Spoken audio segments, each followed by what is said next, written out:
Yes. Give me a sec. Uh,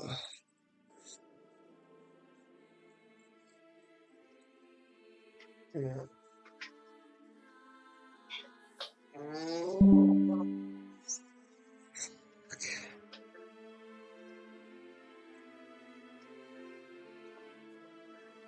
This here.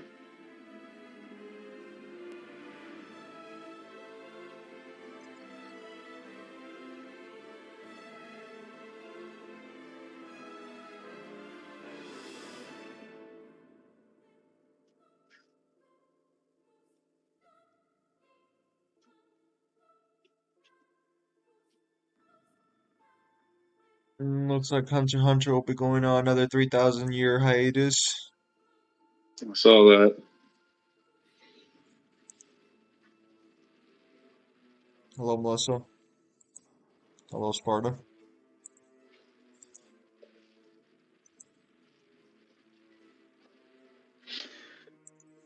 All right. Let me just gotta check something for the YouTube stream on my computer so that I have the actual chat. Bruh. Give me a sec. It'll just a sec. Why do you say Mangler plays Hitman? I'm not. That's not what the stream is about. I just happen to be doing the first game. It's Hitman. You fool. That looks like Hitman to me. I thought that said Hitman 2014 for a minute. And I'm like, there's no Hitman 2014. It's fake news. So I was mainly playing through the main campaign on my own stream to get to do stuff, but I think it'll be more interesting if I went through and did some escalations. These are like basically sort of extra challenges that have specific conditions. I need to wear the signature suit, eliminate via battle axe. I pacify anyone and I fail the mission. All right, so kill everyone is what I'm hearing. Change all my lethals or non-lethals to lethals. I find it funny that me and Kyle had the same reaction to that news. What? That just like the hunter creator is like, oh my back, and he... another delay. What's the name of the Hunter creator? What's his name? Is it Togarashi? Am I thinking of someone else? Let me check real quickly before I Togashi. Togashi, yeah, yes. Someone should just make a meme, like a meme generator with a caption where it's like every time Togashi hurts himself, oh no, another delay. All right. I'll leave you boys to it. I'll be back in a bit. No. You need to get like one of those, like a measuring stick or like a parking meter, except the meter just measures the length of the delay proportionate to the injury that Togashi receives. The worse it is, the longer the delay. You can measure it in years, months, years, decades. Broadsword.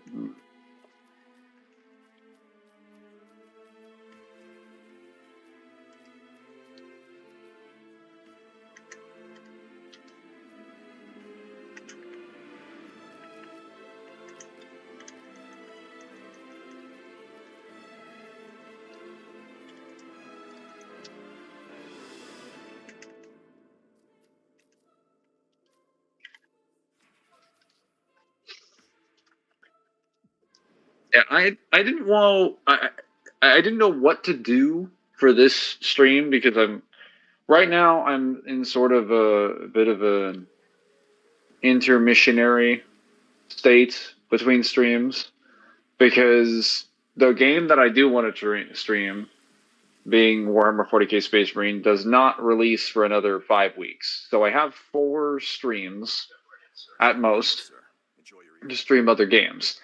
And I thought it would be interesting if I maybe played a couple different like side objectives or thing in various games. Nothing super serious, no serious playthroughs or anything like that.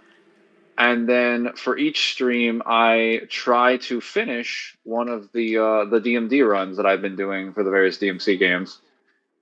Because I've done 4 of them, or I've done 2 of them. I've done 2s and I've done 5s.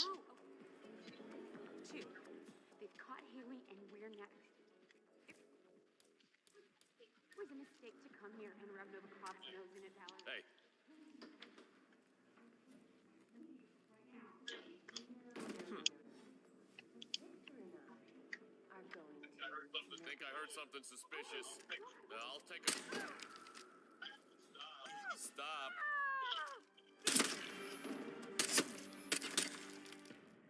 Oh, crap.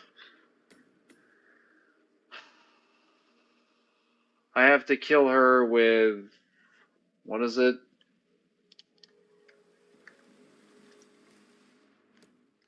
A battle axe. I don't have a battle axe.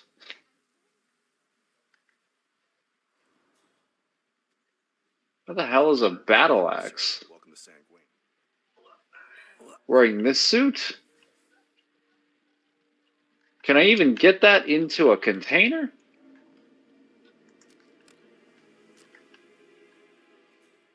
What am I to do?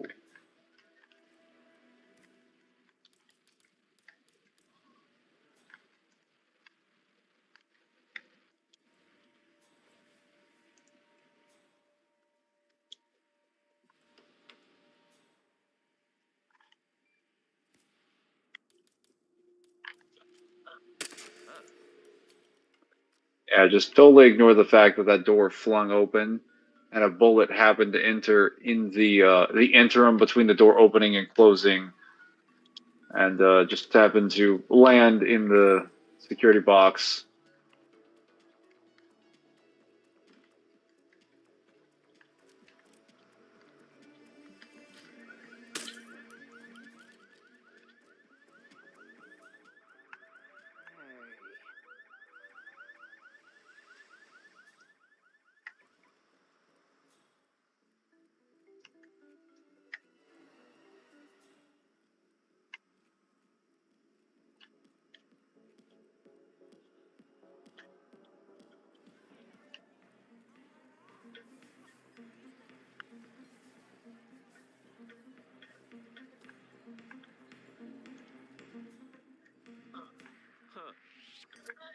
Hey, you can't be here. All sorts of trouble. I'm getting help. Please. Hey, what the hell are you doing here? Don't let him get the upper hand. Help!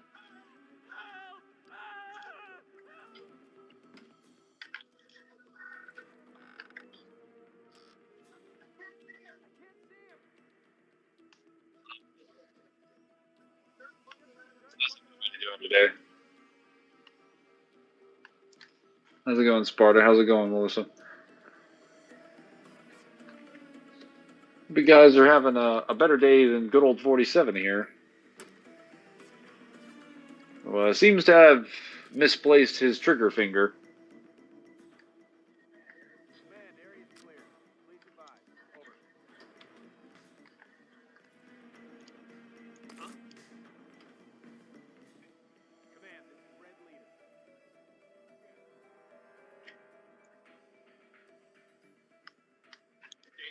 Stay vigilant. I'm not exactly keen on walking.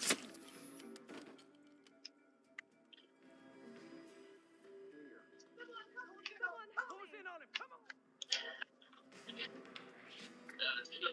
Sir, would you please?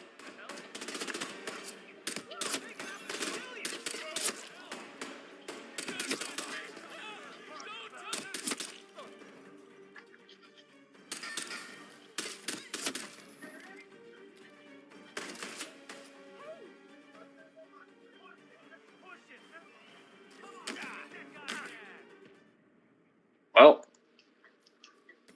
I ain't doing DMC1 DMD run. I will. but not today. I think I'm gonna do it in the order that I'm a little bit most familiar, or I'm gonna do things that I'm a little bit more prone to, and the ones that I'm.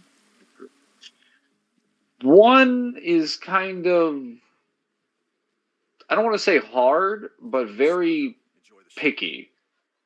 Playing DMC1 is like eating dinner with a person that is extremely picky. At least on its DMD difficulties. Like if you hit all the right beats, it works really well, and if you don't, it fucking sucks. Still no answer. Where is the battle axe? That is basically DMC1 DMD in a nutshell. Like, if you don't jump at this exact moment, you take like half your health from the shadows or death scissors or various bosses or whatnot. It's kind of terrible.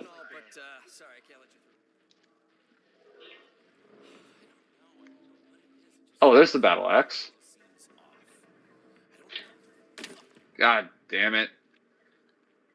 I think I'll do it not next week, but the week after. I have like 4 weeks, including this week. Get through them. I will do the reboots first, then I'll do 4s, then I will do 1s, then I will do 3s. I've done 2s and 5s already.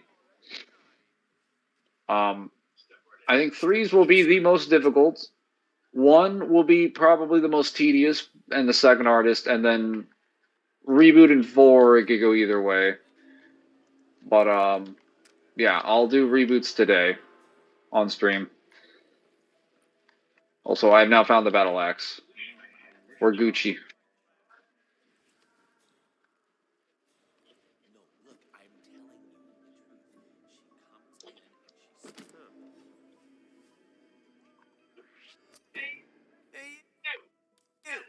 got no right being here. I'm getting the cards. I'm getting the cards. You're toast, man. What the? I need help. Someone. Oh, that didn't turn out well. These things never turn out well.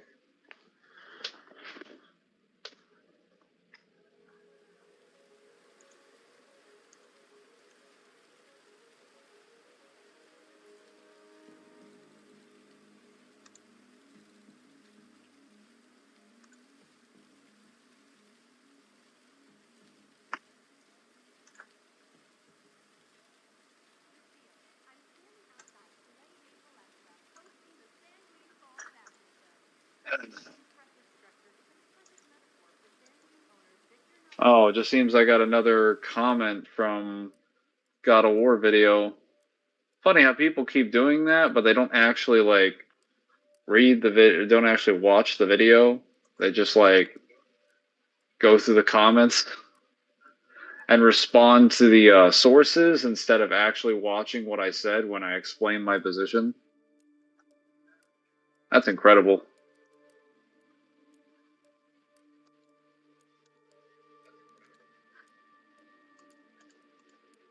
Why do I always have to deal with the most illiterate, dysfunctional people?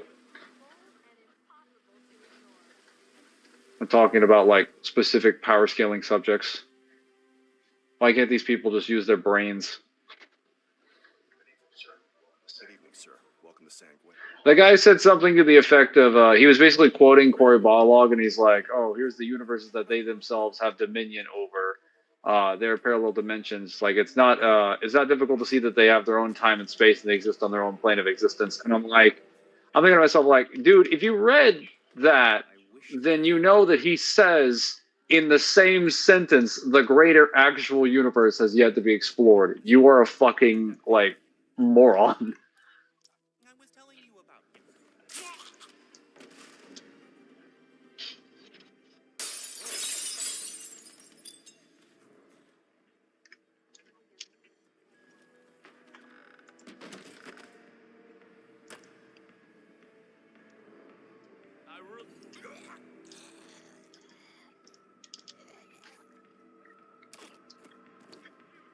How long are you going to be streaming for today? Probably a few hours, but Zim is also very tired, so I don't know. He's gonna last.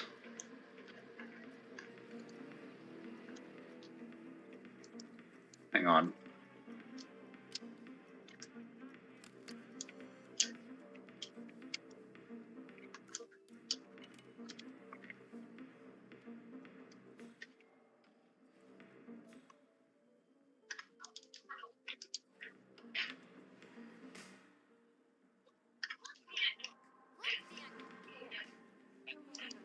I don't. They're so thin. Oh my God. They know. They know. Okay. They know what we're up to. It was a mistake to come here and rub Novikov's nose in it, Valerie. Please. Just leave right now, please.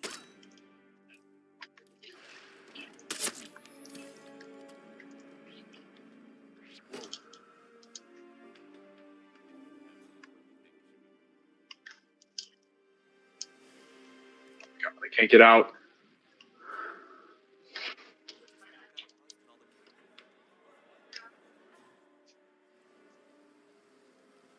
Maybe that some doors are locked and some doors aren't sometimes. Lindsay, let's just go for a break. Hey, you are sharp. I am sharp, thank you. Oh, hello, Pim Demon.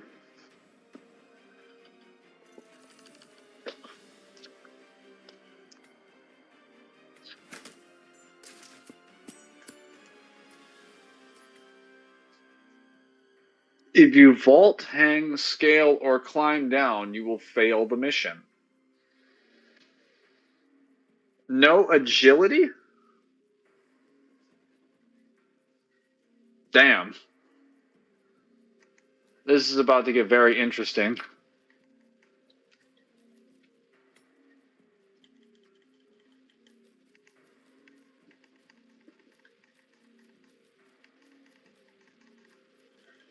I'm gonna have to use a lot of non-lethals.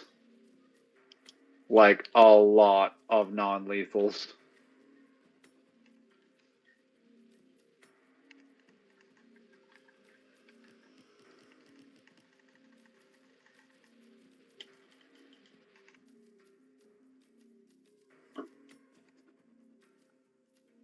Hmm.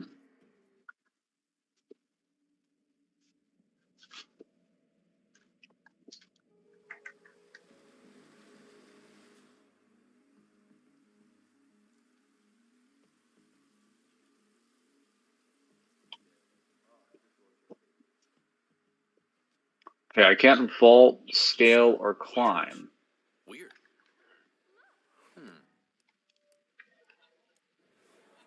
Hmm.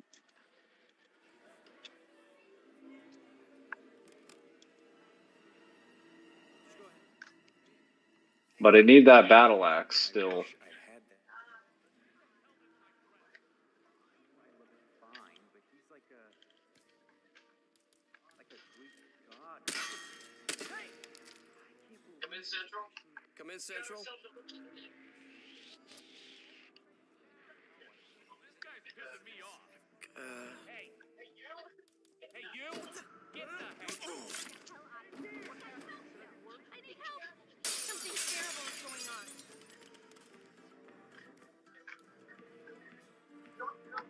Hey, don't you know this is a restricted area? Who's that? Hey, I need. It's time for you people to go home. Security business, you know? Like we're professionals, okay? Oh, Clear. no. I need help. Please help me! Someone, please help me. Wake up!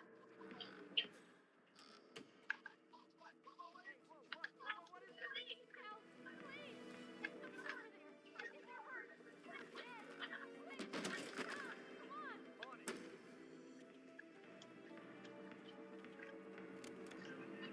Central. God damn it, you son of a bitch!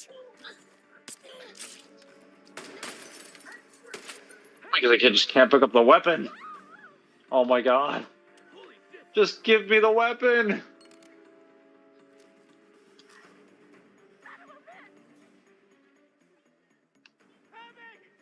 on, anyone!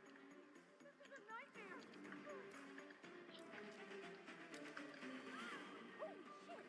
All this for that? Okay, hear me out. Agent 47 versus Agent 007. You just say James Bond. Okay, I just gotta kill that one guy.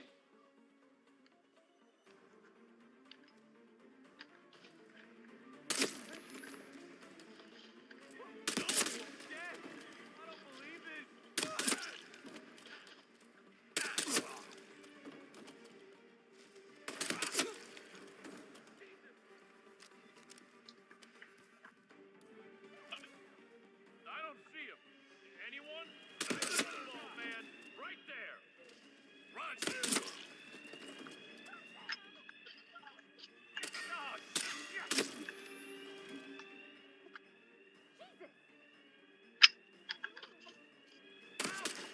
Now stop one. Oh, mama, am I gonna die? Open up. I understand. Come on. Head down if you don't want to float off.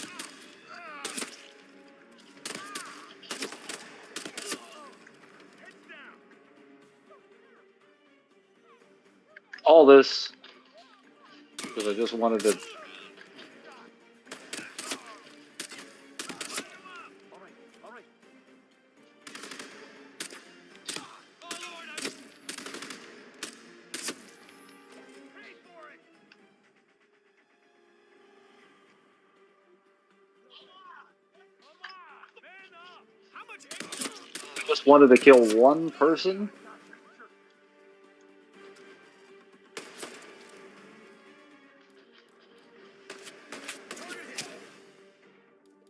Actually, just two people. Because I wanted a damn battle axe. Don't underestimate him. Where is he? Yeah, where the hell did he go? The punk ran over there. You're gonna be sorry. Got him.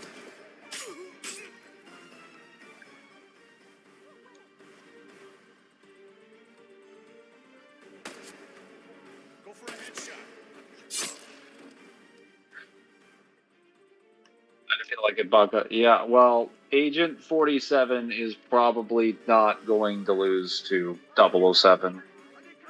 I think even if you use the Moonraker version, it's not really like Over there. Over there. they'd never really find him unless they were like in a room together, ready to fight, like guns and whatnot. I'm pretty sure, like Moonraker Bond would probably beat him if he were like if you just put them in a bare bones scenario, whoever's like Mexican standoff, standing in a room with like no weapons, it's been scrubbed completely clean, and all they have are like their two signature pistols. But in like a normal scenario or a normal mission, he would never find 47. Cover, move in. Go, go, now. Target in sight. We gotta get this piece of shit. Okay, at this point, I think I've cleansed this entire area of life.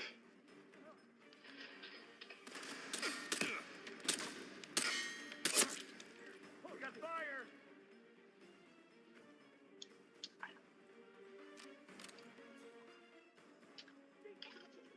Over there. Stay.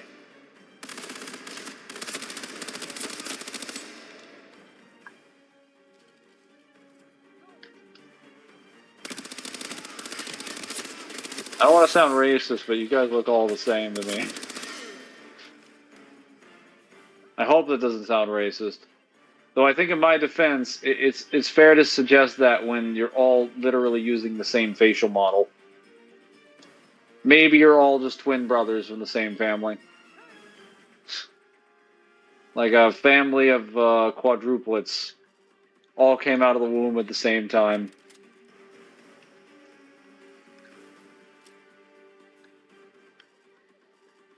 Okay.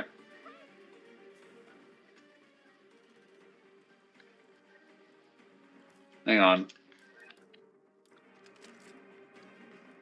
I can't vault over that. I'm trapped. No, no way. Huh?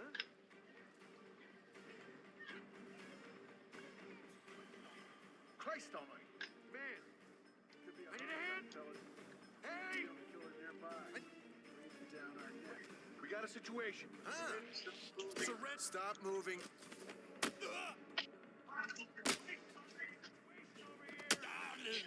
he's crazy. Weapons release on my command. Go. You're out of bounds. I went into the punching animation. Yeah, I fucked up. Okay. So I'm gonna need to grab that battle axe and get it out of there without alerting anybody.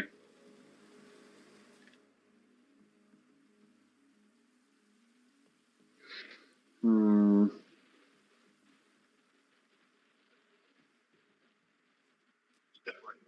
Step right in, sir. Enjoy your. What? Actually, what if I threw an anemic grenade over there? I got everybody out. Or I use bombs to blow up the crowd so that I could discreetly get in there. Man, I wish I had that.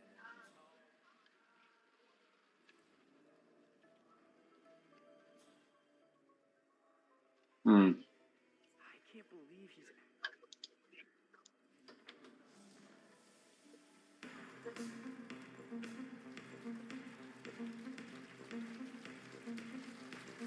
Sorry, sir. We're upping our security measures, so you can't come through here.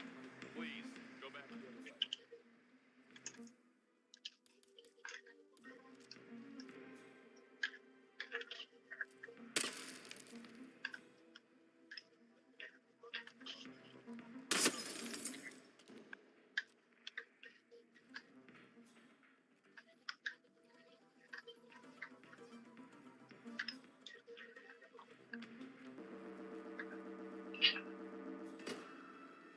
What? You didn't even know that I did it.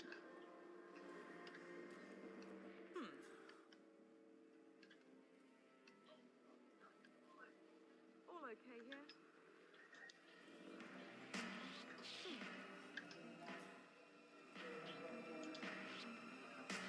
Sir, you should go back the weapon.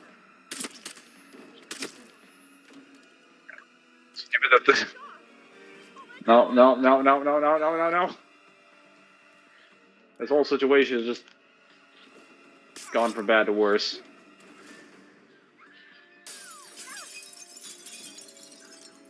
that a ghost? Check the area.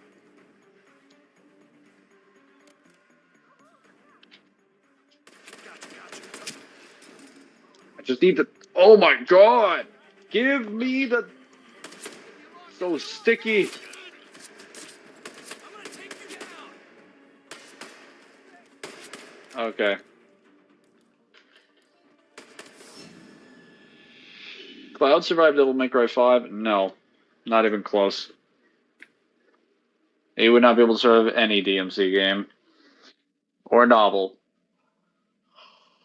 He'd get bitched by the side effects of demonic energy. And then swallowed by the demon world. Like, for Devil May Cry 5 in particular, you have to fight the strongest demon king in the series, and you have to fight him multiple times. At least twice if you're Nero, 3 times if you're Dante. You have to fight King Cerberus if you take Dante's route, and Cavalier Angelo, and the Garian Knight. Well, actually, no, you fight the Garian Knight if you're V. Fine,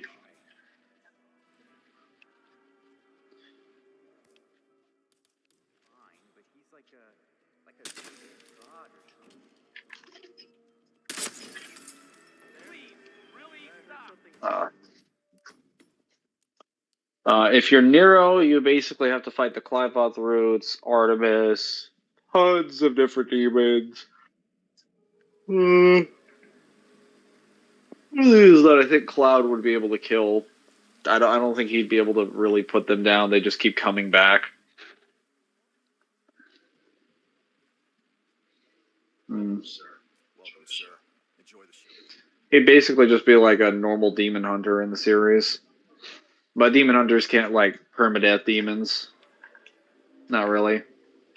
They just get sent to the demon world and then they come back with a new body.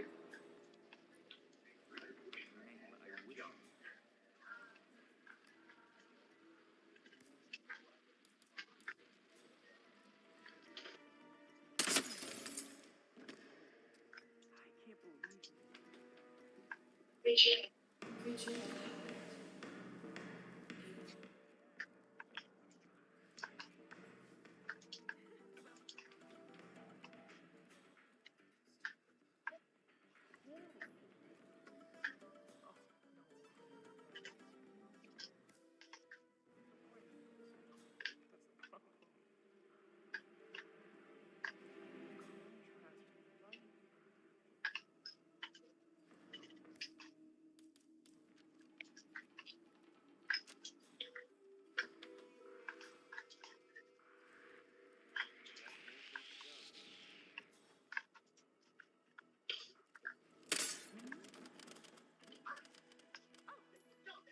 me a jump.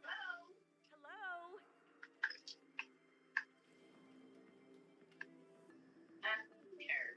Who cares? This is why suit only challenges are really hard. Back to real life. Paris suit only challenges are ass. They are truly trash.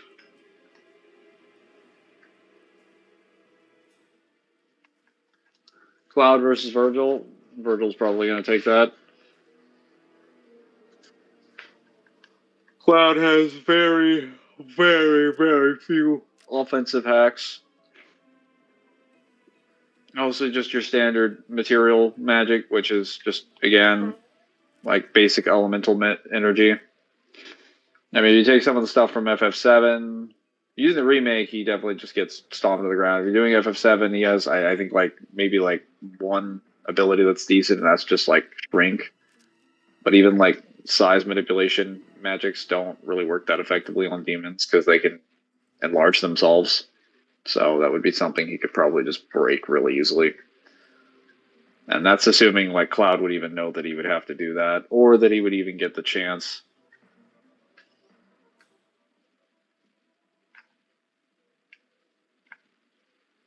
Okay.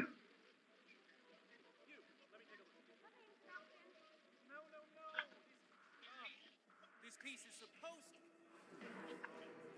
Okay. That thing. No way. Hey, somebody want to help us out over here? Huh? Hey, is everything okay? What do you think you're doing? Hey, hey, hey! Hello? I think we've got a problem here. Oh, you're a slut. Hey, what do you think you're doing? That's enough.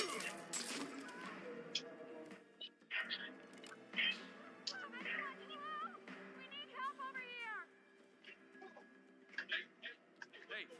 Hey, what's going on?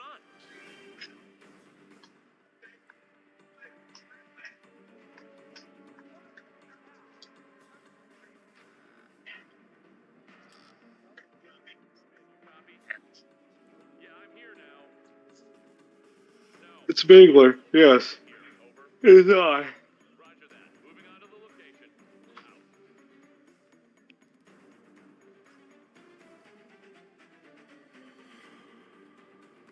There's nothing suspicious going on, and the suspect has disappeared. So I think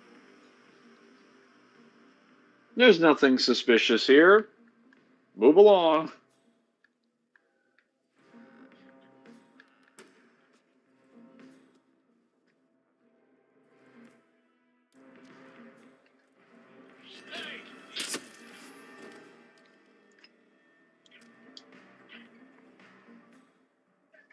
that... Somebody's in big trouble. I'm going to take a look. This is a mess. Something really bad happened here. There's nobody around who could be a suspect. This is pretty scary, actually. I need help! We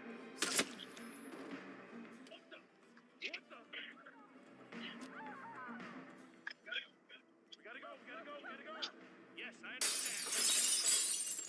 This would be so much easier if I actually just had the battle axe in my person. Someone, please help me! Hey, this area's off limits. Good man, you...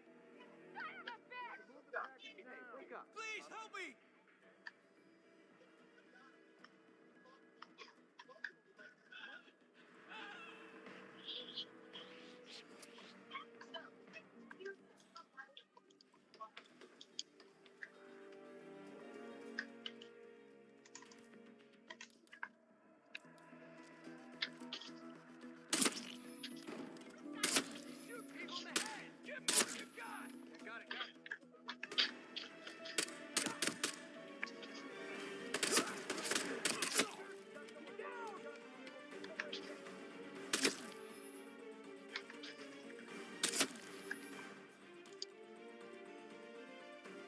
Right. I need to cross over upstairs.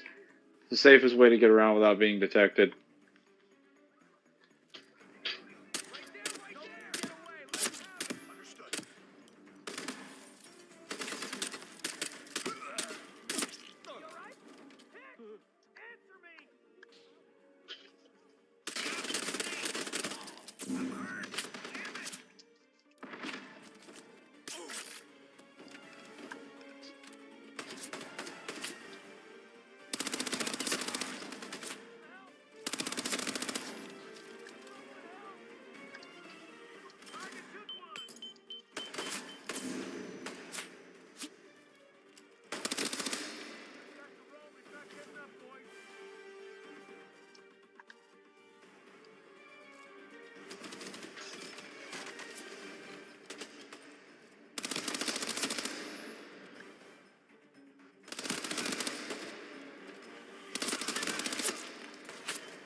Oh. Did you buy Bourne? Yes, I did buy the Bourne collection. I just watched the Bourne Identity this morning. It was fantastic, and that movie was a lot more ridiculous than I remember. Like in terms of defeats, like the actual acting is very different than I remember. I forget that it's more of a Bourne is more of a thriller than it is an action movie, because the atmosphere is like super like suspenseful and super. I wouldn't say ominous, but very mysterious. Like it doesn't feel like the same thing that you would get out of James Bond or John Wick or Mission Impossible, where they're all like dynamic, bombastic, and like super regal. Bourne is just kind of like mysterious. Like watching it, you don't feel like you're watching the same kind of movie. It's very quiet most of the time. The music that's playing is pretty soft.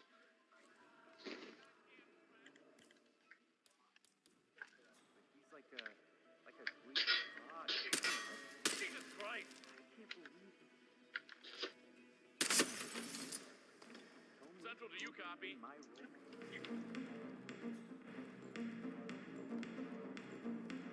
It's very different.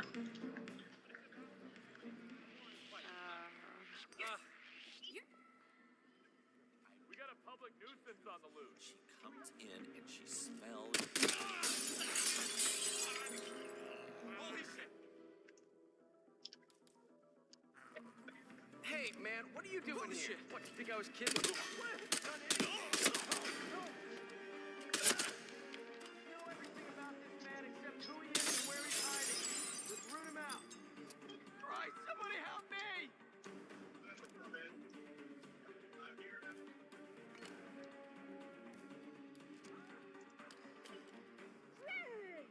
Right, everybody went running.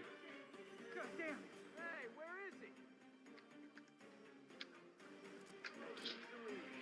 Don't worry, we have the situation under control. Doesn't look good. I'll check it out. I got you, man.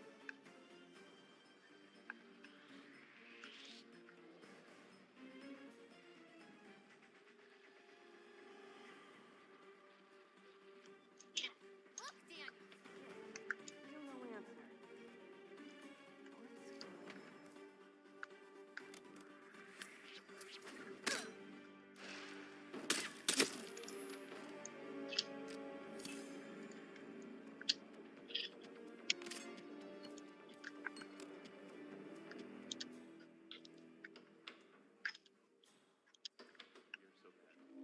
Is it safe here or what?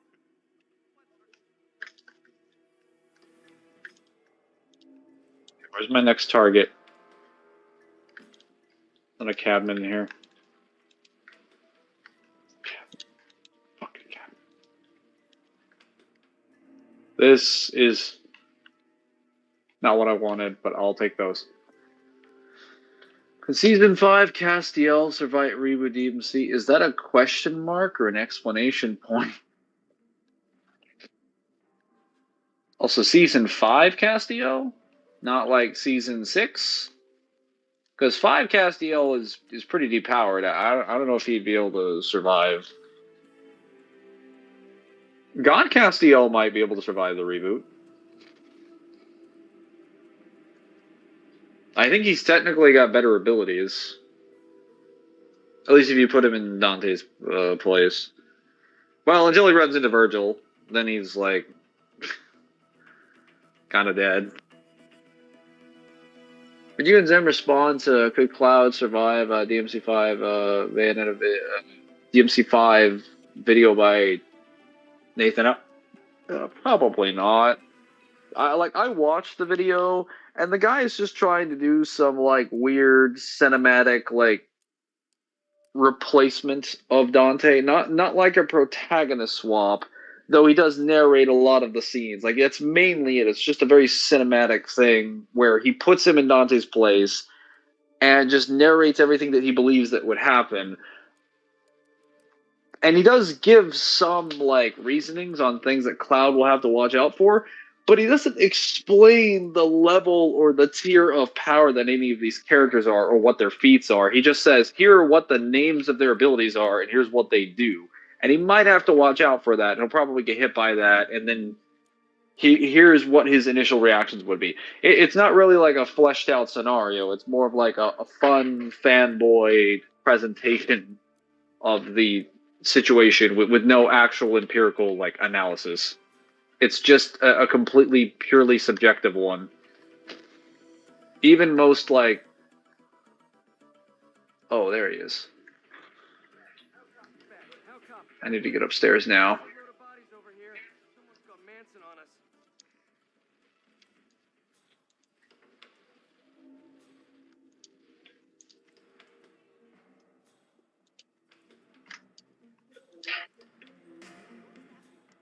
Stairs are going to be my friend right now. Not safe here. Clear out.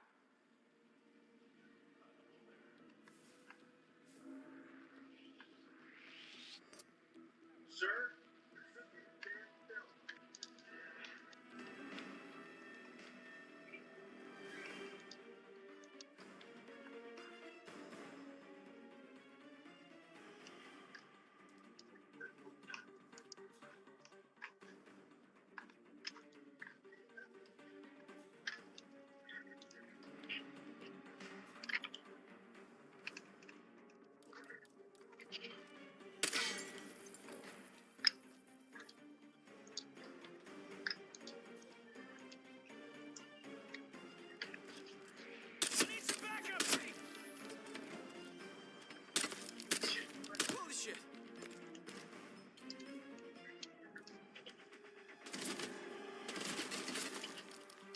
Oh god! Oh god!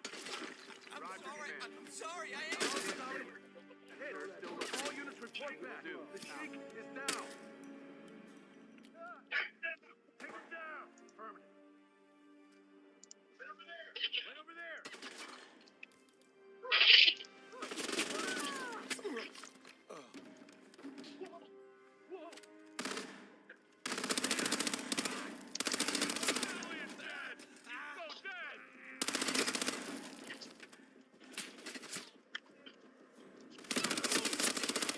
This whole situation has gone from bad to worse. I just came here to kill 2 people with a battle axe, and this has turned into a school shooting.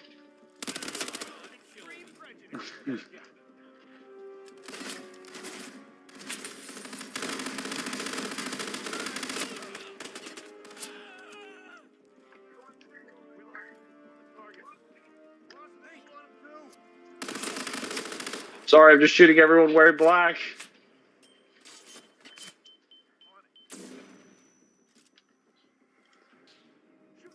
This has gone to hell in a handbasket, as they say. What do you mean he's weakened? During season 5, Castiel has fallen from heaven, basically. Like, he's a fallen angel. And I don't mean fallen in the sense that he lost his wings. I mean, like, fallen in that he is no longer connected to, I guess, the energy system of heaven.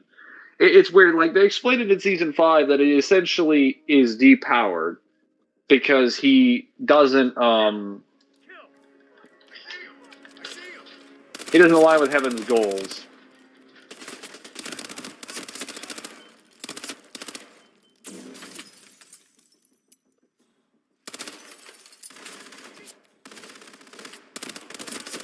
All this for 2 people? Just because I threw a battle axe at them?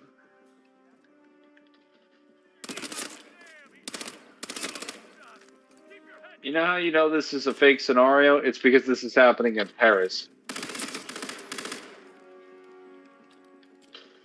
If this were in America, this would make sense. But this is France. And this isn't just France. This is Paris. It's the city of love. I ain't feeling the love, guys.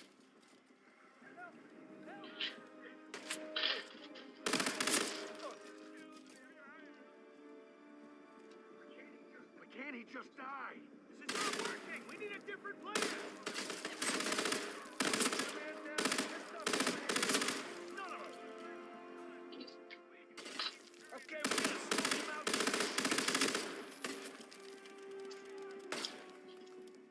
That's it. That's it. Let loose him. Hippie kind. Make him queer. Understood. This can't be happening. He's over there. Flush him out. I'll cover you.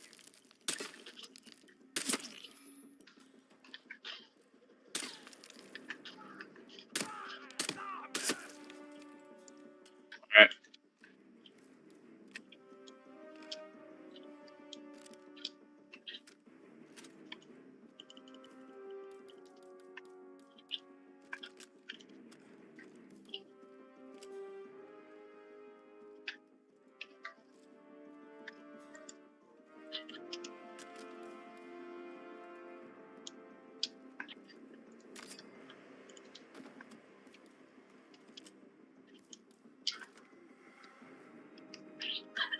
He's over there.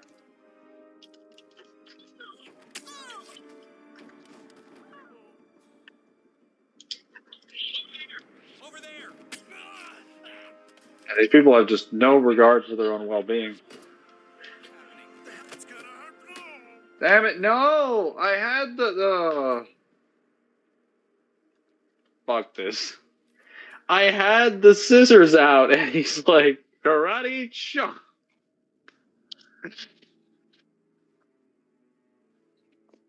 I wanted you to stab him, not knock him out. 47, why?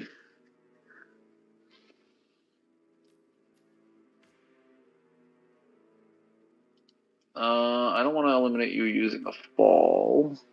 Any method. Wear a disguise as a security guard. Do I even have a security guard outfit?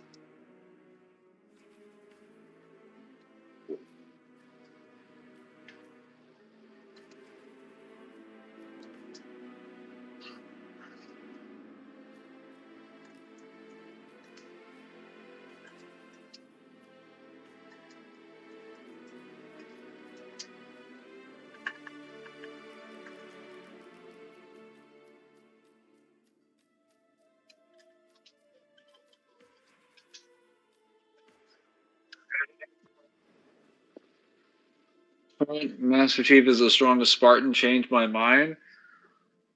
Yeah. Easy. Frank literally states, and not just that, but Master Chief states, at least at the time of Reach, that Frank could beat him in every single category. He just chooses to make second.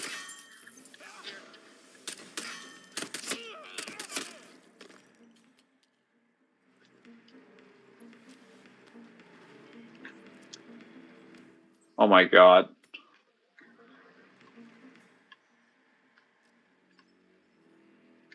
Oh.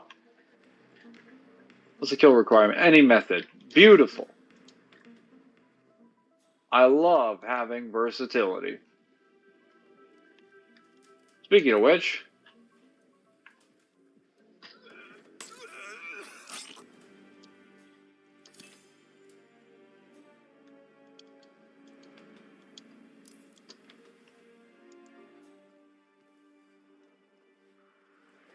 Do I know you?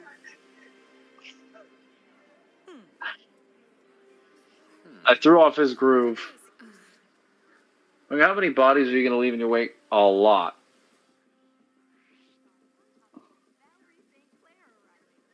The love isn't for you, the love is for the bullets. Yes.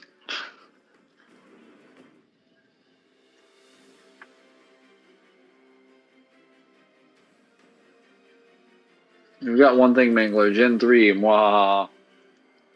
I mean, yeah, but like, Frank still has statements, even as like part of Gen, even like post Halo 4, that he still excels in every single category. Like, Frank has always been, not Frank, what am I saying? Fred. I keep calling him Frank. Fred is only he is known for being the most well-rounded, and he's the second best spotter. He can also fit in the best as a civilian, and he makes second place in every contest that they have, just simply because he wants to. Stuff was so complicated. Hey, wait a minute. Oh my god, I'm gonna bring you down!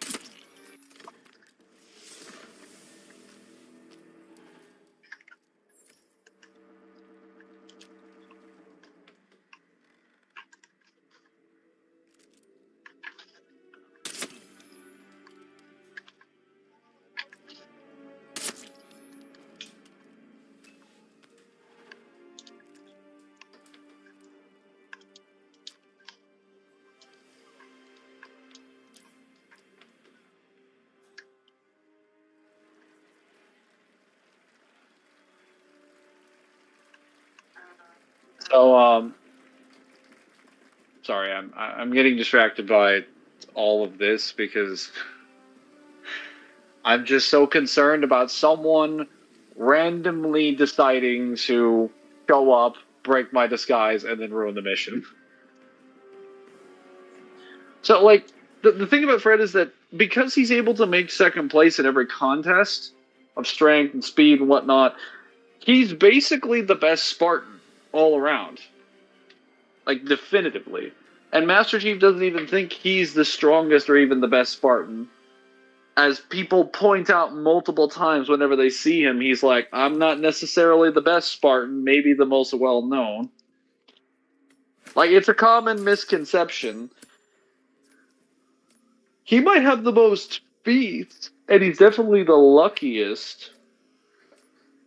Like, he's the Spartan you want around if you want to survive the most, but Frank is objectively, like, the all-around best Spartan. The Spartan 2. As far as whether they're the strongest, that kind of depends, because there are some Spartan 4s, like the ones on Osiris, like Buck and Locke and all that, that can still match up to them. There are Spartans in the Rubicon Protocol that can match up to them. There is, I mean, I'd still say George probably would have been stronger than John, like physically, if you had given him a Gen 3. And Sam objectively would have been stronger than him because Sam was stated to be the strongest Spartan. And that would have included George.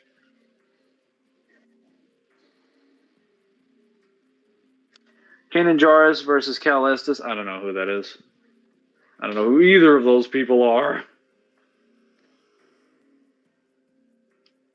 Oh boy.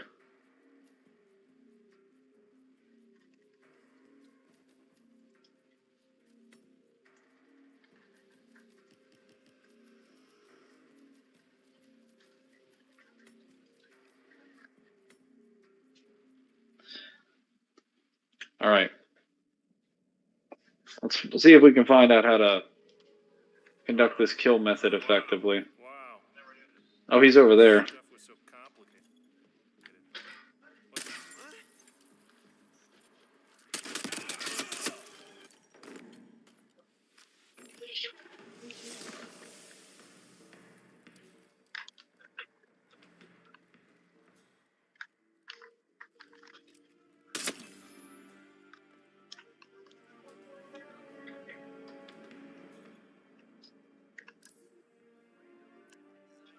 Each other's guts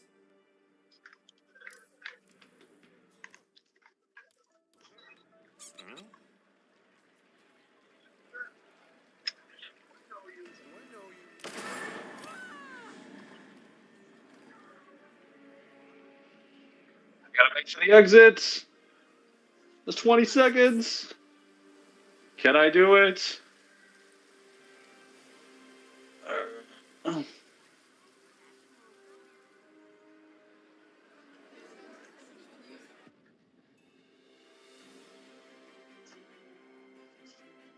Alan Merrick versus Mace Windu. That the guy from Force Unleashed? I have to read the novel because the novel gives the entirety of his. I actually had the novel once. I think I purchased it, but I'd have to get the novel and the guide to see like the full extent of his feats. Because the novel goes into detail about everything he does in the game. Oh, this is a level 4. Some things have been moved, or removed, or added to the mission. Oh boy. I thought you knew Star Wars. How come you never played Jedi Survivor or watched Star Wars Rebels? I never watched Star Wars Rebels or played Jedi Survivor, that's correct. I've watched all the Star Wars movies. I've watched pretty much most of the Clone Wars. I've watched Andor, Ahsoka, Obi-Wan, Book of Boba Fett, 3 seasons of The Mandalorian. I've watched like most of the science fiction stuff, and then I've lightly touched things in Legacy of the Force. I've even seen like the read books for the Star Wars Galaxy of Fear spinoff, which I don't even think are like in the main continuity for Legends. Would you play Star Wars The Force Unleashed? I've already played Star Wars The Force Unleashed like 3 or 4 times. I'm just saying, like, I wouldn't be able to speak on that definitively because I know the novel's out there and I've read the novel before. I just don't remember exactly what his feats are. I guess if you want to, so it kind of depends largely on like, I know that his feats, largely speaking, depend on whether you're talking about the PS3 or the canon version. Because the canon version is the Xbox 360 version. Since in the actual novel, I believe it is revealed that when he fights Proxy, which is the only difference between the PS3 and the Xbox 360 versions, Proxy's fight is different depending on which platform you're on. Because this was back when they did like limited or like selective content on platforms. So if you were playing on the Xbox, you got Darth Maul. If you're playing on the PlayStation, you got Count Dooku. But the actual novel has him fighting Darth Maul. Count Dooku is technically a better feat in terms of like swordsmanship and skill than it is to fight someone like Darth Maul. But that's not like the canon one. And that's the only thing I really remember. I don't really remember all of the other statements or feats. Like, yeah, there is tons of them from the Force Unleashed. Like, he does beat Shakti. He does beat Ram Koda and Kazdan Paratus. He does defeat a bunch of other Darkseid users, and he does beat Darth Vader. If you use the Jedi route that he takes, then it's like... I mean, he's technically powerful enough to clash with the Emperor, and he's not a dark side user. So, I mean, it largely depends on how powerful you think Darth Vader, or I guess the Emperor, has gotten since the events of Episode 3 in the Force Unleashed timeline. Jedi Survivor was a fun game. Oh, hello, CD. Yeah, I never played it myself. Could Cad Bane hunt down Noble Six? I don't remember Cad Bane's feats. Outside of, like, just the one showing that he has in, like, The Mandalorian. And then when he dies in, what is it? I believe when he dies in the Book of Boba Fett.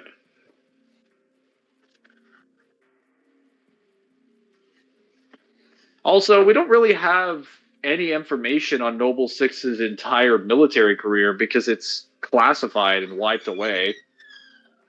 Unlike most of the Spartans, where we have like some knowledge or some idea of what they've been doing, or at least blue teams and some of the members that are on blue team.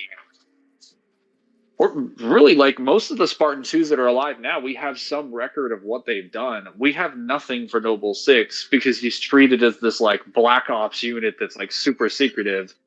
And then when you listen to like a lot of the stuff and records that he does have and the mentions that he does have from the guides, they just say he basically hunted down insurrectionists. Because like a Spartan 3, he was just deployed to take down insurrectionists. So it's kind of like I'm kind of like really unclear on how he did it, because fighting insurrectionists largely depends on the planet you're on, the faction you're dealing with, what equipment you were given, what your objective was, and we have no idea what those missions were. We can talk about it for other Spartans because we know what they did. We don't know what Noble Six did. He's supposed to be the best bounty hunter. I mean, is he the best bounty hunter, or is it just because Jango Fett is dead? Because I recall that there are many people with that title, and he never held that title while Jango Fett was alive.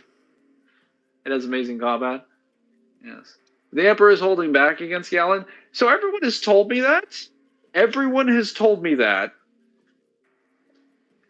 But I don't remember getting a statement like that in the novel. I could go back and read it later. That's what everyone has told me, is that the Emperor is holding back against him. But that's kind of like I'll believe it when I see it. Hang on, let me get a drink. I'll be right back.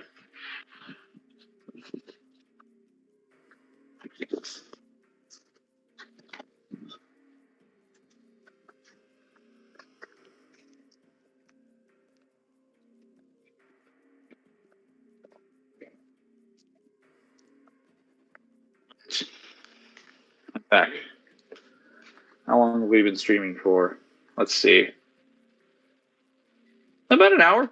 Okay, I'd say it's about time to start that definitive edition run.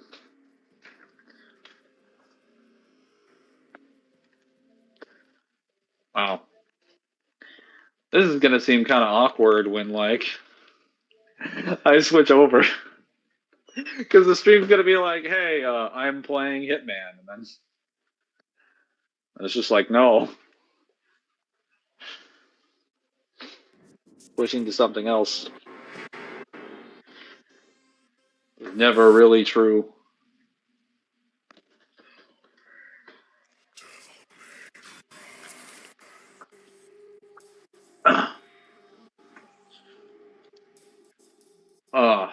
Okay.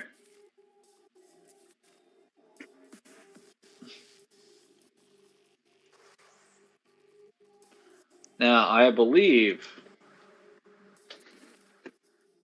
way we have to do this is that I have to assign a gold orb limit to myself. And I have to have witnesses. So you guys have to keep track of how many times I've died. I am allowed to restart the missions as many times as I wish. However, if I die, that counts as a life. If I gold orb, that counts as a life. Once my lives run out, I'm out. No super costumes are allowed. Technically, for the reboot, I can use different costumes if I feel like it, and different cosmetics, but no super costumes. No Virgil, gotta play the main campaign. And I believe for the reboot, there isn't any specific glitches or anything that are broken. So I'm not gonna try and restrict like specific cheese tactics, because there aren't really like any of them that aren't intended within the game, like pulling enemies off the edge or whatnot. I never read the novel, but in the game, the Emperor is in the good ending, tanks the explosion, which kills Galen. The evil ending, he just kind of toys with Galen. Yeah, that's what everyone tells me. But like, I never got a statement that the Emperor is like holding back. I think a better position would be that the Emperor is not going all out. It's not the same thing as not holding back. That just means he's just sending out like a standard attack, and he probably could put out more power.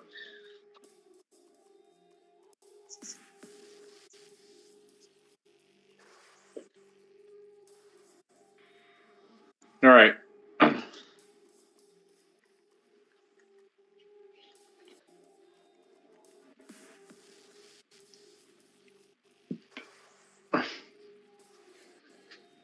I will not put up the item fighter. I'll do turbo. Gotta make sure I got all the golds. How do I Nice. leave for a good I portion of have the gold time? orbs. I am now a gold And digger. you're over here literally fucking playing a whole new game? A bunch of other items which I can't use, Hello? fortunately. Don't you ignore Also, me. no, this is technically just like, How dare you? how dare I? How dare you? Not only was I gone for a little bit, so you went to go play another game, ruining the title of the stream, but beyond that, I heard you disrespecting Noble 6. How dare you? I love how even after I pointed out the fact that the stream wasn't going to be about Hitman exclusively, you're like, how dare you switch to another game and ruin the stream? How dare you? How dare you, good sir? How do you answer for these crimes? How did we keep track of deaths before? Did you just count them, or did you put something on screen? I put something on screen. Oh. We don't have to do that this time, but it is kind of funny to see it on screen. I mean, if you want, I can put up a death counter. These numbers don't mean anything right now. So fucking bullshit. I'm Or just trying to decide how many gold orbs we want for this. all right, so we're gonna hit him with that Mangler trash level. I think we'll say same as 5, which is 8. Because I'll be honest, it's not too difficult to play through these if you just play safe and camp people. The main issue is when you get Dream Runners. Specifically, double Dream Runner boss fights, which happens very often. I think on mission 8, this mission, yes, mission 12, and then the dreaded mission 18, which is a triple Dream Runner boss fight. You'll be fine. Thoughts on Jedi That Survivor? is hell. Is Jedi Survivor the most recent game of Cal Kestis or not? I don't know much of the story. My brother said he liked Yes. it. I am aware that Vader shows up again, but this time they're actually able to fight him. He proceeds to lose, like he always does. Yeah, but literally the only two people or like who are allowed to beat Vader is just like fucking Obi-Wan and fucking Luke at this point. Ahsoka put up a good fight, but like she still I'm lost. just saying that seems to be the case that every single time someone runs into this man, he never manages to kill them, or if he does, it's always after they can hold him off for a reasonable length of time. Just taking these L's. That's what they do.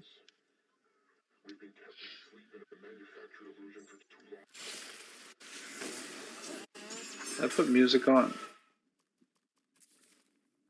Wait, do you want me to mute the music? As far as I know, the music should be fair game in this game. Okay. Turn it down a little bit so it can't really be. That actually reminds me, freaking So recently, the Star Wars community has been going on like a battle to downgrade Nihilus's position among the hierarchy. Which, I mean, is fine if there's actual evidence for it. And to be fair, there is some evidence to support Nihilus being a bit weaker than, like, what a lot of people have him at. But it's like, man, I'm going to be perfectly upfront. Like, I know as a power scaler, I should understand that statements have just as much value as feats. But honestly, this whole Star Wars discussion with Nihilus has made me realize I now finally understand people who hate statements over feats. I now understand the hatred power scalers have when they're like, we will only accept feats. And I'm like, damn, I actually get it now. Because, man, these statements do not make any fucking sense. You sure it's not just the fact that they don't like something that disagrees with their position? Well, no, like it is, but it's also kind of like, okay, so there's a guy, Nihilus, devours planets with his raw power, can move like a spaceship across the universe that's falling apart with his sheer will, and I have to believe a guy who struggles to open a door is stronger than him? Maybe he just skipped leg day. With the Force, considered that. Mangler, with the Force! The Force leg day. No, like literally even the Sith Emperor, who actually has feats comparable, and even, actually, as far as I know, the Ancient Sith don't have anything that good either. I could be wrong, I need to go read X. Raccoon's books at some point. But like, even, like, it's like, damn, bro, like, I get it, they might be stronger, but they don't fucking show it, bro! They ain't putting up the numbers! If you want to put Cal anywhere, he could maybe, but most likely beat the Grand Inquisitor. Well, I'm assuming Cal's gonna get a trilogy. Target practice. Right on cue.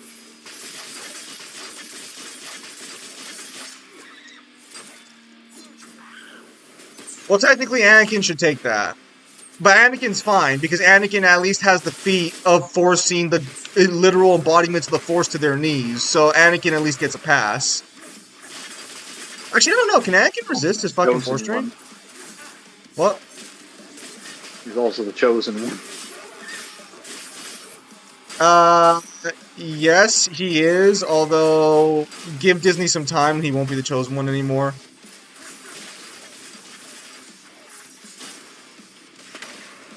You know, you got that power of one, power of two, got that power of many going on.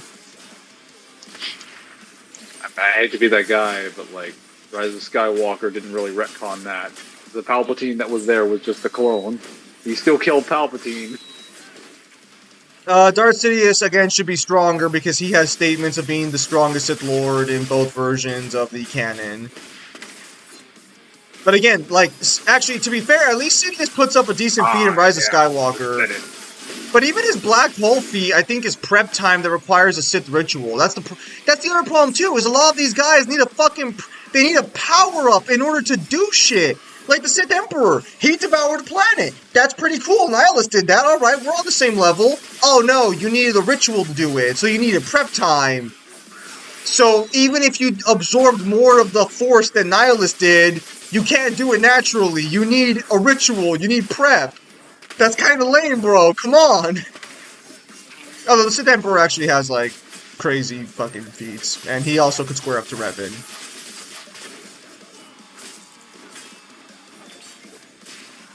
Although he loses to some random fucking nobody, which is weird, but whatever. Hello, Rockin' Alice. No, like there are plenty of statements for characters being stronger than Nihilus, like, or at least a couple. I still disagree with Malik, but I'll do my own further research on that one. But it's just like, damn, bro, these people ain't putting up shit. So technically, that's gonna depend on the state of Nihilus, because Revan is stated to be like power, but I don't know if Revan could resist the Force drain. Although I would argue that Krea's statement of Revan being power is also technically with the context that Revan chooses his own destiny, whereas she considers Nihilus to have no power because he can't control his own power. It's not really a big deal. It's just that after watching the video Ryan linked for the Nihilus section, I get another video from a guy called The Stupendous Wave, where he's like, Nihilus is weaker than you think, and he spends the whole video glazing Nihilus, and then it's just like, yeah, so these couple of guys should be stronger than him and could beat him. And I'm like, bro, you literally spent the entire video talking of Nihilus, and then at the very end, you're like, alright, these three people can probably beat him. That is not how you do it weaker than you think. Here's the agenda. Glazes them up for 2 minutes. By the way, they suck. That was like the whole video, and I'm just like, I don't think you understand how these videos are supposed to work. I misunderstood the assignment. This man literally was just like, yeah, bro. So the Sith Emperor can maybe beat him. And I'm like, bro, it's like the top of the tier. That's not how this works. Dark Nihilist versus Yoda. Ooh, good question actually. That's like the rhetorical equivalent of me saying that like Agnes is not just like one of the best and brightest characters in like Devil May Cry because of everything he does to make DMC4's plot happen, and then like give him feats of standing up to Nero and Dante, and then just be like, by the way, he's trash because he lost to Dante. It's like No, what? no. Like. I mean, that's close, but no. It's basically like this. Agnes is one of the smartest people in the verse, but Argosax is smarter. That's It's like literally what he did, and I'm just like, I don't think you understand how you're supposed to do this. we missed the ballpark by a good 2 miles. Can we turn around? But yeah, no. I don't know. Just something's been popping up recently since that guy's video. To be clear, I'm not calling the guy wrong, or although I will say I'm not. The information might be correct. Like I'm not disagreeing with this information. It's just that damn, bro. If that's fucking true, that one guy understood the assignment for the portrayal of Sid, and everyone else has been just fucking sucking balls the entire time.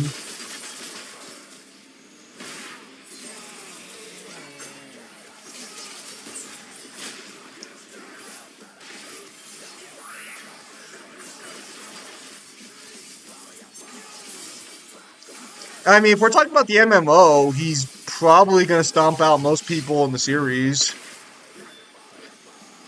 He could fight fucking the Sith Emperor almost at the height of his power, if I'm not mistaken.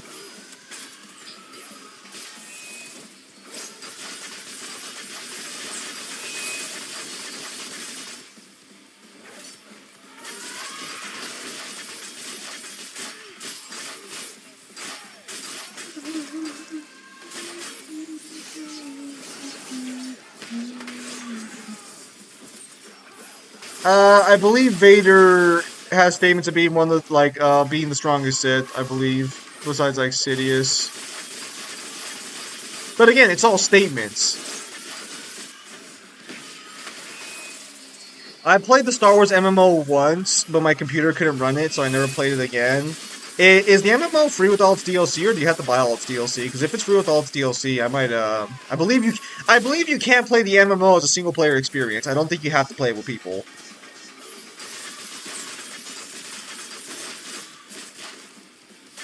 Yeah, because it was made by BioWare, and I think BioWare said that, like, you don't have to play it with people. It can be played as a single-player experience just fine.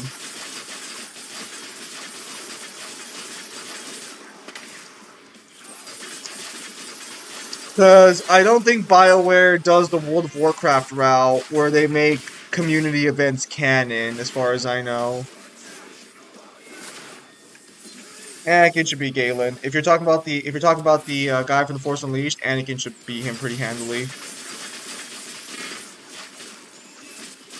Yeah, because like in World of Warcraft, they'll make raids canon, and the party members technically canon for those raids.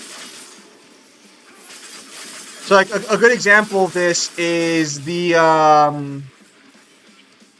Lich King, canonically in the story of World of Warcraft, dies to a group of adventurers and the one NPC that kills him at the end. So that event is canon, but I believe in Star Wars, you are the only one that's canon. Also, I think technically in the MMO Star Wars, the only canon like character classes are either Jedi or Sith. I don't think it matters which, but you have to be a Force user. Because you cannot play as a Force user. You can choose other like classes to play as, but I think canonically you were a Force user because Revan talks to you about being a Force user.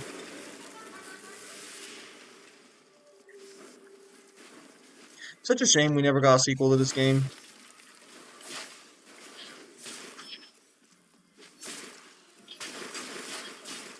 I'd like to see some taunts in this game for Devil Trigger buildup. No, Yes. no, Let me get more DT. no. I refuse.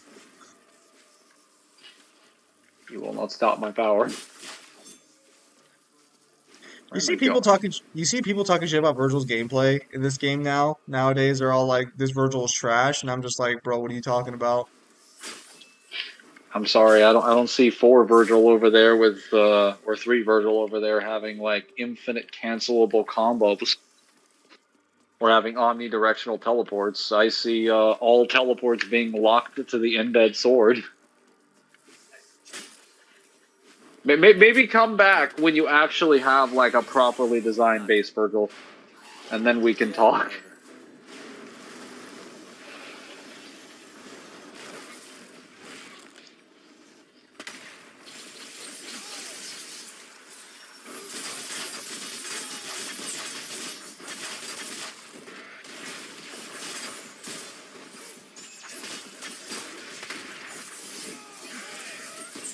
That aviator? What language is aviator talking about today?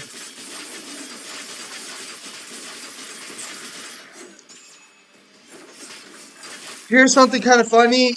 EXD Infiltrator Droid, which is a human-sized robot, could actually destroy the UNSC Infinity if it managed to get inside, because for some reason they got Star Destroyer to destroy a bomb beside them. I came here for him at gameplay, only find trash being played. Yeah, sorry, Aviator. This guy decided to go fucking play a different game, so I'm just gonna have to change this to Mangler's games. Let me fix that.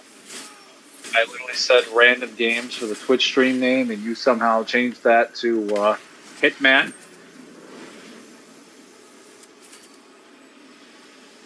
I blame Mangler. This ain't trash. There's a rip up ahead. A what? We'll take you back to the real world. Reboot Virgil versus DMC5 Virgil. It's gonna be a bit of a stomp for 5 Virgil.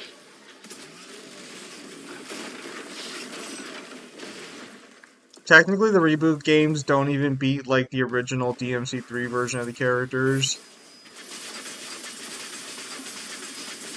How is that even supposed to be close? Maybe she means gameplay. Gameplay, then that's a lot more. Actually, that's kind of unfair for the reboot. The complete opposite conclusion. What difficulty are you even playing on? This is D&D. Bro, are you literally just gonna cheese the fucking, like, are you just gonna cheese those the entire time? They are really good projectiles. Look, like, it's fine. I'm not judging you. I'm just like, is that what we're gonna, is that what we're gonna be privy to? Get back down here! Well, to be fair, the Hunter Demon doesn't give me much leeway room to try things out. It doesn't even make it to him, bro. What are you doing? Hang on. You can get him off if you use the normal charge shot. It's harder with the... Wow, he is very damage resistant. I think more damage is dealt to him if you use demonic weapons. I believe he does have a weapon weakness. Do more damage to begin with. What? Demonic weapons do more damage to begin with on all targets. Yes, I understand that they're the heavy weapons, but I think he actually has a weakness to demonic weapons, but I could be wrong about that.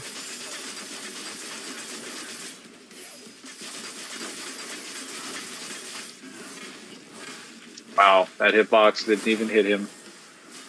Maybe that's why he has a weakness towards it. So, I hope you guys are having a nice day. Anakin Skywalker versus Luke Skywalker. According to the official Star Wars versus matchups, Luke Skywalker takes that, but I'm actually going to give a hot take here and say canon Luke does not beat canon Anakin. I mean, I guess someone's going to be like, oh, well, Luke's actually stronger than him. I don't care. It doesn't, like, Luke does not demonstrate the saber skills necessary to beat Anakin. And that would be consistently logical since Luke never received proper training. Someone's gonna be like, oh, well, Yoda trained him. No, he did not. Yoda used him as a fucking stool.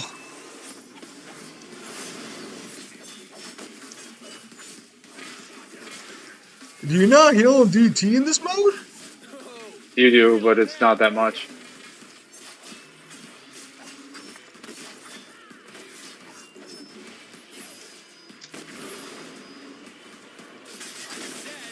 Get down. You're not gonna charge shot him?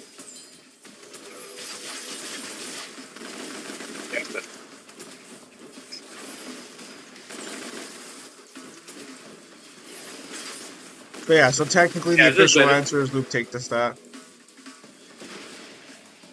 Does it hurt? Dark Empire Luke versus Darth Vader. Pretty sure Dark Empire Luke takes that since, you know, Luke already beat Vader in a fight.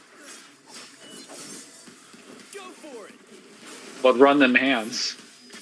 Run them hands anyway.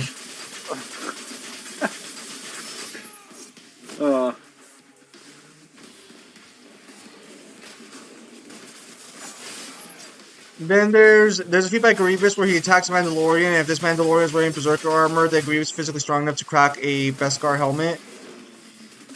Chad. Grievous is just a Chad, what can I say? Just comes with the territory of being the best. Although I would actually argue that probably Game over. that can't be consistent. Son of who? Because if it is, then you now have to argue how people can survive hits from Grievous in general, because Beskar armor is like the strongest material in Star Wars. Beskar armor literally has feats of not just blocking like lasers, but like refracting like I think even like Beskar sabers and lightsabers. So you have to argue that Grievous can physically hit harder than the Duranag of a lightsaber, which then causes a lot of plot holes. Well, to be fair, you could just argue that a lightsaber just does it via heat, since it is a plasma sword, and that Beskar just resists heat really well. I mean, Regardless of that fact, Beskar's still one of the hardest materials and like one of the strongest materials in the galaxy. So the fact that like I think it was literally just meant to not to be the armor that doesn't bend under the weight of like proper force or heat in general. It wasn't just for heat in particular. well, So having him do that breaks the world. to be fair, it is Grievous, you know, so he's a Chad, so he gets a pass. Does he even have any lore that justifies that, or is Being a Chad? Oh, I'm glad you asked. I mean, all joking aside, yeah, he's actually a so outside of his like showcases in the cartoon, he's one of the most cunning generals in the entire lore of Star Wars. Was able to bring the Republic to its knees half the time during the fucking war, and killed several Jedi. I'm talking about like any lore justifying him being like so physically strong he can break Beskar with his bare hands. The only problem is it's one of the Mandalorians who are wearing this like red-colored armor, and I'm not sure if these guys wore Beskar, if it was Durasteel. It's probably Durasteel since Beskar's stronger, but even if it was Durasteel, that still raises the question of how anyone survived the hit from fucking Grievous. Darth Vader versus Mace Windu. I'm actually gonna say Mace Windu takes that. I mean, it's not really like that contentious considering it's. I mean, it's Mace Windu, the guy that has the anti-meta to the dark side. So the reason I'm gonna say the reason I'm gonna say it's contentious is because you know Vader fans are gonna be like, or there's gonna be some statement where Vader's like, oh, I could have beat Mace Windu, but I'm just gonna say that Mace Windu beat Palpatine in the fight, and that already scales him above Vader. I mean, even without that, I think Mace Windu has consistent feats of being like one of the strongest, if not like second only to Yoda. So if we're going off the actual lore, Mace Windu is the champion of the Jedi and was second only to Yoda and matched Count Dooku in swordplay, meaning that he matched one of the greatest duelists the Jedi Order and the Sith had ever seen, and he also had the anti-meta to the dark side, and he was also second only to Yoda.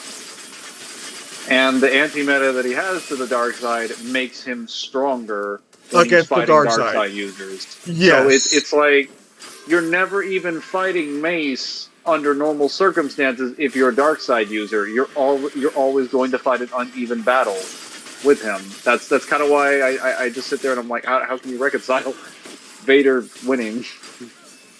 No, there's probably some stupid ass fucking comic out there that says Vader would win. All right. Counterpoint. Consistency is more valuable than like one-off statements. General Thrawn hand-to-hand fight might actually give Rex a decent fight. General Thrawn in hand-to-hand combat could probably beat Rex in a fight.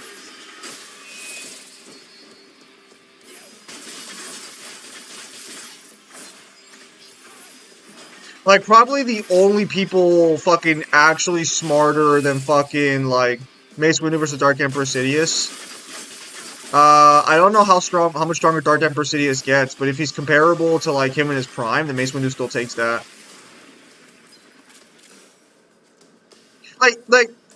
This is also where it gets really fucked, because, like, technically, Mace Windu is vastly stronger than Obi-Wan, and yet Obi-Wan's able to beat both Vader in a fight, and also beat Anakin Skywalker at the height of his almost power. So it's like, that's my other issue with the idea of, like, fucking Mace Windu a little, like, because Mace Windu is one of my favorite Jedi. I love Mace Windu. But the problem is that, like, it gets, and this is where I also think that Star Wars just isn't a good series to power scale in general. Like, if you want to power scale it, go for it, but, like, its internal power scaling is so fucked across the board that it's just not even funny. Like, as much as Alan's rambles were fucking annoying about Star Wars, Alan wasn't wrong bringing up just how many inconsistencies and anti-feats Star Wars has in its own lore, not even, like, acknowledging the outside ramifications of it.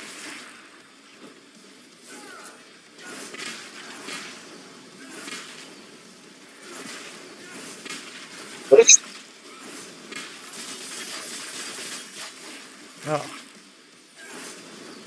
Bless Was that you. a sneeze? What? Was that a sneeze? Yes. Bless you. I couldn't tell. You made this weird sound.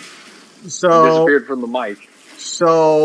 when I sneeze, it is very loud, and all of my coworkers and the people I work with now just look at me like I'm a freak every time I sneeze. Wow. My dad is like the loudest sneezing person, so that's not like uncommon to me. I just couldn't hear what was happening. It's Palpatine. Dark Emperor Palpatine is practically peak Palp. Okay, so how much stronger is he than Revenge of the Sith Palp? Because if he's on par, then I would give it to Mace Windu.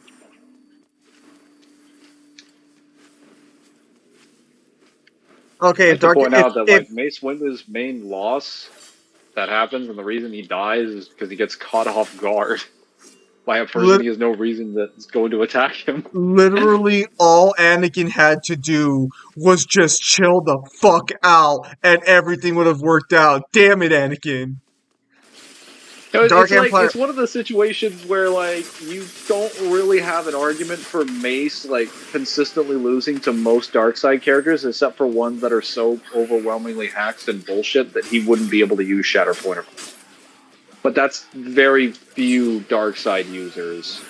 It's Palpatine. Dark Empire Palpatine is practically peak. Oh no, Dark Emperor Palpatine is a lot more powerful than regular Palpatine. Not in the Star Wars anymore, but I remember how really broken Legend Sidious was. If Dark Emperor Palpatine's actually way stronger than peak Palpatine, then he probably would beat Mace Windu. Because I also know Dark Emperor. Then you do know Episode 6 Palp is stronger than Episode 3 Palp, right? That really wouldn't matter. The way Vapod and Shatterpoint works is that if you make contact with Mace and he gets to saber lock you, you're now done. You just gave him energy. I'm gonna be honest. It doesn't matter if he's stronger, even if he is like Mangler just said. But also like, what's he gonna do? Force lightning me? Yeah, like we saw how that turned out. Can we actually see faster? Can we actually just go ahead and point out for the record that Palpatine has used Force Lightning twice against 2 strong light side users, and it has worked 0 times? Like, the other times when it gets used, it's still painful, but they can still take it. It's not the end of the world. I would like to, Darth Vader versus Grandmaster Yoda. Yoda takes that. I would like to actually bring to evidence that not only did the lightning not work on Yoda, it also didn't work on Mace Windu, and even worse, it didn't work on Rey. I was talking about Luke. Well, go ahead. Sorry. No. The lightning worked on Luke, but the lightning worked on Luke because Luke was a bitch at that point. Luke was distracted. So I'm talking about the fact that all the lightning does is just normal fucking lightning. Okay, it just so electrocutes you. actually, so technically, if we go with the expanded lore, even though Sidious doesn't have something called red lightning, his lightning can cut you off from the force when it hits you for like a brief period of time. Which is why I'm questioning why it didn't work on the main people he was using it on. Does it have to actually make contact with your body though? Because Mace never got hit but directly. He was just, Shatterpoint Vapoting it because it hit his lightsaber. And in the case of Yoda, well, actually, I think Yoda technically does get hit. I don't think we have a defense for Yoda. Yoda gets hit by the lightning, then Yoda gets the fuck back up and is like, square up, bitch. It's like, here's a force blast. He had a force ability that can destroy entire fleets in one go. So did Nihilus. What's your point? Also, did they require prep time? That's like the black hole feat, right? Thrawn is capable of taking blows from Imperial Sentry droids. Well, true. Every one of Sidious's large-scale feats has required prep time. Trash. Every single one of them. Imagine not just being Nihilus. Trash. I don't know what this Nihilus is, but it sounds edgy. It is. How could you tell? Was it the name? To be fair, everything Darkseid kind of sounds pretty edgy. I think that's kind of the point. Darth Sidious, Darth Tyrannus, Darth Vader, Darth Maul. Actually, what the fuck does Vader mean then? Well, no, because Darth Sidious, okay, he's insidious. Darth Tyrannus, he's a tyrant. Darth Maul, he's gonna maul you to death. What the fuck does Vader mean? Yes. Well, I know, I think it's like a German word, right? It's German for father. Darth Father? I mean, that kind of describes him in a nutshell, I guess. So, Belcorion versus Sidious. Sidious should take that with statements, but Belcorion has better feats. But Sidious should take that with statements. Go As foreshadowing him being Luke's father? Honestly, while that is true, it works. It also works best as his relationship to stormtroopers. Ofrezo mi caro y no lo quieres. Because he's essentially like their head commanding officer, dude. Am I dreaming? And he's in charge of them all the time. Like, he is essentially the head of their regime, more or less. It means invader? And treats them like garbage. Oh my, yes, Darth Vader, Darth Invader, yeah, okay, no, yeah, that also makes sense, yeah, because they're all cutoffs of it, or they're all wordplay, so yeah, Invader, Vader, fuck, why didn't I think of that? One might say it sounds like Invader Zim. Out you come. You punning my name, bro? I know it's from the Nickelodeon show, but you punning my name, bro? I ain't punning anything. What are you talking about?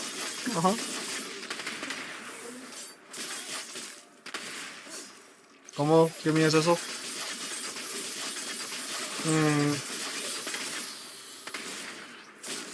Also, so apparently Nihilus has some, anti-feats.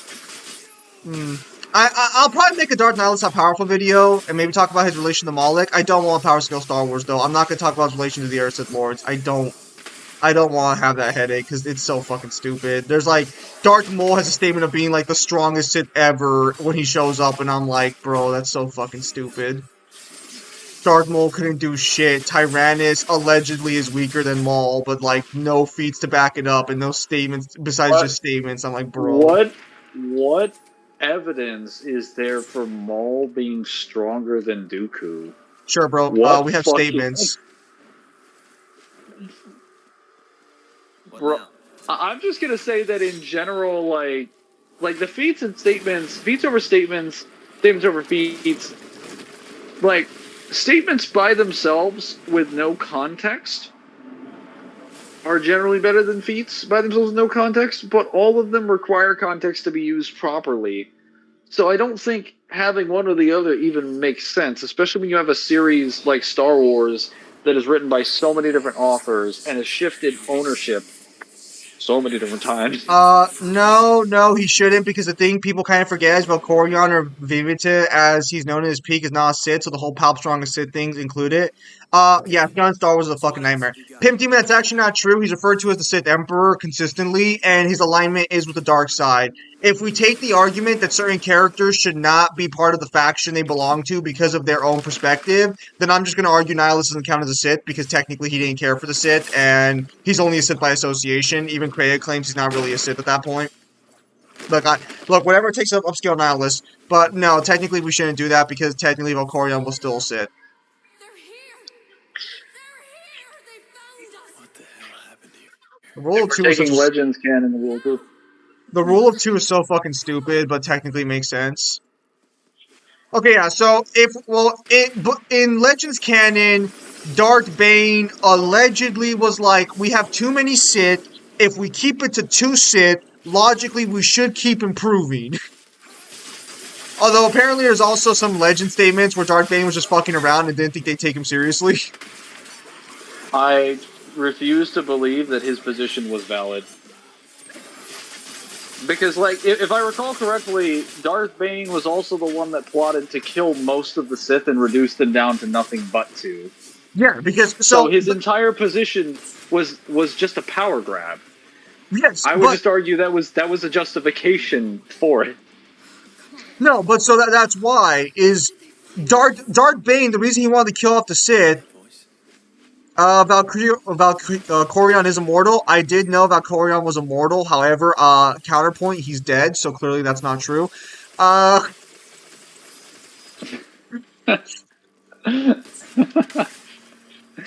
mean, I was gonna say, like, if you need evidence that his rule of 2 was bullshit, aside from the fact that, like, you know, the Clone Wars in its entirety proves that it was bullshit, because that was the most successful the Sith ever were post the falling of their empire. The existence of a Sith empire came about as a result of them having more than 2 Sith. The next time they had to make an empire, they literally had to start a war between 2 separate factions of the galaxy and perform political bullshit for like a decade and a half. So I like to point out so much nonsense to make that happen, and that's if you ignore every problem of writing in the prequels that allowed him to get to that point without being utterly and completely suspicious. he had a winning smile. Aviator is right. If the Sith just stopped betraying and killing each other, they would be perfectly fine. Also, hello and original. Thank you for stopping by. Yeah, I was just talking about how Nihilus is being sort of like not downplayed, but he's being reevaluated by a lot of Star Wars scalers for like being weaker than what people put him credit as. I don't know, bro. I still think he's stronger than Moloch, bro. I'm gonna do that Moloch research for sure, but like, bro, I'm not seeing the statements to help out here. I don't care. The author claims that Nihilus doesn't like compare to the ancient Sith, and that Moloch would be stronger according to another statement. But the author also claimed that Nihilus used the fleet to destroy the planet when that's not supported by lore. So I'm just gonna argue death of the author here. I'm just not gonna use him. And before someone says that the author's not fair, I will actually argue that he hasn't worked on Star Wars lore or Nihilus's character since the game came out. And Nihilus has had new writers since then.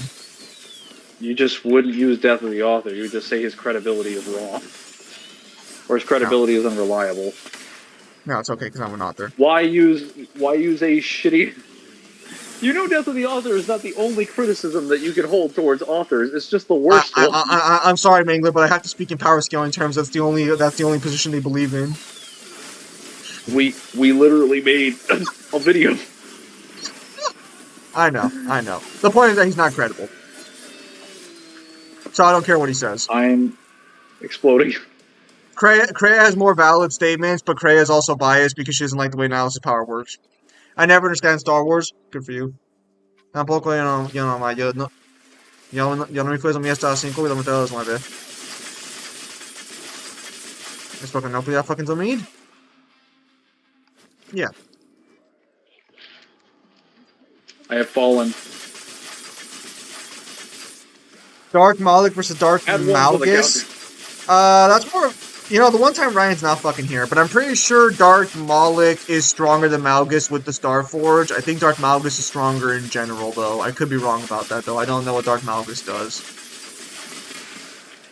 Yeah, Star Wars is a mess, because I'm supposed to believe characters are stronger than the guy who eats planets when they have no feats on that level whatsoever. And I hate being the feats versus statements guy, but like, fuck, I finally get it.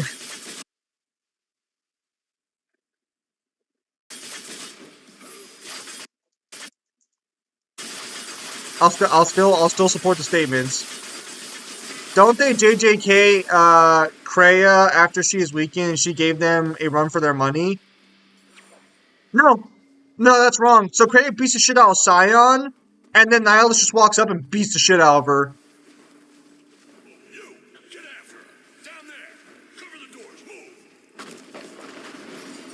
Move. Did you hear what I said? I did not. You cut out. I said add 1 to the counter. I did. Don't worry. Oh. I'll never let you escape that counter.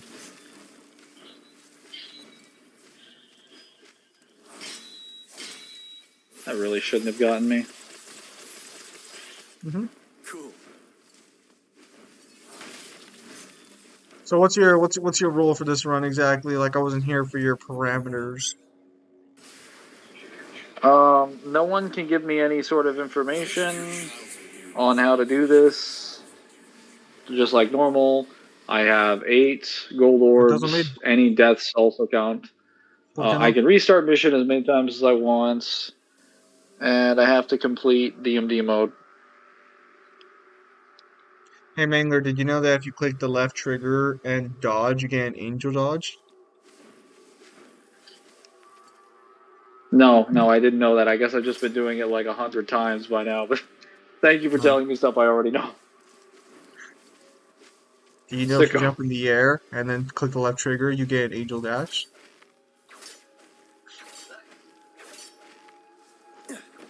Actually, I just switched weapons, but what do know? Wait, what are the controls? Stop trying to help me.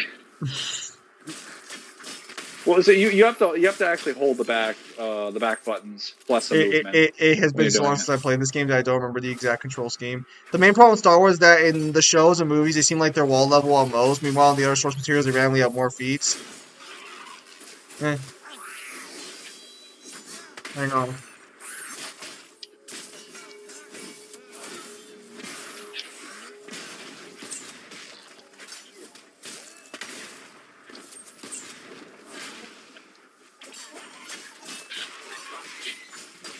Got him.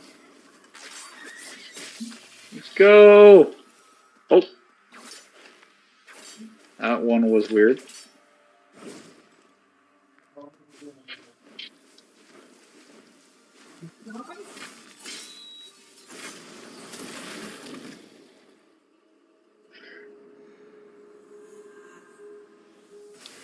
The main problem with Star Wars is that the shows and movies, they seem like wall level at most. Meanwhile, in other source materials, they randomly have more feats. Rock analysis jump. Pretty much Aviator, unlike, say, DMC, has the signs that everything is consistent on all medium scale-wise.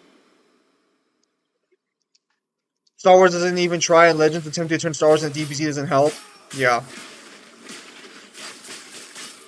It's not just that. It's also that fans don't even understand that shit either. Because, like, I know a lot of people got very upset in The Rise of Skywalker when Palpatine destroys that fleet. And I'm like, oh, thank goodness, an actual good depiction of the Force outside of Legends. Who could have foreseen this? I think see someone get upset about that, and I was like, do you not know how the Force work? Oh, yeah, that's right, because it's never depicted that way in the movies. This one again? Yeah, no, like literally when I heard people complain about Palpatine's lightning depiction in the Force in the fucking Last Skywalker, I'm just like, bro, that's actually a good depiction of the Force. What the fuck are you talking about? I hate to be that guy, but like, while Legends did depict it that way, George Lucas never intended for the Force to have that kind of depiction at all, and he never wanted it to be depicted that way.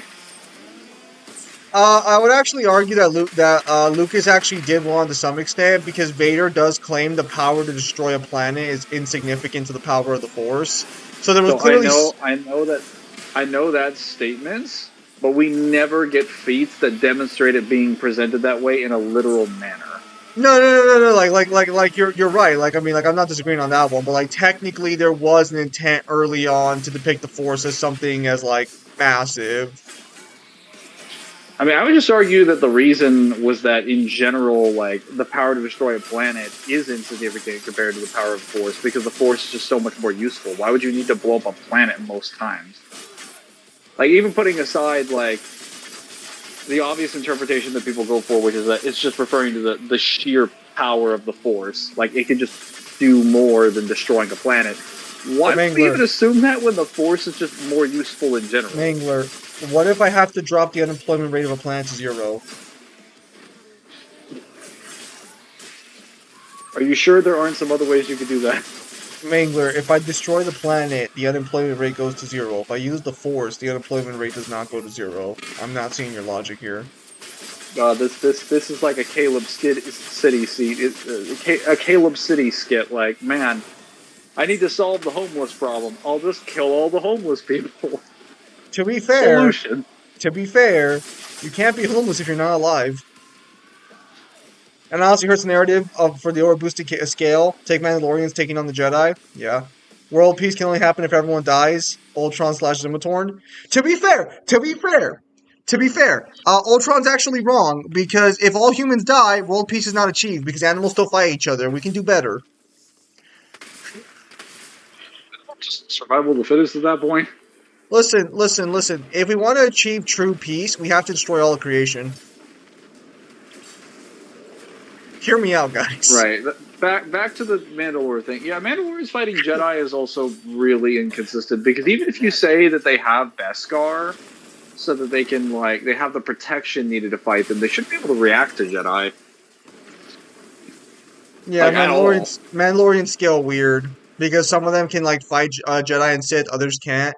Zamasu logic, but was he wrong though?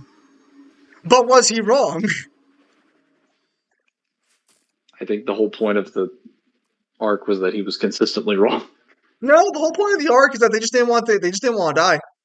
You're mad it works. You're all mad it works. Infinity Ultron type bet. I say give everyone nanomachines and control all life through them. You remember this place? Interesting position, Seems Rock and wrong. Alice, but I believe in freedom. The freedom to destroy all Guys- life. Something wrong, Guys, Mangler? I was just explaining about how the statement of the Force having more power can refer to its general utility because it does 50 different things. Yes, and I'm the explaining Death Star only does one thing. And I'm explaining the practical route of how a Death Star can fix the economy. Bro, there ain't gonna be an economy after you blow up that planet. Then it's fixed because there's no problem with the economy. I'm not sure where I'm losing you here, really. Listen. Okay, hear me out. Hear me out. Hear me out. Discussion. Hear me out. Hear me out. The economy is the problem, right? So if we get rid of the economy, there is no problem. Listen. Thanos was right. There it is. I'm sorry, Mangler. I'm sorry. Where did that come from? We already had a discussion 5 years ago. I'm sorry. Who said that? That guy couldn't have been me. Yeah, that came out of nowhere. What? Must have been a reflex or something.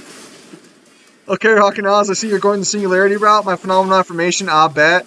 There's a feat by Malgus, which might not sound impressive, but in reality is impressive. It took several Sith, I think 10 plus the protagonists, some of them Sith Lords, to hold down Malgus. That's pretty good. Honestly, I'd rather Mangler's Realm of Darkness beat than this. Yeah, but Mangler's Realm of Darkness is, doesn't have solutions. It only has darkness. Guys, I don't have a Realm of Darkness. Age of Dark. It's not the same thing.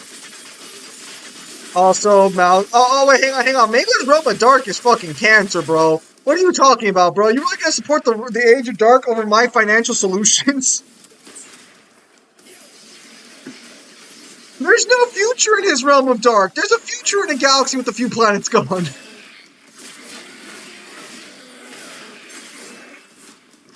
Also, Malgus should be somewhat weakened as this happens right after he'd been in battle.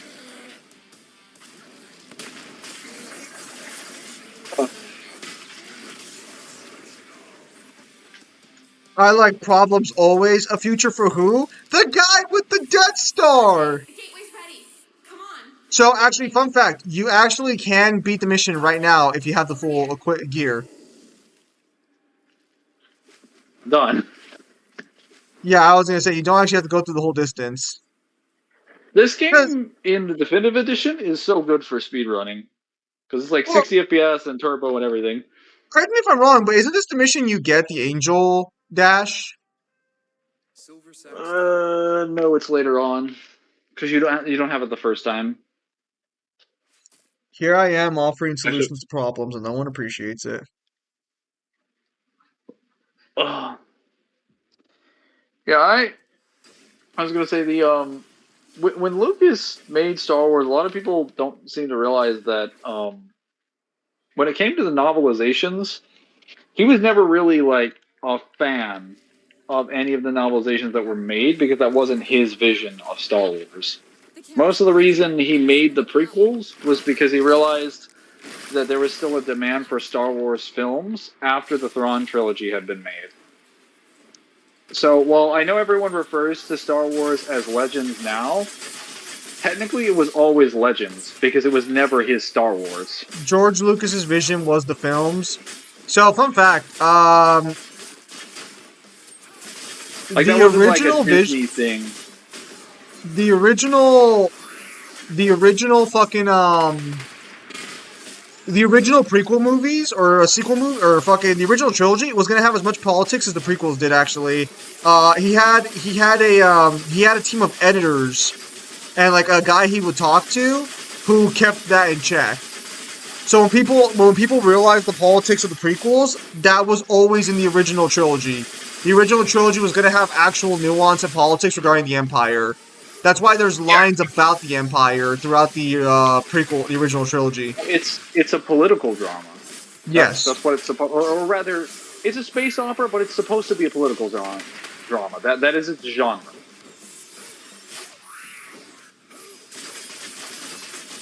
I should hit up Oscar sometime, see how he's doing. I should really kill Honestly, these demons. Legends what? I should really kill these demons. You should. But yeah, you should hit up Other as well. I should check in on them, make sure everything's going okay.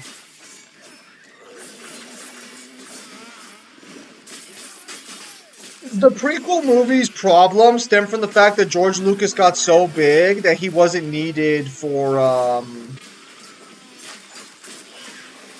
that he didn't need an oversight. Anyone would just greenlight whatever he was making because people would go watch it. That's why episode 1 and 2 and 3... Actually, no, fuck that. Episodes 1 and 2 have such rough dialogue. I'm gonna say episodes 1 and 2 because episode 3 is fine. Well, I think episode 3 has really, really rough dialogue in, like, prior to the Jedi falling. Like, the movie really falls into place when Order 66 happens. But, like, some of the scenes where Palpatine is talking to Anakin, it's like, bro... I think that comes from the How do you fact... not understand what's happening? I think that comes from the fact that, like, Palpatine had some insidious motives, like, beforehand, but it didn't really become... He couldn't really show it until episode 3. I think that's why every line Palpatine says is, like, super evil. Have you seen the clip of when of someone just analyzing how he's talking about Darth Plagueis the White and how that doesn't make sense in context for Anakin to be sitting there and like taking that in? Like, I guess sitting there and taking it in is fine, but not having a couple gears running in his head. Because the thing about it in this context is that the senator has just is talking to you now and is sat you down for a show and he's speaking to you about a Sith legend in which two people are present, a master and an apprentice, and one of them is capable of doing something that happens to be the perfect solution to your problem. We're not going to question that at all, but we can put that aside for the moment because the Force is weird. So sure. The city itself was trying to stop you. We're not going to talk about the fact that in the story, the apprentice kills the master, so the only person who would be a witness to the story is the apprentice. So how does that work in theory if you're listening to the story? So Because I would just technically, assume that you so would I, have heard it from him well, or him. I would offer an example of technically the apprentice could have told the story to other people. Nicely done, girls. And Yeah, but also, like, I'd like to why also point would they? out, Anakin is not in a rational mindset throughout the entirety of Episode 3. So it actually makes sense that he wouldn't pick up easy to fucking see signs because all he cares about is his wife dying. And Palpatine I knows that, I and that's why I, Palpatine's fucking manipulated. Now, fun I fact, the understand novelization. that. I understand that position, but I just think that's really flawed, considering that it's a very obvious telltale sign that he's a Sith. The Emotional manipulation or novelization not, for it's a. episode 3 actually makes a lot more shit clearer if you actually read the novelization. It makes things a lot more blatant for how things are supposed to be interpreted. Oh, I'm sure. I just still think the dialogue is not necessarily like. I don't think it's necessarily like work. Okay, it's way better than twos than Attack of the Clones. Though Attack of the Clones is more so like bad dialogue because it's cheesy, save for like the scenes with Padme and Anakin, because those are just awkward and forced as fuck. I actually think that Episode 1 had probably the best dialogue out of all of them, just because it doesn't feel like Episode 1. Like, it feels like a standard organic story. People just didn't like the changes done with the Metachlorians. They just didn't like the fact that there was a scientific explanation for how people got the Force, which made perfect sense in universe to establish. They're like, no, it's not this magical space stone thing that everybody can do, or that specific people can do, because they thought that it took away from Luke or Obi-Wan or anything like that. Did you know that Count Dooku was actually stronger than Anakin during the fight in episode 3? And the reason Count Dooku loses is because Sidious sabotages him. Sidious sabotaging him? No, I knew he was technically stronger. I've heard that from someone. So there are two pieces of information in episode 3 that for Count Dooku that make his death make a lot more sense. Sidious is fucking with his mind the entire time during the fight, and he doesn't realize that.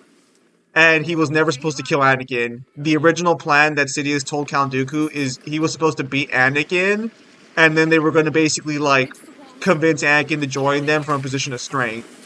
So Dooku had no idea he was going to be a sacrificial lamb for Anakin to join them. That's why he looks so shocked when Sidious says kill him. He definitely. I don't think that was part of the plan. I always assumed the plan was to capture Anakin. Also, I'm Because the pretty whole sure that's point of also why being, Obi-Wan loses so fast too. I believe the novel also states that Sidious was fucking with Obi-Wan as well. you wouldn't have had to convince me of that. Though it's more so that like I think Count Dooku's goal was to take Obi-Wan out of the equation immediately, because his goal was Anakin. Okay, Lama. Well, yeah, because also Obi-Wan could also. I think Obi-Wan actually is the best. Would have had the best chance against Count Dooku since of his defensive style. So like he was the biggest threat. He's also the only voice of reason for Anakin. You can't have him around if you're trying to manipulate him. I don't know, bro. Anakin seems pretty easily manipulatable. Man, the gameplay would be so much faster if you were as Kratos. He's immeasurable speed, you know? It would just snow a lot, so that's why when he goes fast, it's represented by slight jogging and dodging in snow. Potentially for stars. I'm pretty sure if that was the case, Obi-Wan would have noticed he was being screwed with. Yeah, but here's the problem. Obi-Wan gets taken out of the fight almost immediately, so if Obi-Wan was being mentally screwed with during the fight, he wouldn't have had time to notice because he would have just got fucking knocked the fuck out. It doesn't make sense for Obi-Wan to lose that fast in a normal circumstance because he's already fought Count Dooku and he's a Jedi Master by this point. The fact that he gets taken out that fucking quickly has always been fucking absurd. So I'm pretty sure the novelization like references him getting fucked with as well, because Palpatine needed Anakin alone. Because again, if Obi-Wan was alive, Count Dooku never would have died. Oh, que suave. If Obi-Wan had been conscious, they never would have killed Count Dooku. Que suave. Because Obi-Wan wouldn't have allowed it. So one of the things I always find yeah, no, we're just gonna capture him. Okay. One of the things I always find interesting about Count Dooku's death, even the original story, is Count Dooku's death is not played up as a triumphant moment in the original movie. There's like a dark sound when he's killed. Yeah. Even the opening credits reference that there are heroes on both sides of the conflict. That's not just black and white. And I kind of like that Count Dooku's death is one of those examples in all of the media. Because I Ryan don't know. told me that apparently there is some rather dark shit that Count Dooku is planning for Anakin in the novelization. Like, very manipulative, I'm gonna kill your wife, take out your, teacher type thing after we capture you by force type stuff. Well, he has to turn him into a Sith. Well, yeah, but like it was very Yeah, no. Well, I would have figured like a hostage situation, but I think what he did was even excessive by Sith standards. No, because the Sith need you to have nothing but power. It's why most of the Sith don't have any positive traits, because all Sith masters basically break their students apart because they can't afford for them to have any other recourse. Granted, Count Dooku probably wouldn't have done that because he never really was a Sith. He was more of a Dark Jedi. That's why he never had the Sith eyes, despite being stronger than Darth Maul. Although I think the new canon is that Darth Maul is strong. Again, apparently, I think Darth Maul might be stronger than Sidious, but it's like, no. I'm sorry. It just doesn't make sense. Count Dooku rivaled fucking... Palpatine was scared of Count Dooku. And Count Dooku also rivaled Mace Windu in ability, so I'm going to just say that I don't believe Darth Maul is stronger than Count Dooku. I'm sorry.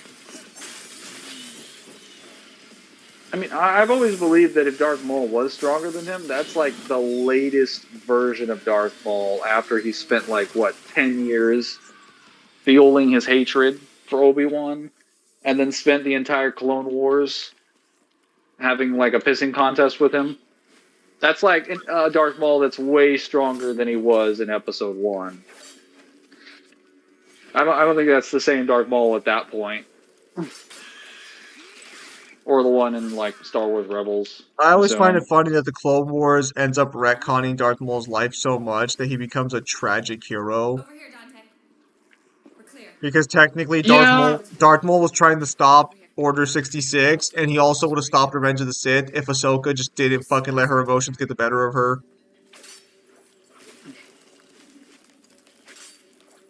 Yeah, and then he just ends up dying a bitter man in Rebels.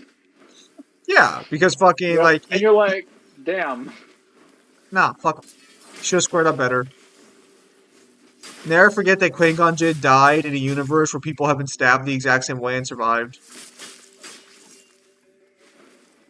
Never forget that Qui-Gon died after one movie.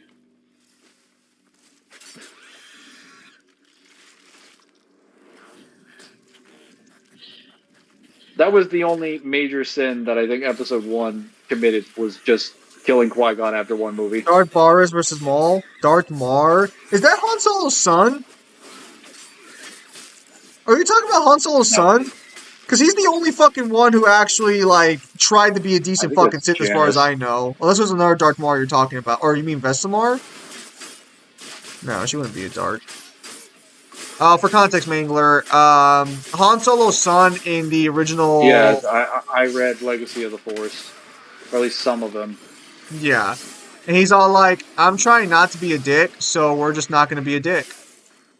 We're going to be a... So technically, all the Sith are filled by his emotion. It doesn't have to be negative. Technically, they just choose negative emotions because they're all a bunch of cunts. I think that the specific reason he even kills Mara Jade is just because Mara Jade found out that he was the person, that he was betraying them, that he was the Sith that had been spying on them. And he only killed her to cover up that fact so that he could get away. He didn't kill her out of malice. And he was a little bit vindictive about it, but he specifically was like, hey, I just kind of want to get away. She's like, you're not getting away. It's like, all right. To be fair, in Star Wars The Old Republic, your Sith character can be pretty nice, relatively speaking, of course. Game went out as a bitch, considering much weaker and skilled Force users survived lightsabers to the stomach. Yeah, Qui-Gon Jinn's death was so weird.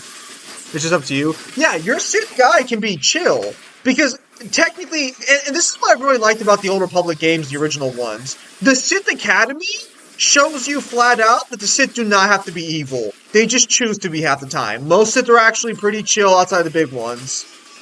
Are you telling me that someone other than Lucas has portrayed a non-dualistic version of the Force where people have their own decisions and traditions and it's just been watered down as fuck? Yep. Are you I mean, telling to me be the fair, great like, George Lucas portrayed everything in a black and white moral sense with no level of nuance? We're good to go. nope, that's not technically true. Again, like the Clone Wars actually it does have nuance. Count Dooku had nuance. The novelization wasn't written by George Lucas, but it is still valid. What makes you think George Lucas was responsible for any of that, even if he directed that? When the He movies clearly show this guy is he always he portraying things in a moral black and white sense. he wrote the script for the prequel movies. He wrote those movies. No, I'm talking about the Clone Wars. Like, I know he No, was no. I meant the responsible for movie. directing it, but I meant Attack of the Clones and like Revenge of the Sith. Like the whole point of Count Dooku as a character is to demonstrate that the dark side is not always inherently just arbitrarily morally evil.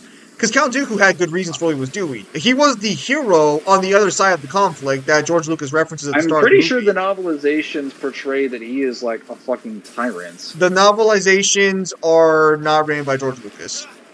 They are technically canon and valid, but I am considering them valid as source material, not So, under Lucas's vision. so I mean, what even would he be doing that presents him in a nuanced manner? He's just got a few dialogue lines with You like, understand that the CIS as a group are literally against the tyranny of the Republic, right? Like they're not evil inherently.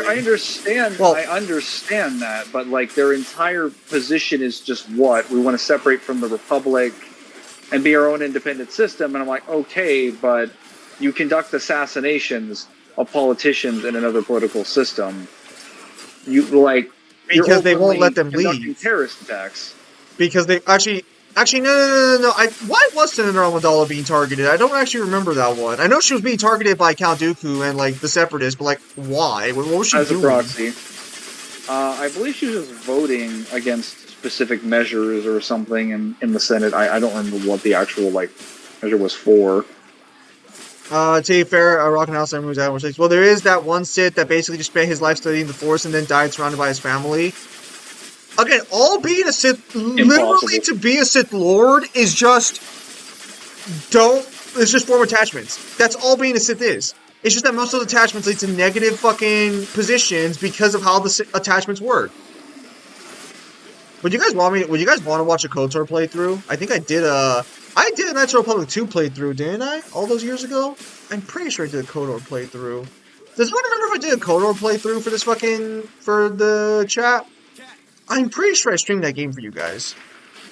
KOTOR 2 anyway. I don't know if I did KOTOR 1.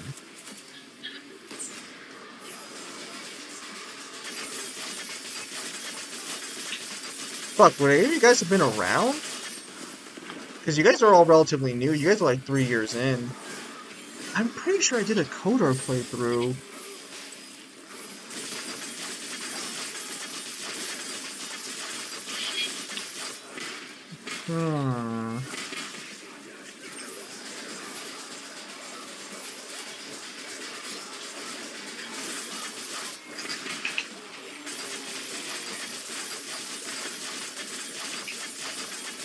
What? Oh, that was bullshit. Alright, so You're trash bullshit. level 2. Understood. Hear me out, Star Wars. I mean, would you guys be interested in me doing a playthrough of the Old Republic MMO? Like, I mean, like, I don't think it's that expensive. And I think it's on Steam now, right? The fatter they are, the harder they fall.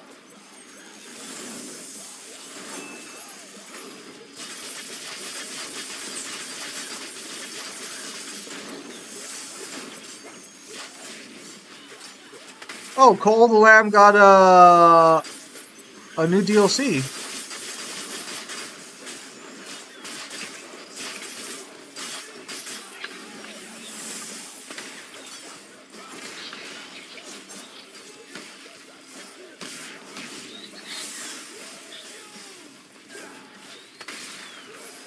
Okay. Cult of the Lamb added local co-op to the game. That's actually kind of interesting.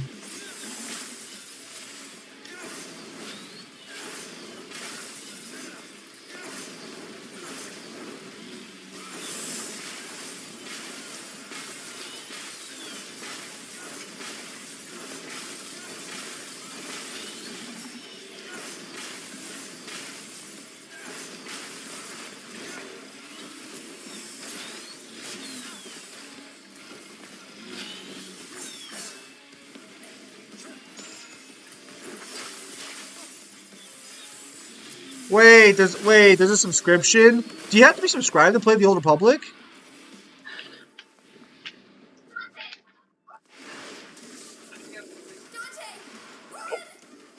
I am running.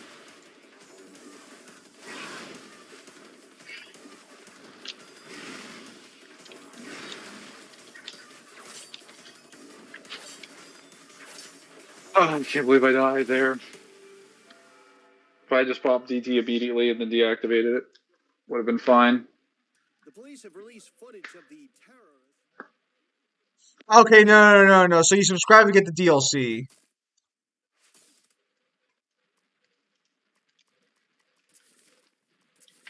So I'm not picking on playthroughs. I just pop up to hang out, so no comment. Understood. It is on Steam. I'd be interested. I would. I already see the Star Wars Old Pokemon was pretty decent story wise. You don't need a sub to even get through the main story. Wait. When you say expansions, does that mean like the Shadow of Revenant shit, or does that just mean like other expansions? Because if the game's free, like I can do a playthrough for it sometime. Yeah, and if the game is free, I can probably get some people to fucking join me on that shit.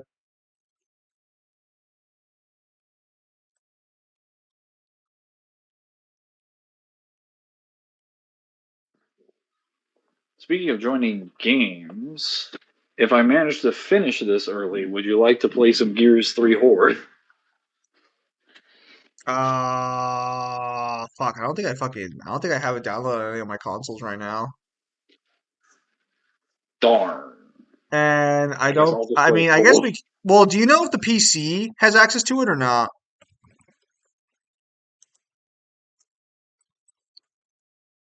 Can someone check if the PC version of Gears of War 3 lets you play with the console versions? Because I have Is Game it Pass. is it even Hello, Bonzo. available on PC? Let's find out. Oh, look at that. Halo Well, Wars. okay, Crazy. well, hang on. When you played me, actually, when you played Halo Wars with me, were you using a Game Pass copy? Yeah, on PC. Were you on the PC at the time, or did you switch to your Xbox One? I was on PC. It's right here. Huh. So, I think Gears of War I think it just 3. registers you. I think it just registers you as the platform in question Well, if you're it won't doing it matter via Game anyways Pass. because Gears of War 3 is actually not on Game Pass for PC. Damn. You want to know what is on Game Pass though? What? Gears of War 4. I mean, I'd be down for that, but the problem is the Gears of War 4 is like 100 gig. you. I Hang on.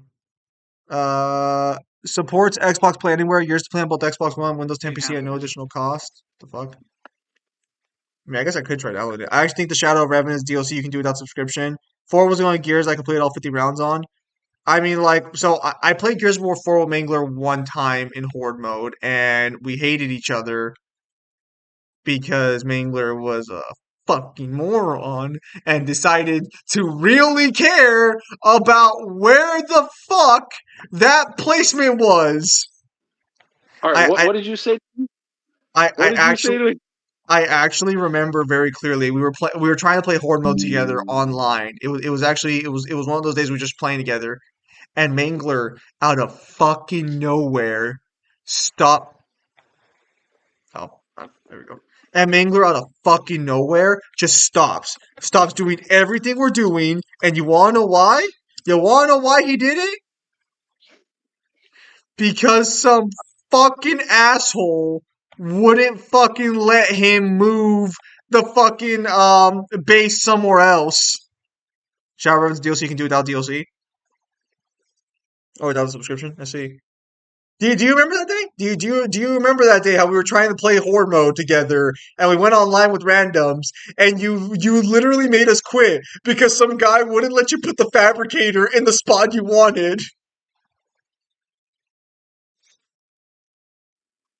Sorry, some connection problem is happening. My Uh that Discord. that was probably me downloading the update for Game Pass. Oh, well, what were you saying? Do you You're remember criticizing. do you remember the time we were trying to play horde mode online with people and you made us quit a I game remember. because some guy I wouldn't put the remember that we kept. fabricator where you wanted it? I kept quitting because some. Okay, so some dumbass kept moving all of my fortifications as well and moving the fabricator. So for context, when people, if you play Horde 3.0, Horde in Gears 4, unlike in Gears 3, you can actually put your barriers in specific locations based on where the fabricator is. But the fabricator also controls your spawn point and where the enemies spawn. So you have to have it in an area where you can dig in. You can't move the fabricator. Everyone who plays Gears 4 does this, and I've never had that happen outside of that game.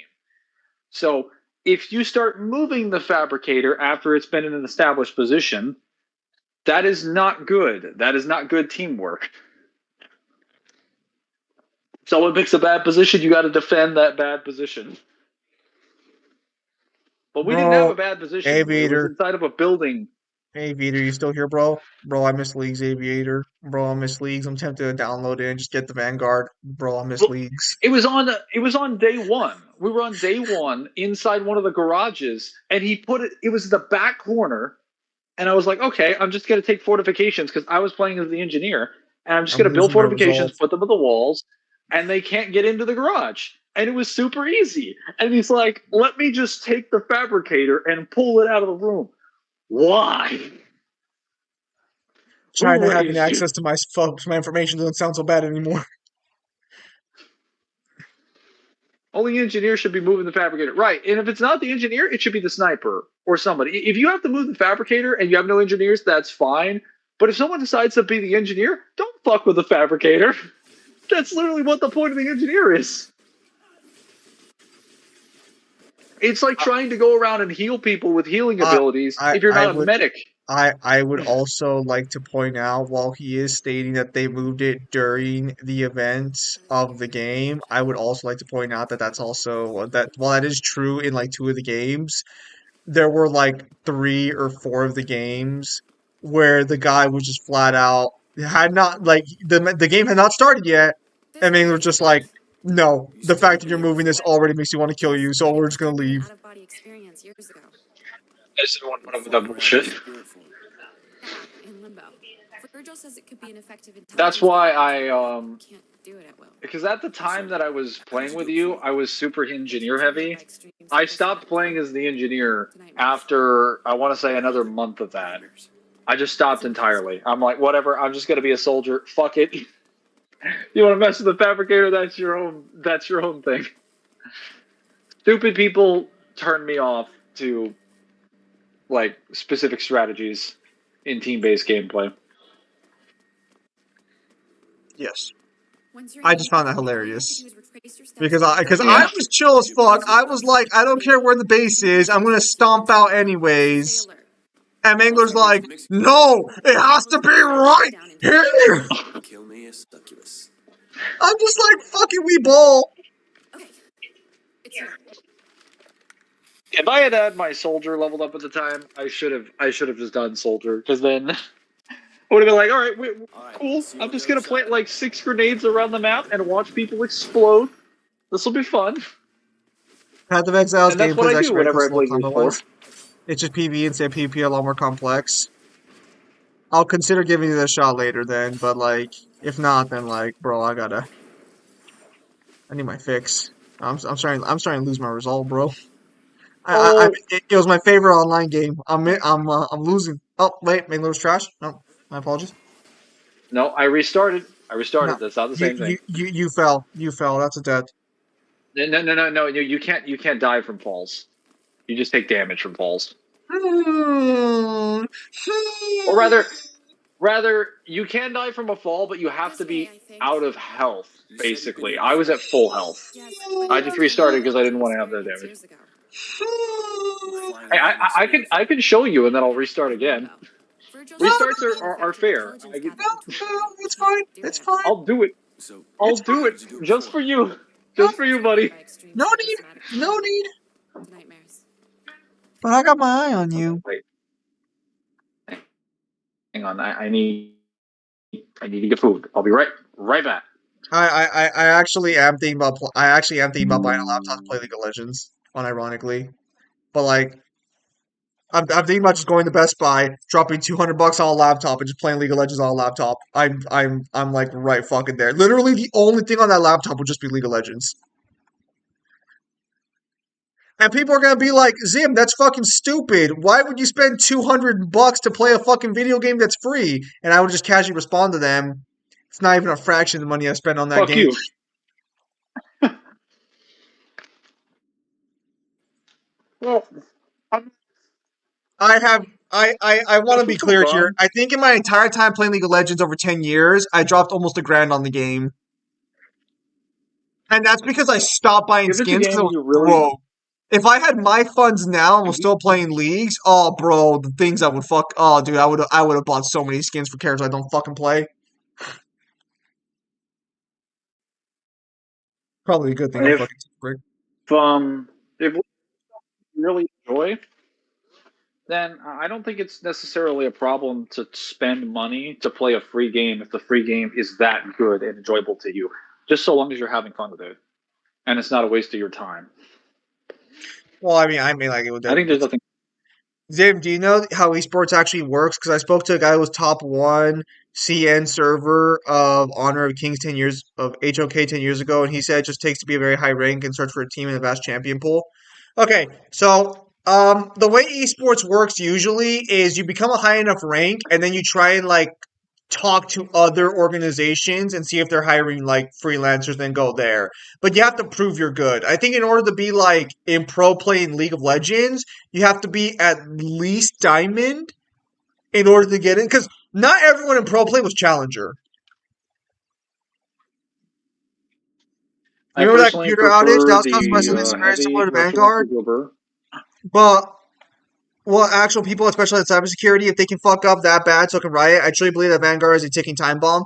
That's the reason I don't want to get it on my PCs and shit. That's why I want to buy a laptop for it because I do agree with you that Vanguard's going to become a problem at some point.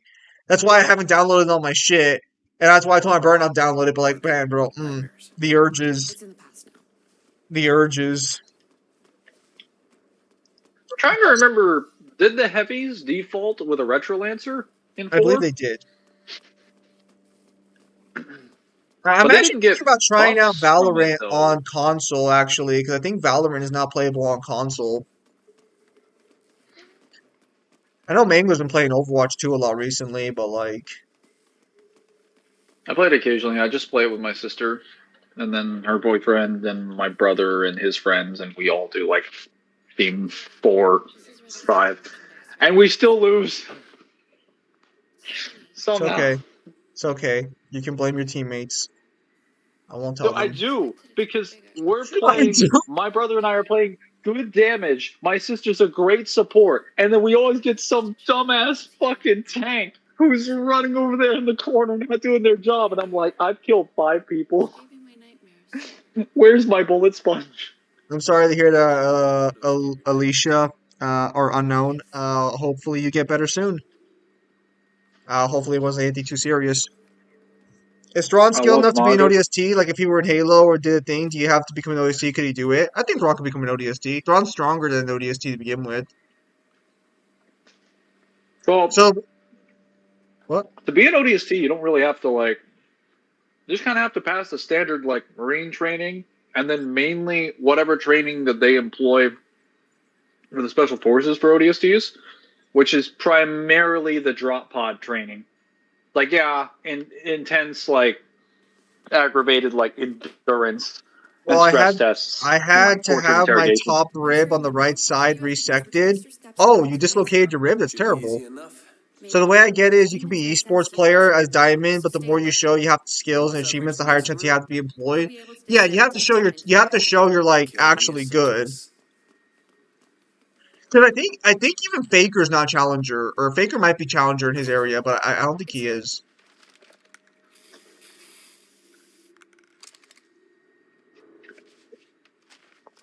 Because like that's why a lot of people. Mangler, That's if your why a lot On the teammates, other side. what? Mangler, if your teammate purposely tried to set up your team up for the rest of the team to die, no, but it definitely seems like that. Are you Kyle, speaking from experience, shut Balrog? the fuck up. You got my ass killed more often than I got you killed, and mine was an accident. Yours wasn't. Fuck off. Say that shit to my This fucking feels like face. this seems like some Dead by Daylight trouble. Devil better be ready for fucking tonight. He better not be fucking sick. I need to check in with Devil because, like, nah, I want to fucking, nah, nah, dude, let me tell you. I did watch the Dead by Daylight stream on last Tuesday. Let me tell you about this shit. So I'm already hitting a rock. The killer's around me. Kyle is dying. He already got hit. He turns around and he looks at me hiding behind the rock and he leads the killer right towards me. When I ran the I killer like it to too. him, I didn't realize he was halfway across the map. No, and that's one of the times, Kyle. There were more. Kyle turns Oh around my and god, looks silly shit. at me. He looks into my soul, and he's all like, "Yeah, I'm bringing him right towards you." No, no, fuck that. Gotta love those sabotage moments. Oh yes.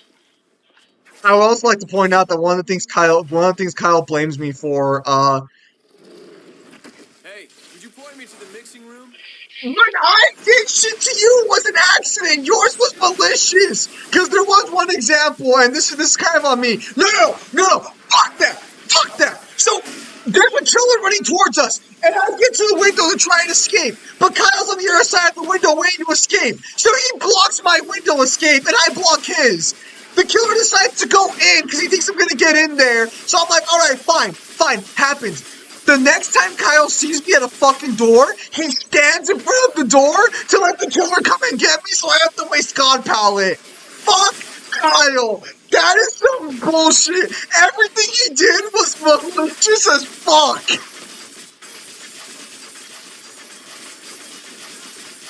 This is true, Kyle. Did you body block him? He absolutely body blocked me. 100% Kyle, you can't even deny that one. Did you body block him like a Dark Souls summon? That's not what happened. Bro, I low-key want to react to that stream. I want to react to my own stream giving commentary about it. I low-key want to do like a fucking after the fact. Nah, fuck that. I acknowledge the window was us fucking each other up over. I was there. Kyle did it more than a few times. Thank you, Rockin' Alice. Thank you. Listen. I screwed Kyle over a couple of times. Like, I'm not denying that it happened. But mine were accidental and at the beginning. Kyle kept that shit going for the rest of the run. Kyle was absolutely out for blood. 100%. Alright, Layers, Alicia, thanks for stopping by, or Unknown. Hopefully you get better. I'll join. I'm gonna have you and Jebel join so we can just go fucking play that play. Actually, no, fuck that. One of you guys is streaming. If all three of us are meeting up to stream DBD again, you guys are streaming tonight. I want them to see it from your perspective. No, fuck that, Kyle. The one time I let the killer to you, it was when I ran across the fucking map and I thought you guys were fucking gone. Nah. Oh, yeah, and let's not forget when we found out how he got so many gens. I remember Kyle tapping gens to get them, that motherfucker.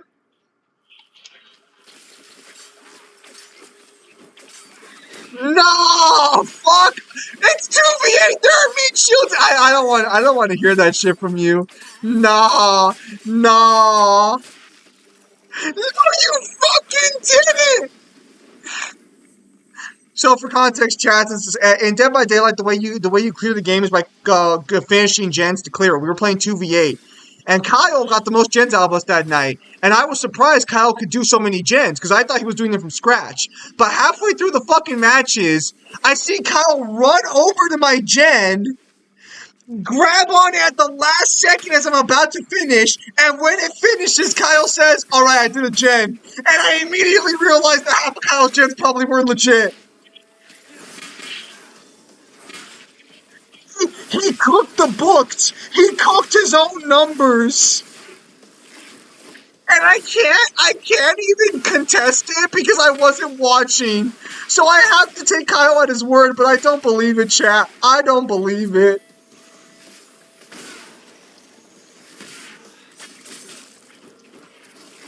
Oh. Fuck you, Kyle. You got my ass killed more times than I should have. And then Devil! Fucking Devil stopped playing objective to get saves! And I was like, bro, how is he so fast? They were everyone cook anyone cook Devil who would hop off gens. Oh. No, I'm getting the Devil right fucking now. I did not kill our team. Fuck off. But Devil would literally stop doing the objective to go get saves, bro. Devil absolutely abandoned the plot for saves. Dude, it was the weirdest fucking thing. So Devil's on hook like half the map behind me as I'm going for a save to get my point up and help out a teammate because I wasn't on gen. And Devil just sprints across the map at the speed of light and beats me to the guy, and I'm just like, fucking how? There is no way that speed boost is that fast. It's Dream Runner time. Good luck. Zan, why'd you make Rin? Oh, you know what? After Kyle's complaints about my changes to Rin, I'm not gonna change Rin at this point. Fuck it. I'm gonna hard commit. I have a new plan now. Down. I have a new plan now. Since Kyle didn't like my original fix, I have a new plan. Now there's gonna be 2 people in Rin's head. Peak. And fuck you, Kyle, before you give shit. Fuck you. I can already hear Kyle being snarky about it. I can already sense it in my bones. In my soul. Just like when he screwed me over in DBD, I can feel it in my bones.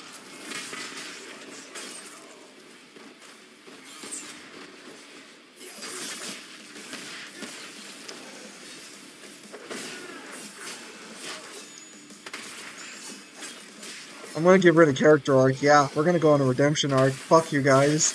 I'm sticking to the original plan. Redemption arc Rin, let's go. Nah. Fuck you guys. I'm gonna cook. Just not on this one. Because I have to introduce the other character. A little bit of cooking. A little bit of cooking with Rin. But I'll cook. I'm gonna cook. Fuck you guys. I'm sticking with the mistake. Ray is still a mistake, lol? Nah, you all just don't get peak. If you were at Heaven's Gates, God would just look at you and say Rin. Bruh. Samaj, you haven't even read the book. Okay. That was rough, but it was only one Dream Runner. Unfortunately, his AI got messed up by the fact that I had to fight like 2 other lesser Stygians, so he wasn't able to attack me when he needed to. It's like 300 pages. Technically, in book format, it's like 452, but like it's not. It's not a hard read. Is it double spaced? It is not double spaced. But I think ebook formatting is weird. I think in actual book size, it's. Wait, what am I saying? I have a physical copy of my book. What was the font size? Hang on. Because if it was like, 14, 15, that single space, that's not bad. Like you can get a lot of, well, No, I'm yeah, pretty sure I that's dropped the about a font size little for the above published average. version.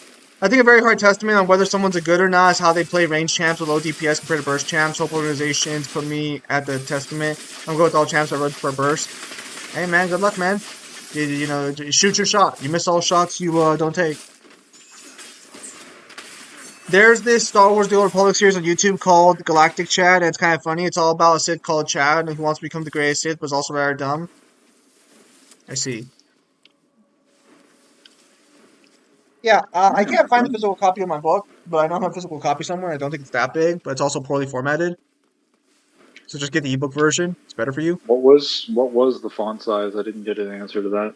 I think it's 12 for the published version. I don't think it's 14 because I write in 14 or 16. Mm, yeah, I like so I know 12 is supposed to be the standard, but I'd rather write in 14 or 15 Yeah, because you because it like just actually. does like 12 is just small enough to where it's below like an acceptable average. An acceptable Yeah, average is maybe, like the maybe I should lowest you write could go. Kyle size font 9.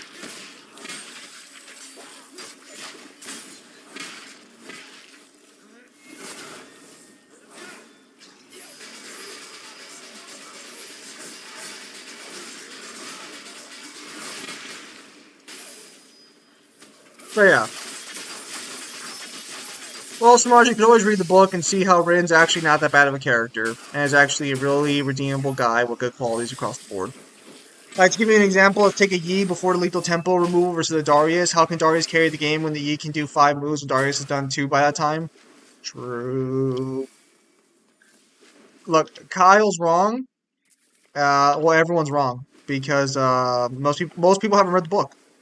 See, if more people read the book, you guys will all see that Rin's not that All bad of right, a character. that's the end of the mission.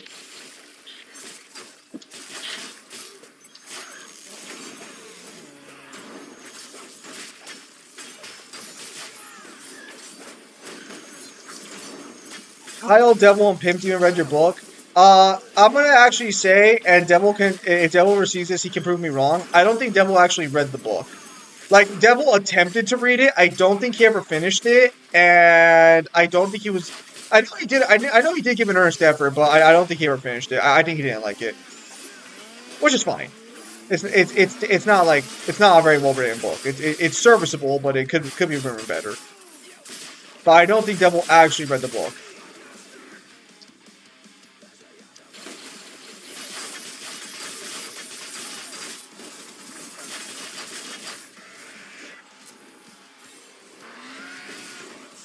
Unfortunately, Devil's just always like too busy to help out with stuff like that. It's why like I think it's also why he partially like always wants to help out so much on the DMC videos to show that he is here helping. But it's also like Devil, we all get it. Well, besides Mangler, but we all get it that like you work a lot. Like we're not judging you I for it. get it. Devil's The hard. only thing I judge him for is that he doesn't leave his workspace to go to a healthier workspace. Yeah, no, Devil works all the time. So Devil has an excuse. So like I don't I blame don't Devil if he judge just. him. Uh I don't huh. blame him or judge Uh him huh. for working Uh hard. huh. Uh huh. It's that his No, Luigi. situation is shitty, and he has the means to remedy it by moving to a different workspace, and he doesn't do it. So And like I've been to where Devil lives, and his options are very slim. Assuming he doesn't want to drive out of town. he's got to have something. Dude, I've been there, and let me tell you right now, it's a very small rural town he lives in.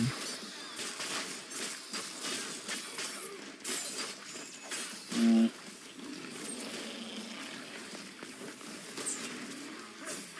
That's true, Majin Dante.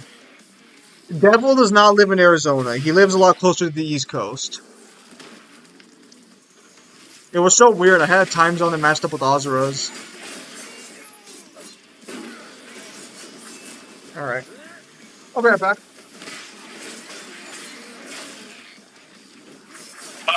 He's done. Got him. All right. Mission 6. Let's go. Dante, You okay? That looked pretty.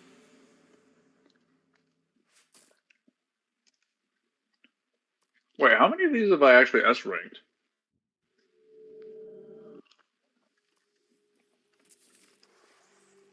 Oh shit, done a lot better now. Secret Ingredient is a boss. Overturn, that one's not too bad.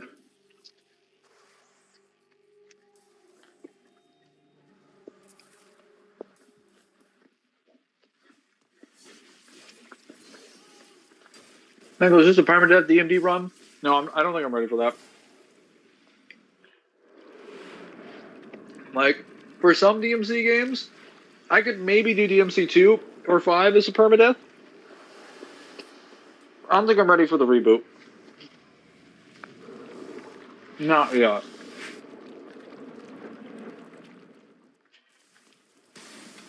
Hang on. I need to wash my hands. I just ate some glorious chicken. This is just the standard DMD challenge run. Limited lives, no items, no glitches allowed, or like major exploits. At least anything that isn't intended within the game's mechanics. So, like throwing people off the side of the map, that's fair game because the game intentionally has built-in platforming. I'm just going to try not to rely on that for the most part.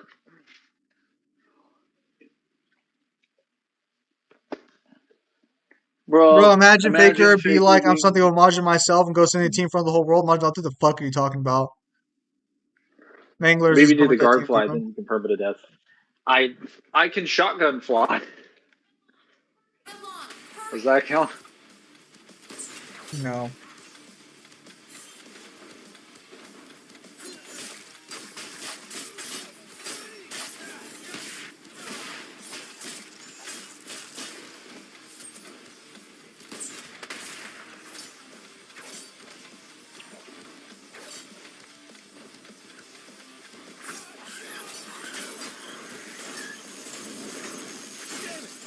Die already!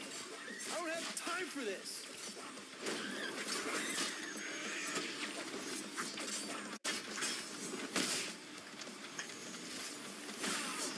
To see if I could get enough energy to get Devil Trigger, but I don't think I'm going to have it before the Succubus fight. It's crazy, bro.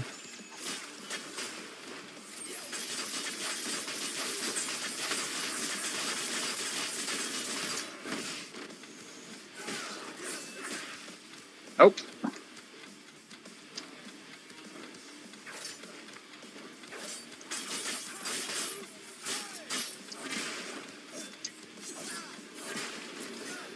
I don't like the sound of that. Better hurry up.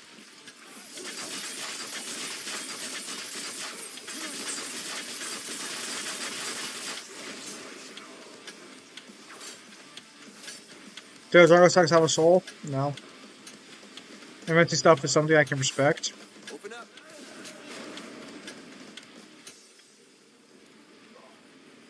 Oh, what a stink. It's the bright light at the end of the tunnel. Yes, Argosax does not have a soul.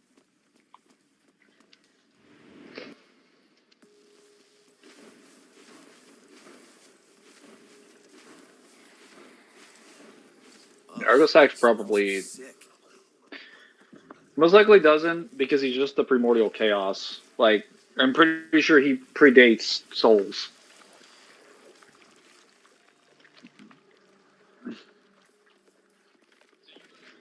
So you must be the secret ingredient.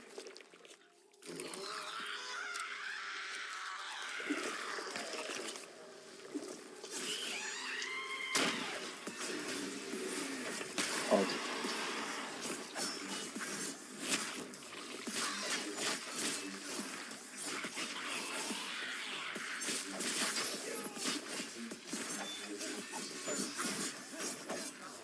Don't be shy.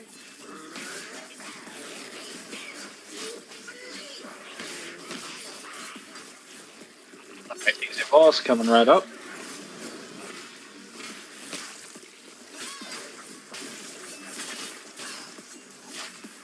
Hey, Succubus. Suck on this.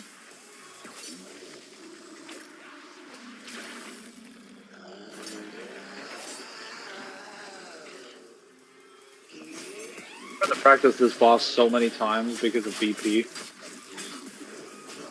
That Cloud could survive in DMC5 video. I don't agree with what he said. Well, Cloud would pretty much one if he has Guys, CBT. Fuck.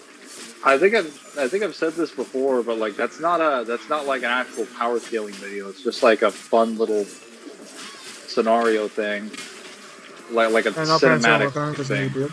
Yeah, pants are not working. Oh, yeah, so this is a little more topical post Olympics. But did you hear about the Olympic? Well, I then, believe it was a swimmer from I think it was Finland. oh. No, I don't keep up with Finland. Okay, so he was convicted and found to have Got stabbed. SA'd a child, and they still put him into the Olympics as their representative. And everyone booed him at the Olympics, as they rightfully should.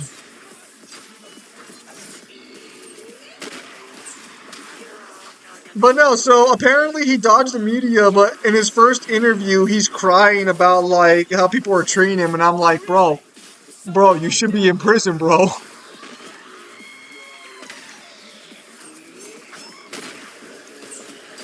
So, you know, I just want to point out that it's nice that justice is being served some way.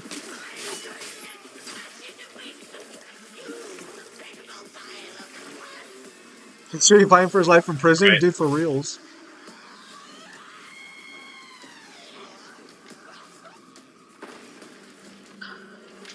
Yeah, I don't get what the fuck they were thinking, sending him to the fucking Olympics or whatever. Oh, and I also found out that the Olympic medal actually had a piece of the Eiffel Tower in it. Unintentional? Yeah. So every Olympics like medal tries to be unique to the area it's in. It has something topical towards it. But for the French Olympics, they had this really ugly looking piece of gray in the middle, and I didn't know why. But I found out the other day that little gray piece of metal is actually a piece of the Eiffel Tower. Nice.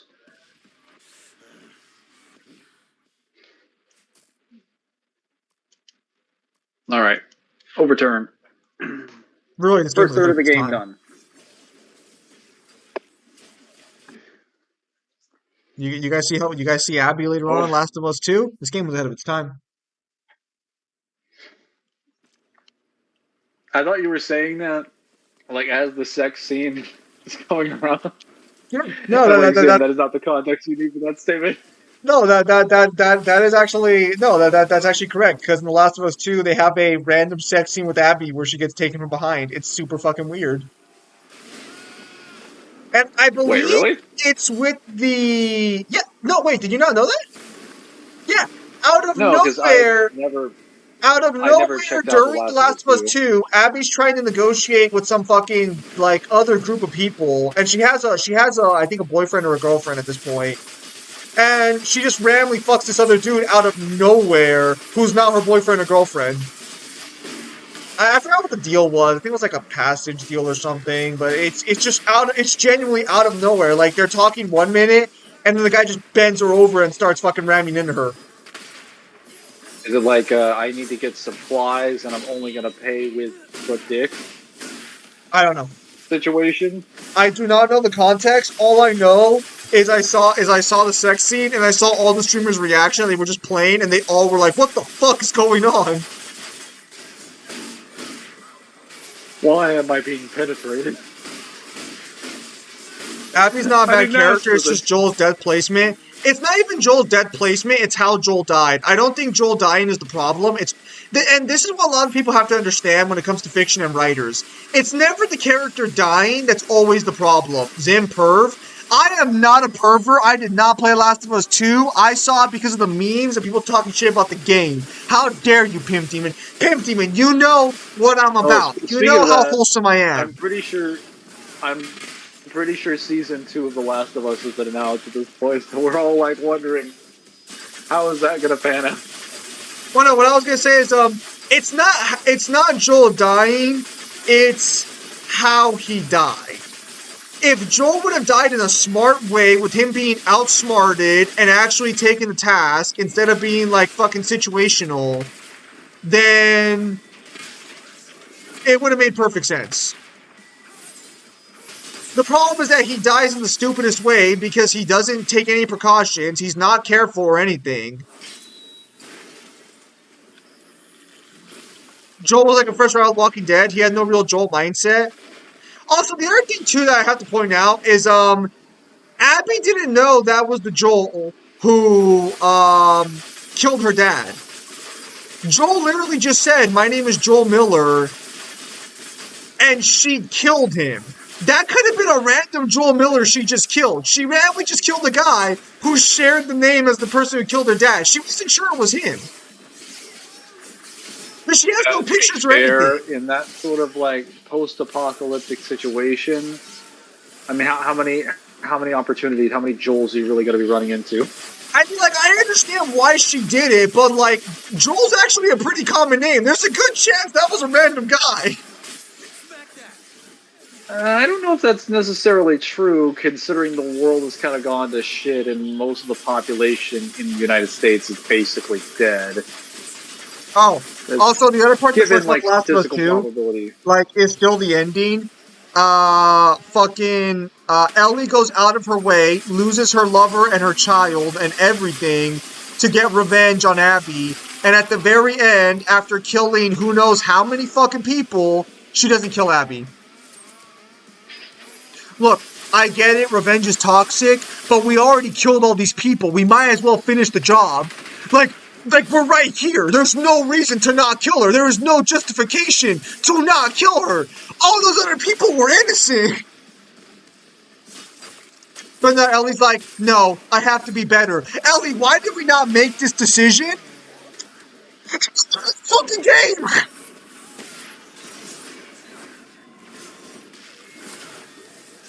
All I'm saying. Well, can I ask, did you change your profile picture?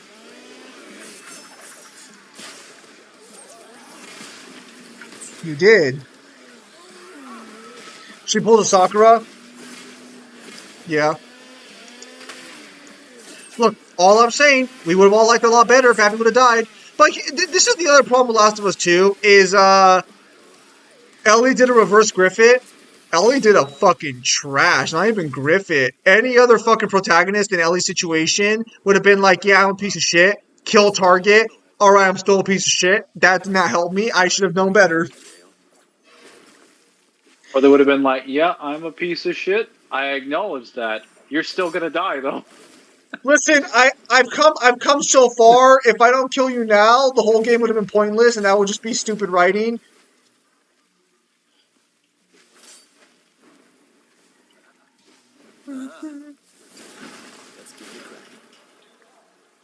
I mean, most people in that situation will just like. I've got examples of other characters like that go that far. Well, I guess I wouldn't say they go that far. Like the example I was going to give was Lynn from Advanced Wars, because she's basically. Are you familiar with Advanced Wars at all? I'm vaguely familiar with it. I have a very surface level. I've seen the gameplay. That should tell you everything. So it's for the Days of Ruin one, where it's like alternate timeline world to the main Advanced Wars series, where there's a bunch of meteors that attack that hit the world, and the world basically has dust clouds that block out the sun, and they're basically in this post-apocalyptic world where the major countries of the world are still fighting and people are raiding. And this guy under the Rubenel army, which is one of the main countries, called Brenner, is basically going around with his wolves, his 12th company of wolves, and basically saving whatever people he can. And his lieutenant Lynn is aiding him in doing so. And then sometime through the campaign, they run into this guy called Grayfield, who is the head of what's called a New Rubenel army, and tries to charge them with this goal of taking out the remaining troops of the Larsians or the Larusians, which is their former like enemy. And they succeed in doing so. I succeeded beating them, and they decide, oh, we're just going to take you as a prisoner of war because we're surrendering now. There's no point in fighting. And then, like, one of his guards comes by and shoots the prisoner of war in the face. And he ends up making a promise to the dying man, like, hey, you need to save my people so they don't get executed by Greyfield. And he does so, and he ends up having to flee their command center along with all of his troops and his civilians because Greyfield sends all their troops after them because he's a fucking coward. And then he ends up killing Brenner. And then way later on, Lynn gets the chance to confront Greyfield, and she has him cornered with a gun. She's like, okay, you're going down. He's like, no, I've surrendered. I don't have any guns. If you shoot me, you'll be as bad as I am. It's like, huh, that's right. And then she shoots him and is like, keep a seat warm for me in hell then. Based. Like, she's like, like there's a point in the middle of the mission where he's telling her, like, he's just calling her over the radio and just telling her she's not hot shit. And he's like, all right, I'm sick and tired of talking to you. You're going to fucking die, you fat pig. You kill Brenner and you're going to get murdered for it. She just shuts off the radio. See, that's how you handle revenge. See, this is the problem with Western media is like Western media treats revenge as revenge is like the worst thing ever. Revenge is bad, and yes, revenge is bad to some extent. But if we're already so committed to the goal, let's at least finish the job. And I'm actually This is gonna, also largely dependent on the circumstances of who you're committing the revenge against, yeah, because it's not always like, oh, this guy killed only my person and he did it by accident. It's usually, no, this person's a serial killer and murdered like 50 people, ate some babies and something. Oh, maybe we should yeah. put it down. Like, no, I revenge was is also gonna bad. say, I was also gonna say that too. That like, a lot of times in revenge stories, the people they're getting revenge against absolutely deserves it. So not every revenge is bad. I'm just gonna throw that out there, 100%. Not even most of them are. Like, Usually, like, at I, least I in the major mainstream stories, they aren't. like, yeah, there are definitely times where maybe revenge is a little uncalled for, but Out of here. most of the time, no. Non-stories, most of the time, no. Most of the time, it's completely justified. It's usually a person in a position of power who hasn't been held accountable, has killed a very unacceptable amount of people, is abusing their position, and is never going to be held like for any level of punishment. And the person calling revenge against them is the only one that's going to do so. And the only argument against them is usually that we should let the system do its job, or it's like you shouldn't. Well, actually, that's the argument that's presented sometimes, usually in legal shows. Other times, it's like, no, you shouldn't do it, or you'll become as bad as they are. Really? I mean, like, the man that, like, what if I'm killing the head of some fucking like, what's it called? What's the term for a one of those things from like Metal Gear Solid? Trying to remember. Oh no! Oh, fuck! I got frozen. It's another death. Hang on, I'll put it right now. The worst fish who refuses after Um, killing many innocent people and a dog. Why do people always care about the dog so much? what the dog do? This time for real. What was the dog doing?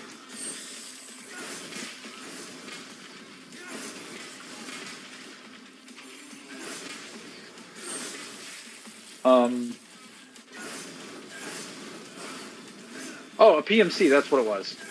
So, like, imagine someone has control, like something like Shadow Company from Modern Warfare 2, where it's just like a private corporation that's used as someone's personal army that they're using to conduct hits on their political opponents and people that are just standing in the way of their goals.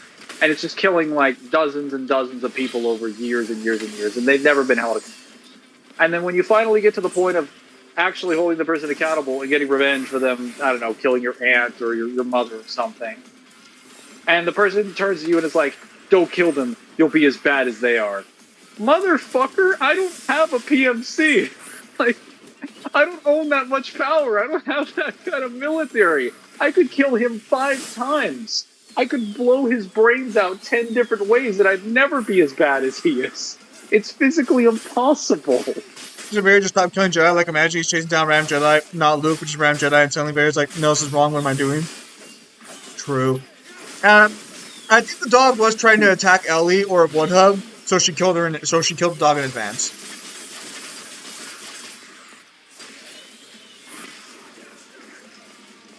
The doggy was a stealth kill.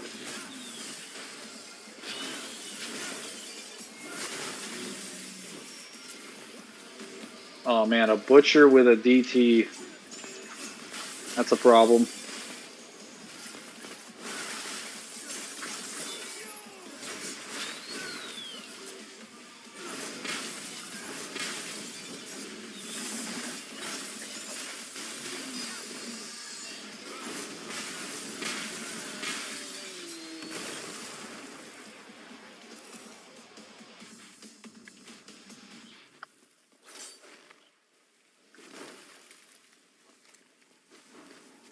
There should be some green stuff in here.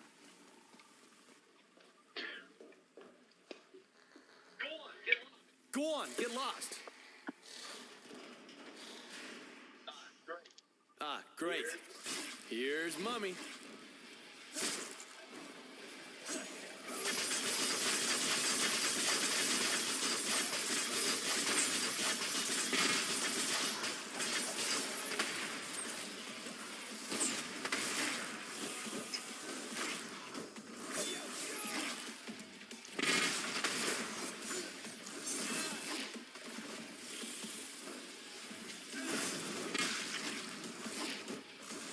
Right. Can you guys chill the fuck out?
Shut the fuck up. Stop screaming at me. Rages are okay when there's just 2 of them, but 3 rages, oh, that was rough. That almost cost me a life. I was definitely feeling the pressure there.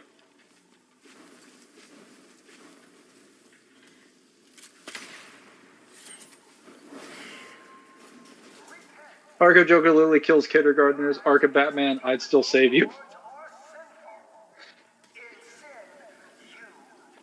No, that's just a flawed, like, personal rule. Well, I guess that's technically not what not taking revenge also counts as, is flawed personal ethics. You guys can still hear me, right?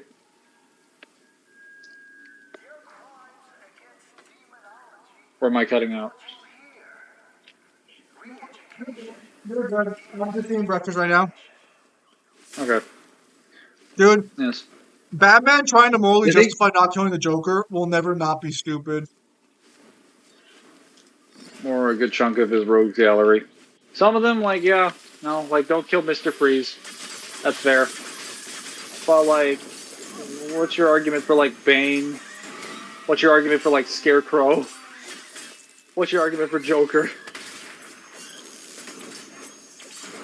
I'm sure there's probably some in there for Riddler that I could that could result in the justification of his death somehow.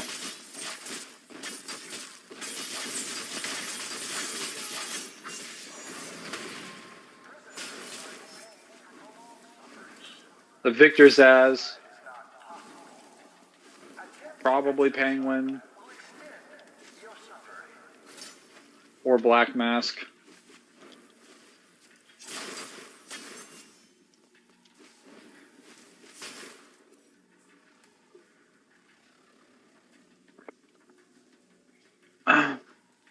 Even if Batman doesn't want to kill Joker, he has no rights, no fucking rights to stop other people from doing so. He doesn't have any fucking right to stop anyone from killing most of his rogues gallery. If he's like, I don't personally want to do it, okay, that's like respectable. But like, step out of the way then. Going down. So, yeah, since arguments were weird back in the day, always doing well. Miyamoto Musashi arc will be animated, I'm pretty sure. But first, we gotta get the Pickle arc done. However, I will say, there's also why I don't like comics to some extent as well, because, like, no legal system will let the Joker live beyond his second arrest. Certainly not There's our legal no system. He would universe. be dead. Our legal system. Literally everyone would just be unanimously death penalty for that fucker. 100%. If it wasn't him, the FBI, the CIA, every major intelligence agency under the federal government and Congress would have ordered his death or found some legal loophole to be like, we're passing a program specifically to train people to kill super criminals. You know Congress would be willing to do that if the Joker existed in this world. As much as I hate them, that is one thing that they would probably not stand on because no one benefits from the existence of the Joker. Literally no one.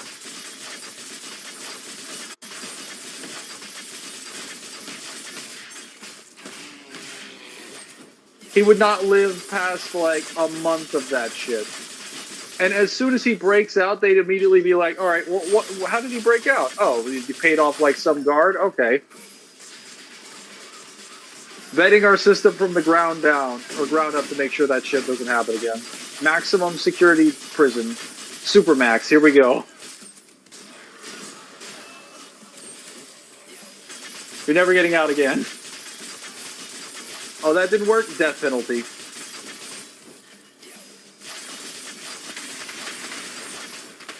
Like, to be clear, we put people in life sentences in prison for having marijuana on them 3 consecutive times. There is no universe where the Joker lives more than like a month with his bullshit. And he wouldn't even be able to argue an insanity plea because insanity doesn't succeed more than like 10 to 20% of the time. That's actually, well, actually, yes. I think it might even be less than that. The CIA would have multiple Black Ops teams looking for that clown. Dude, the FBI would have a fucking field day. They'd be like, what, insane homicidal clown that's painted in white paint that wants to murder every single person, kicks puppies, and kills children? That sounds like a black and white blank check to do whatever the hell we want. Let's go. Dude, cops and every member of the military would be like, this is like what we were trained to do. I mean, some people have moral ambiguity about what we do, but there is no moral ambiguity about putting down this person. I mean, like the one situation where everyone unanimously agrees there is nothing ethically wrong with killing this fucker. Great. There's maximum security prisons in El Escudo that helps society a lot. Do you think the Joker could alter the Ghost Rider's concept of good and evil? That depends. That depends on, like, if the Joker... Because I believe it's confirmed that the Joker knows that he's in a comic book. Or at least that he knows that he's in, that, like, everything he's doing is, like, written out in sort of a comic book format so that nothing matters. So, depending on what the Ghost Rider sees from his knowledge, that might Well, I don't know if that would affect the penitence stare necessarily, but that would probably cause some questionable decisions in the mind of whatever Ghost Rider looks at him. I'm pretty sure the stare would still go off and would still kill Joker, though.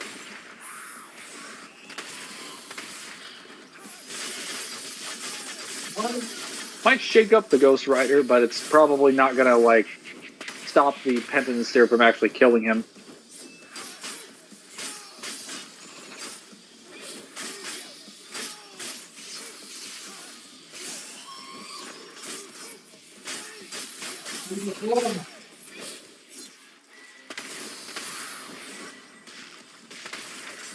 That's wrong. What? If the pan stare doesn't work on your sins, you have to regret it. Oh, yes. Well, hang on. I might be able to find something that the Joker regrets.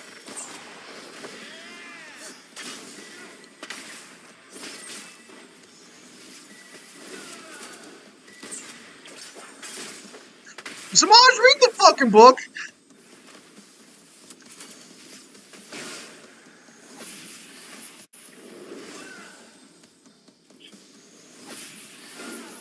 Good lord.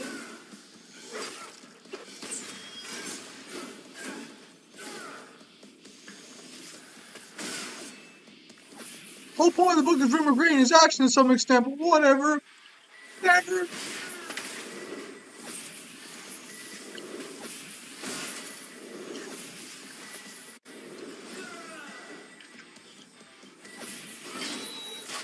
Timon's right. Literally the most unrealistic part about a Batman comic, the most unrealistic part, bar none, is when Batman hands the Joker over to the police, one of them doesn't just immediately pull out his fucking Glock and shoot him in the head. Or kill him on the way to the prison. I know you're there. I can feel you. Who is it? Cut your head off. Even if that cop went to prison... Well, actually, no. That cop would not go to prison. He'd get tried, and literally no one... Actually, but based on what's presented, there is no reason to believe that cop would also stay in the justice system either. Because if criminals can get out of being incriminated, like, you don't think every police officer in that armored vehicle would be like, yeah, the Joker reached for his gun. They would absolutely do that if they called him as a witness. Like, yeah, I was there, Your Honor. He reached for his gun. He was pulling out one of those weird, like, cards. Officer Bertley over here had no choice. He had to blow his brains out. Next, by Gotham's own legal system logic, that cop should be out the next day. If like your average gangbanger can go in there with like no level of economic like value or any sort of like lawyer, there is no reason a cop that's on payroll is not getting out of prison within a Sir, week how did the Joker for reach for your killing the gun? Joker. How did the Joker reach for your gun if he had a straitjacket on and also was paralyzed as well? How was he reaching for your gun, sir? Must be that these crazy types. They all have crazy things going on. He just started moving at me. Batman literally paralyzed him. He could not move. I assure you, Your Honor, we all saw him moving for the gun. And, Your Honor, how many times has Batman actually succeeded in stopping the Joker, like, permanently? Do we want to have, like, an actual count of that? Because for the amount of times that he's supposedly paralyzed the Joker, this man always seems to break out of prison in a not-so-paralyzed state. Let's be honest, the DA would look at you and ask if you're stupid, like the J.J. Jonah meme when you prosecute the officer. Oh, where he just starts laughing. He's all like, oh, you're serious? Dude, the prosecutorial's office would not even pursue that as a case. They wouldn't even file charges. They'd be like, all right, who was doing, what happened this time? Oh, someone killed the Joker. All right, but what's this got to do with me? Like, well, we need you to press charges. Why? Why would I press Why? charges? I should be handing this man the key to the city right now. What do you mean press charges? The most unrealistic thing about this is that the mayor would not literally stand behind them and defend it and be like, hey, listen, guys, This was a day where there were like violence on both sides or something. Like that Never for, never would be forget, probably corrupt in this instance, but it would be justified. never forget that the Go Red ahead. Hood, Sorry. Jason Todd, was like, I'm gonna kill Joker and solve all our problems. And Batman's like, nah, bro, if you kill a killer, the number of killers stays the same in the world. Get that dollar store logic out of here, Batman. He's killed like 3 billion people. No, that only works if I only kill one person. Dude, in that film alone, I think he killed like dozens of criminals. Number of killers has not remained the same. It has objectively gone down. I think my method is working, Batman. I don't think yours is. Judge, I I actually think his don't math care. is also I don't working. actually care if he reached for the gun or not. Why in God's name would I punish you? You killed the Joker. Bro, I guarantee you Oh, wait, hang everyone on would a just be sec. giving him pure high fives. What happened? I gotta buy the. I gotta buy the. Let me start this one again, and then buy a gold orb. How many times have I died? Like twice. You're at 2, yes. Okay, we're at mission 8. It's not too bad. But yeah. I would honestly say the only criminals Batman shouldn't be killing are the organized crime ones, or the people who are actually mentally insane, but like that's not that many of his criminals. What about like the standard people he beats up in like most versions? Like, I'm talking like guys that go to that like rob a liquor store or something. Like I feel like those people don't deserve to die. I think that's what the system is for, is that people that don't have the power, that are just kind of like preying on the innocent. For a person that has power and is actively acting out of malice, I think you're a bit of a different story. Well, the reason I say is because like our legal system wouldn't like prosecute the death penalty for like random gangbangers and stuff, you know. So it's like not every one of his criminals technically falls under a need to just absolutely die. But then you have The Joker. the Joker. Yeah, you have people like the Black Mask as well, where it's like their entire thing is just being like a super monster. Like what am I, or the Penguin? What am I supposed to do with you people? To be fair, with the Penguin, he actually does run legitimate business fronts, so he is a businessman as well. So there is some value to his existence besides being a criminal. Well, I understand that, but that probably just makes it easier for him to commit crimes. Yeah, but if we can't even get Batman to budge on the fucking Joker, I don't think the Penguin's going anywhere. Oh no, I agree. I'm just saying there are more people other than the Joker that deserve to die. Listen, let's be perfectly clear here. If any rational human being was looking at Batman's rogues gallery, a substantial portion of that rogues gallery would be dead within like a day. A lot of these people, I don't care if they're insane, they offer nothing to society and no benefits to staying alive. Even if they did, it's more so that the negatives outweigh any value they could possibly provide. If they just fucked off and left people alone, it wouldn't be an issue. I think there's All they actually do is hurt people. there's actually a limit to how far the insanity plea can get you, depending on your crime. Because like I think if you go around killing like 20 people and then plead insanity, it won't matter if you're insane. You're still going to be tried for killing 20 people. Well, the insanity plea can only really work if you can prove. It's extremely difficult to prove, even if you could demonstrate that a person is certifiably of not sound mind or sound body. At least at the time of the crime. Yeah, because I also like most insanity pleas fail, even for people who are legitimately insane. It is extremely difficult to prove that you're insane in the criminal justice system. Reminds me of the Catch-22 for the military. So there's it was in a movie. I think the movie might be called Catch-22. It's a military movie where there are pilots flying near suicide missions, and so the guy's like, "Hey, I'm insane. Don't let me fly planes anymore. Let me leave." And the guy's like, I can't let you leave because you're not insane. How do you know I'm not insane? I see things every day and shit. And I know you're not insane because you want to stop flying these planes for your own safety. So therefore, you are not insane, so I cannot let you go. What about that guy? That guy likes doing these missions. Yeah, he's absolutely fucking insane. So why don't you relieve him? Because he wants to do the missions. He's not asking me to. When he asks me to, then I realize he's not insane, and then I can't let him go.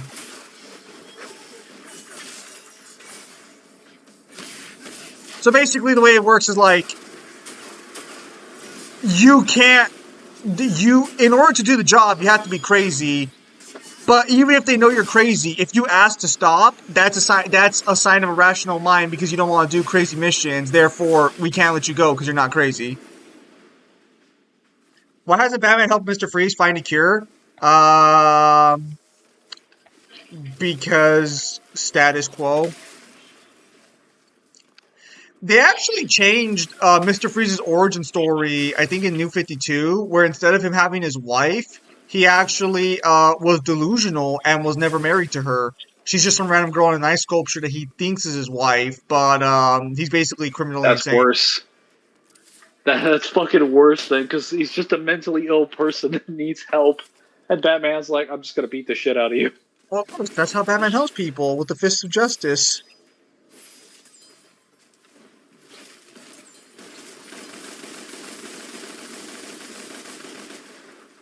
Oh,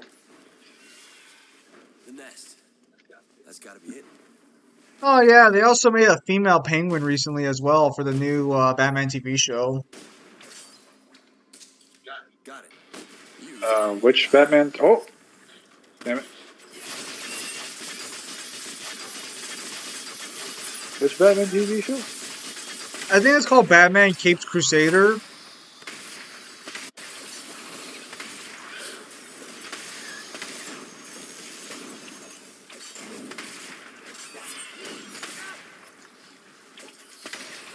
Yeah, you have such fun characters like Oswaldi or Oswalda Cobblepot.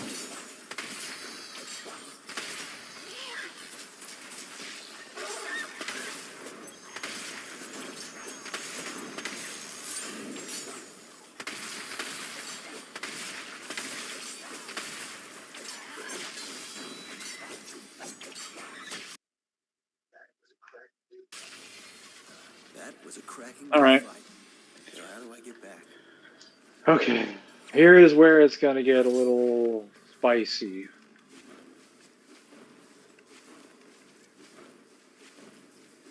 Oh, Give it a moment.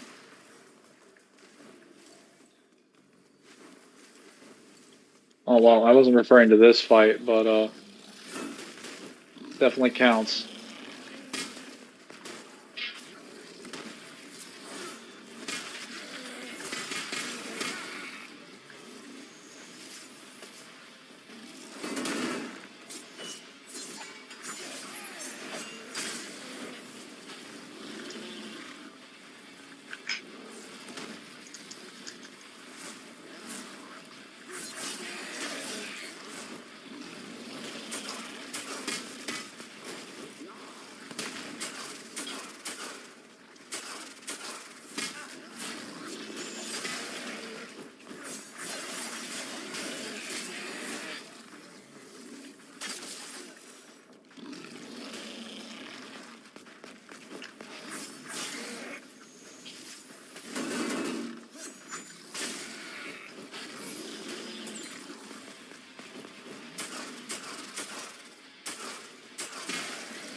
yeah, and tells Robin to release it to the free world. Have you guys seen the story where Mr. Freeze cures a lot of diseases after confrontation with Robin? He gives Robin a Christmas present of the knowledge he made, some of the discoveries he has made over the years.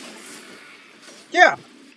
So Mr. Freeze is one of those characters that got fixed with the animated series. And the games. No, And but pretty much all but the source so material. no. But that's because of the animated series. The original Mr. Freeze was originally a criminal, just based on ice that wanted to take over the not take over the world, but just rob banks and shit. But the animated series gave him the backstory that almost every single Mr. Freeze media uses now.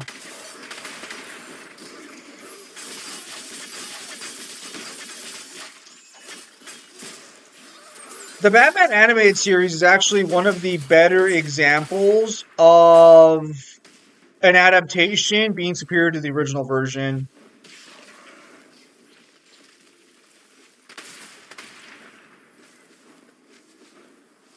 Okay, here we go. Here's where it gets spicy.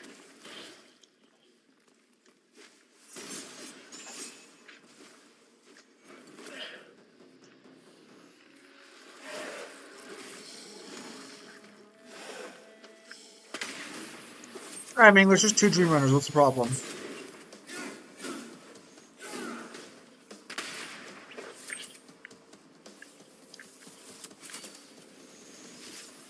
They're not approaching.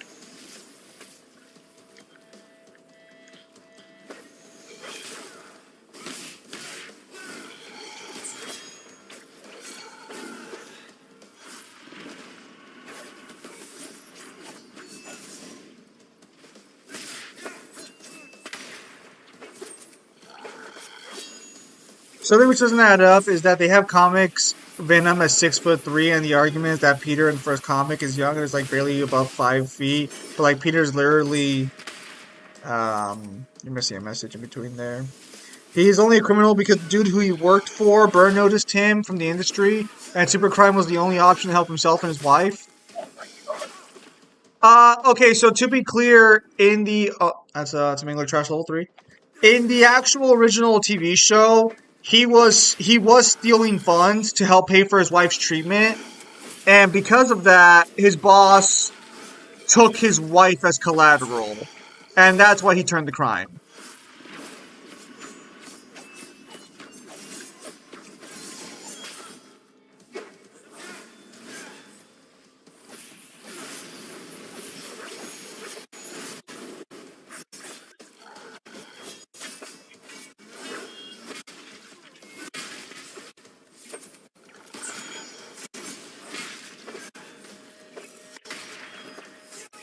Yeah, comic book heights are never really accurate.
Come on, buddy.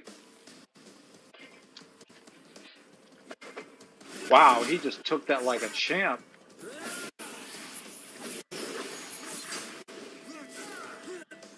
Finally. God, that's so campy.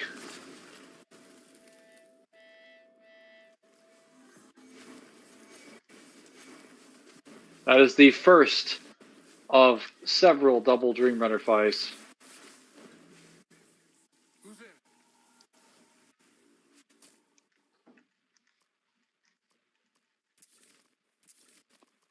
Alright. I don't think I have a double Dream Runner boss fight or a double Dream Runner fight in this one. But we'll see. Hang on, I need to switch out something. You were blinded and it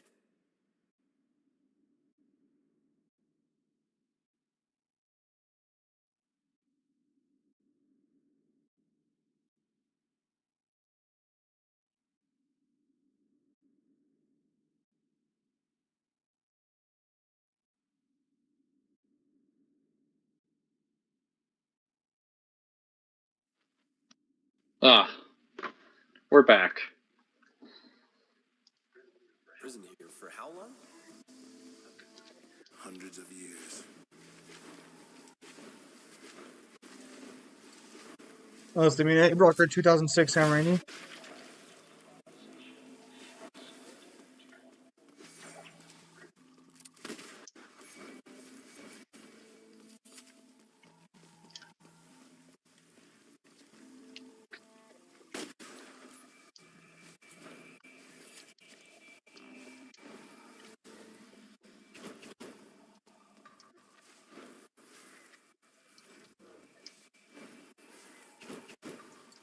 Baki versus Batman.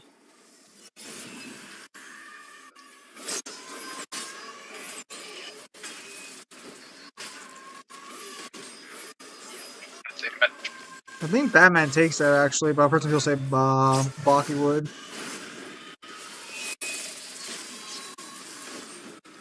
Oh my god, this fucking area.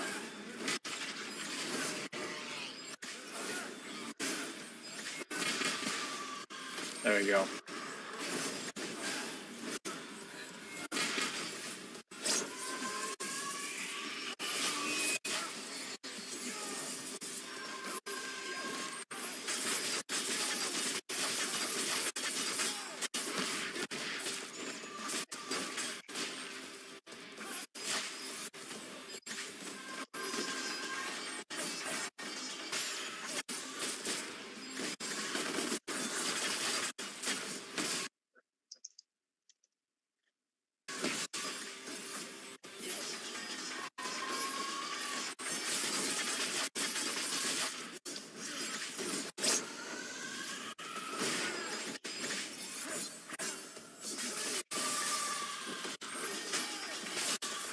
Batman probably has more feats. Limbo would have been better as reboots Blade Palace stage.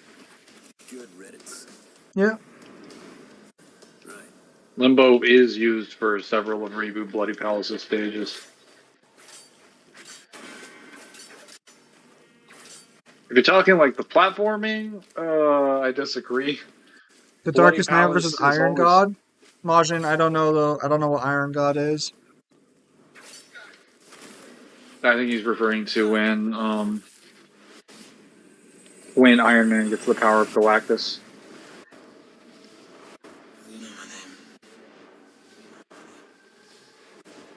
It's used for some, but not all. I don't think Limbo, like in the sort of platforming sense, is a good stage to be using for Bloody Palace, even with the reboot being designed with platforming in mind, because Bloody Palace as a stage has always just primarily been this one circular stage where you can fight enemies in a controlled area. I think throwing platforming into the mix definitely confuses that.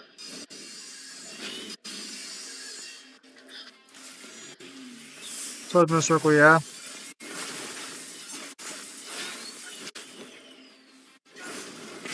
Platforming added would have made sense, but the background.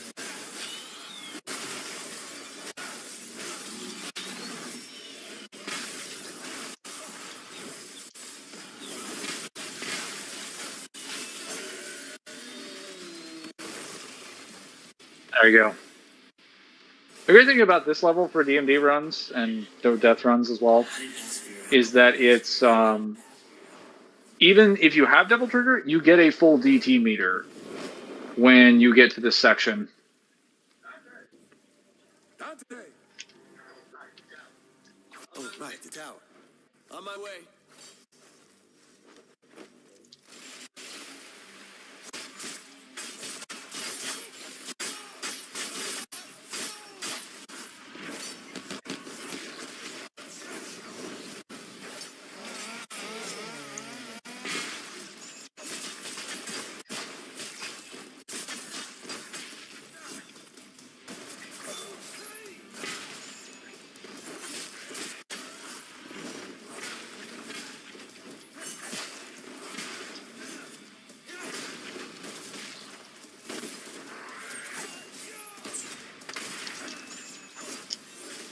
The Dreadnought block Darkseid's lasers.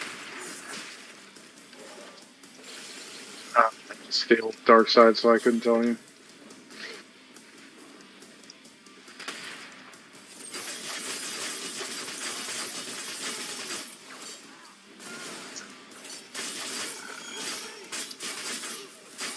Oh no, we have a Dream Runner down there. Oh, fuck.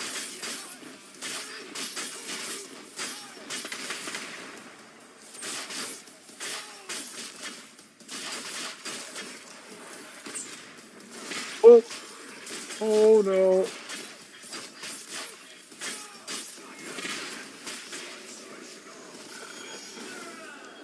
Whoa.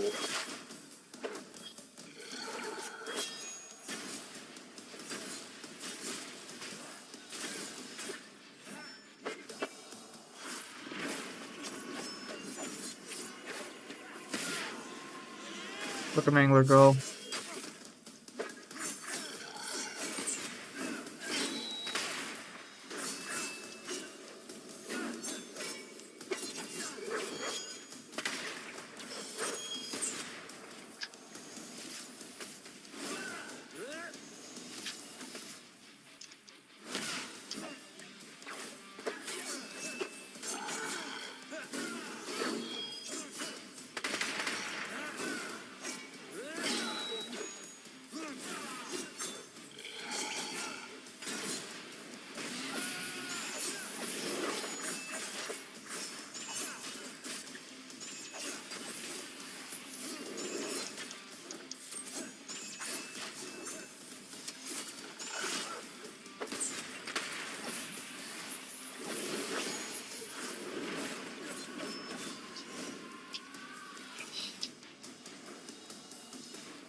There should be some more green little splotches of health up here. Dream Runners are always a little bit stressful.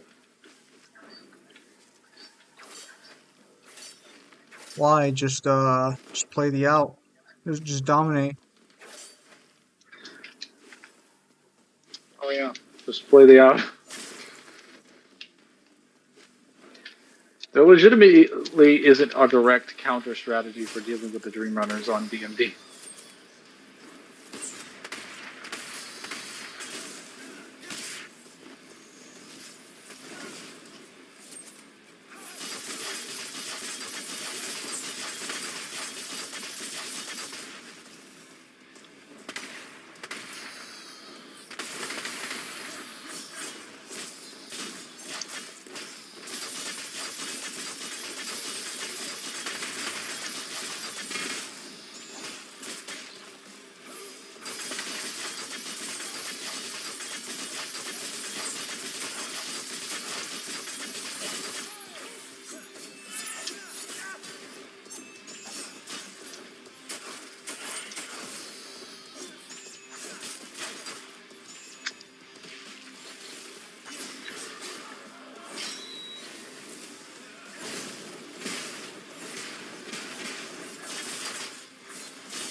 Me guard flying.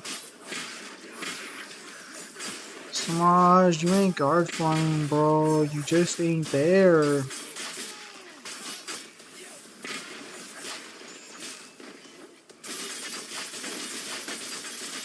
Oops. Did not mean to do that.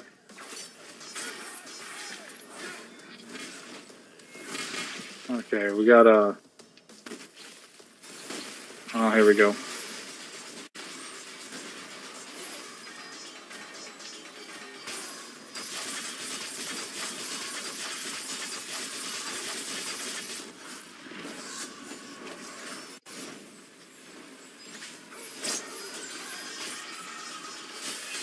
Once DMC PvP comes out, isn't there already like a DMC PvP?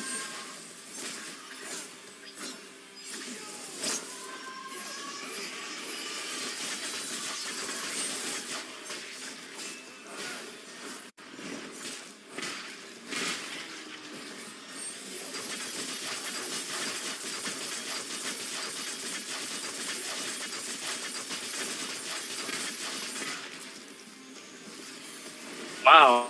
Oh, that much. I must be used to normal difficulty then. I could pull a very hot take. It's gonna get everyone in the chat to hate me, lol.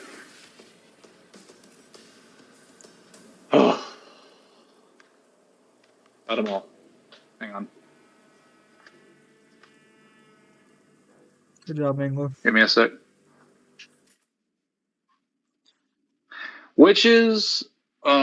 Which combinations, multiple rages, specifically red rages, like I guess the hell rages, not the ghost rages, and multiple dream runners are like the worst encounters. I could pull a very hot take. What's the hot take? Let's see. A low DMC pro player over the best MOBA pro player. What I the don't fuck play does it enough even mean to be MOBAs a to. DMC fucking? What the fuck even is a DMC fucking pro player, bro? Yeah, like how far do we have to be considered professional? Because like a lot of us are at the point where if we were to play the game seriously, we could be considered professional. I know more tech than most DMC professional players, and I don't have a list of it. I've also played some of the games more than they have, but like I don't play it for a living. Also, like any MOBA, I'm no longer suited. isn't a MOBA like a genre, I cannot. Yeah. not like a game? Yeah, that's kind of like a broad range of things.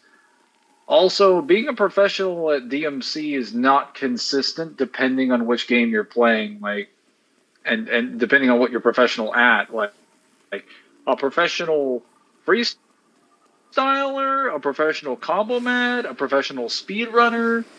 Because I guarantee you the skills that you would need to get through DMC one, for most of the professional play for DMC one, it's mainly speedrunning, as well as for 3. It's mainly 4, the reboot, and 5 that involves combo mats. The first 3 games primarily specialize in speedrunning and like other stuff and like self-imposed challenges. So I can assure you, there's not a universal, like a consistent universal skill set between those games. They're not the same. You don't have the same appeal from 1 through 3 that you do through 4 through 5.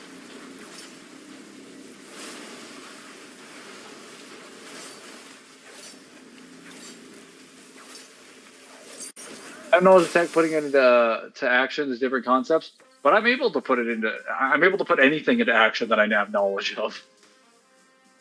I just have to care enough. Most of those people that like practice DMC4 professionally only like choose to practice things or 5 or even whatever. Only choose to practice things that they're aware of in the mainstream. Like I've actually experimented with. Oh my fucking god! Is that really happened? I've actually experimented with most. I can understand the reasoning behind why it's occurring in the first place and mold it into most of my combos. Because I'm all about being practical and efficient rather than looking cool. I was being taken, but I get bored because no real name side. It's Kuma and Kuma. This new station would be at 10 would be no.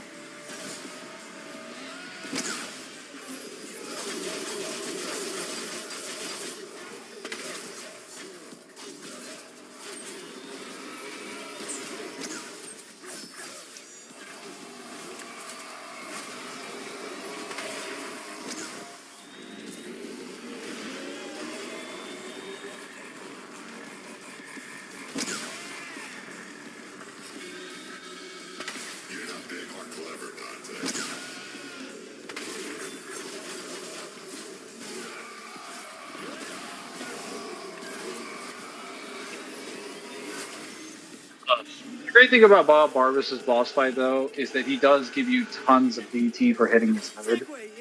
So you have like so much more freedom to use Now what we have these here is DT some strategies. shocking footage of a terrorist known as Dante at the Bellevue Pier recently. So what do we know about this Dante? Several people have now come forward, and investigators have pieced together a shocking history of violence. At age 8, he attacked and killed the head nurse at St. Lamia Orphanage. She was described as a sweet old lady who particularly enjoyed working with children. Between the ages of 11 and 15, he broke out of no less than 8 youth detention facilities, often mounting brutal, humiliating attacks against the prison officers just doing their jobs. Between 16 and 17, he became involved in gangs, drug peddling, and is believed to be responsible for over a dozen homicides.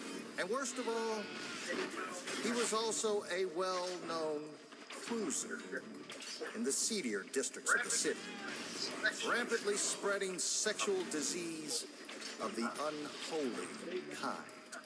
And ain't that the best kind, Bob?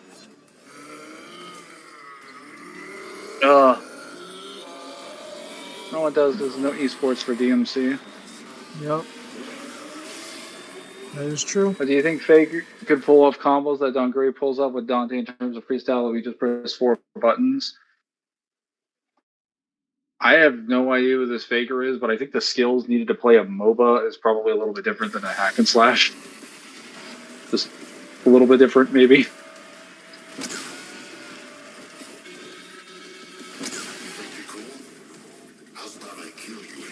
Are you fucking serious? I got fucking clipped.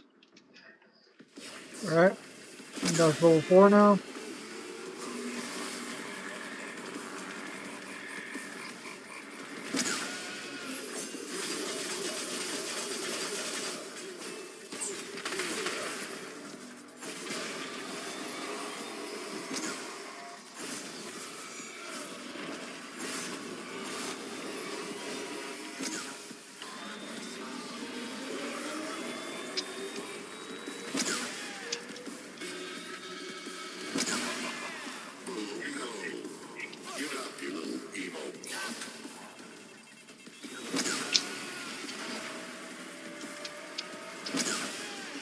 None of the DMC guys respond to your video. No, that sucks.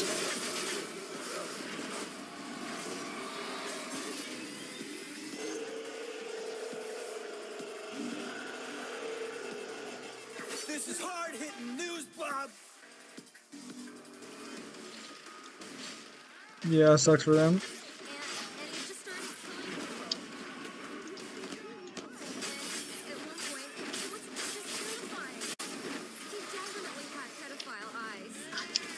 I saw one girl, like, beg for her life, but, like, he said he was gonna kill her anyway. And then he did. Like, totally. Since that horrific attack, it has come to light that Dante is involved in a terrorist organization called The Order.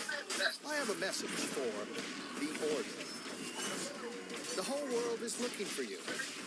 Every camera, on every street corner, every police force in the country and worldwide. DMC call for the word. We will find you. We will destroy you. It's only a matter of time. This is Bob Barbas of the Raptor News Network. Just doing God's work.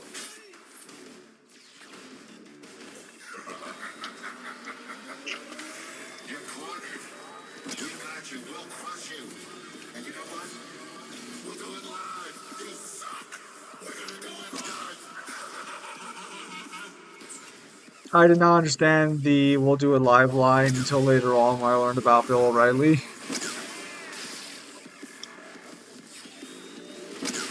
They'll downplay those who don't know DMC tech. That's weird.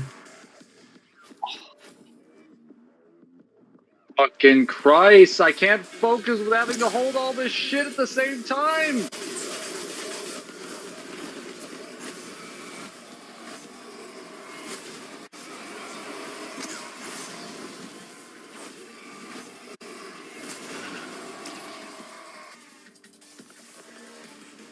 I hate having to hold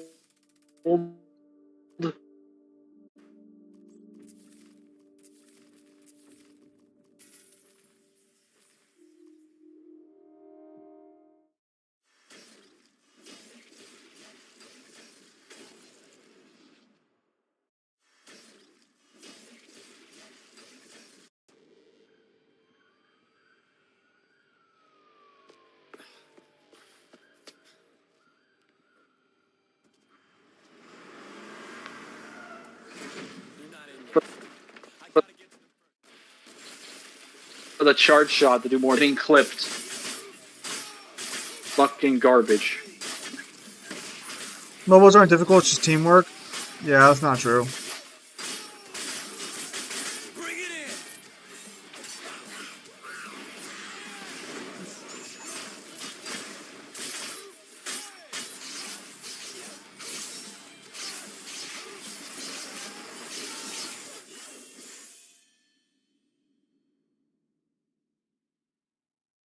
Did I just get disconnected during that whole thing? Not all of it.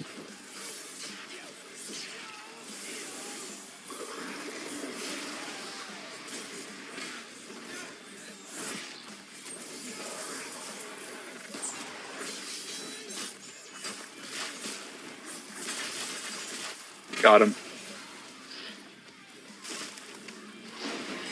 DMC. Hey, Samaj, you have like 10,000 tools, big combo with each of those. Chill. They need to chill.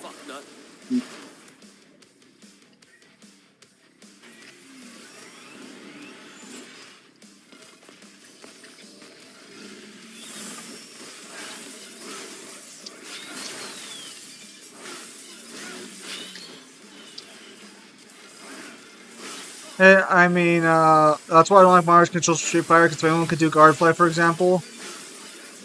Yeah, but it actually makes sense for Street Fighter, though.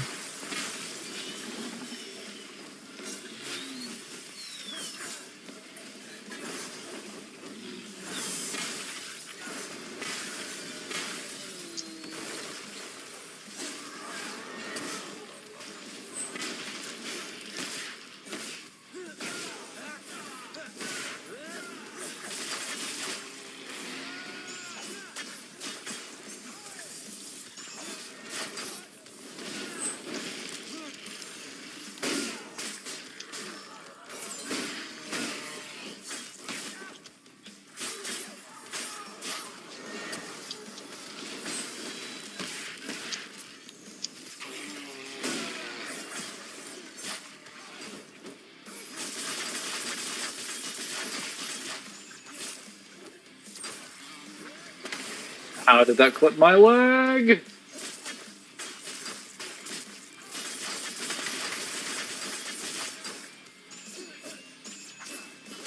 They hate on Dungiri, but they want B, and that's where I come in. Dungiri's not good in DNC Pro eyes, but popularity is what they want. You tell me they don't think Dungiri's good? What the fuck? Are you okay over there? Yeah, I'm good. Hey. Look at this. This man's having a seizure.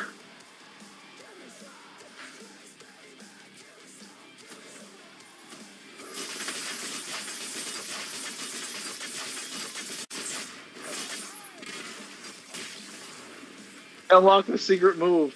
I think it's because he was stuck on top of the car, but the car is its own service, so he just kept running around. They're breaking in from limo too. Yeah, the secret move of Twirl. Bask in its glory. He learned to spin right round.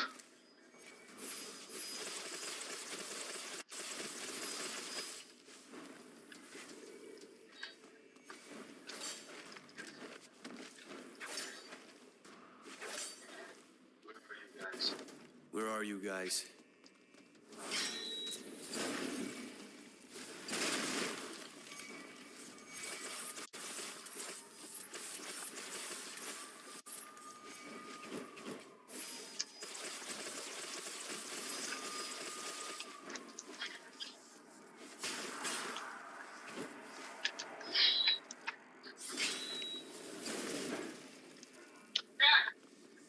Cat!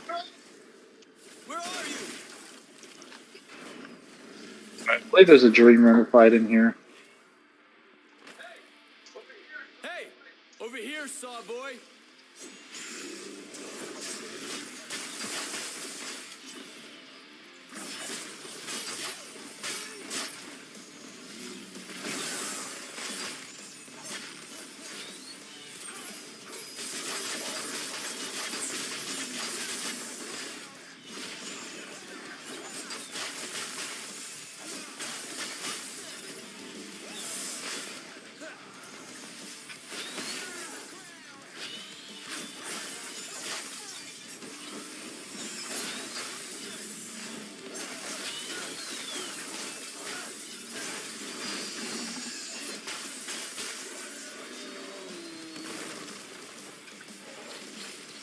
Yeah. Here comes the Dream Runner.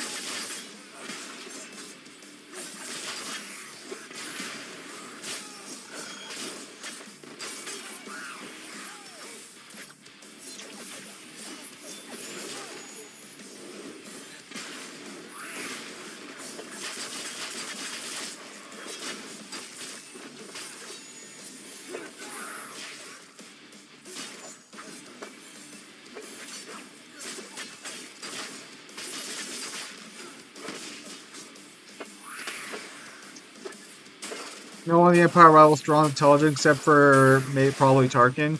Is Tarkin actually smart? Like, I know he's supposed to be a big deal, but like,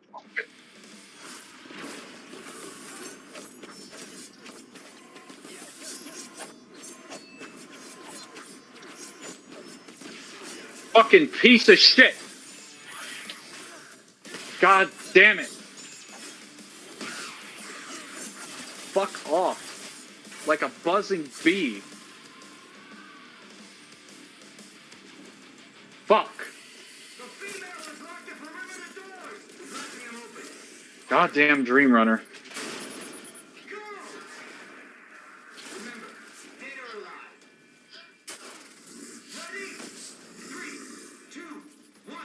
So infuriating. Cat, are you there? Stay out of sight, you hear? I gotta get to her first. Go again! That's right, Cat. You keep him out. yeah, he's pretty smart. Apparently, he's so smart. Vader himself saved him because Vader knows they will need people like Tarkin. Let's see.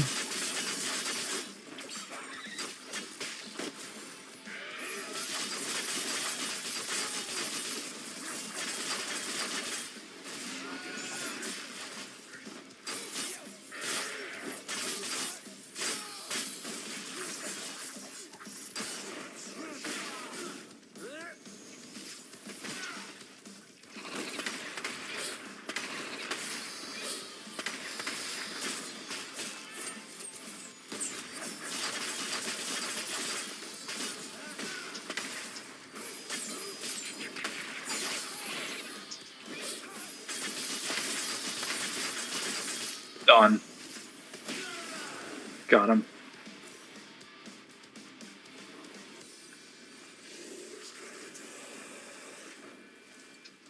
Foul.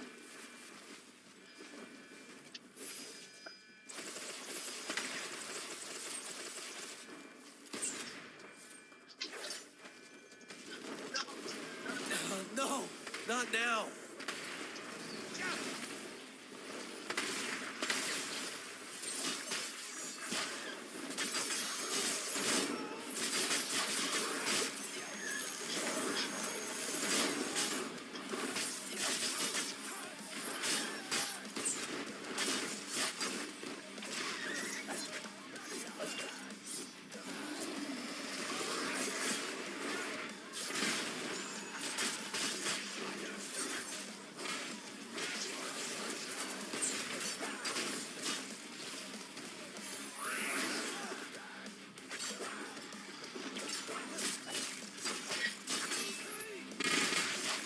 Rodrigo Dante's Supernatural's verse besides Chuck.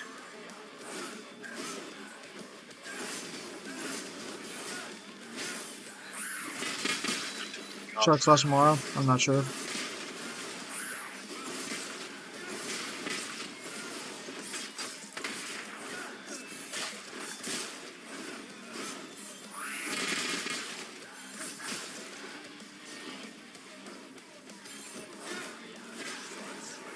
I watched a little bit of Supernatural, not a lot.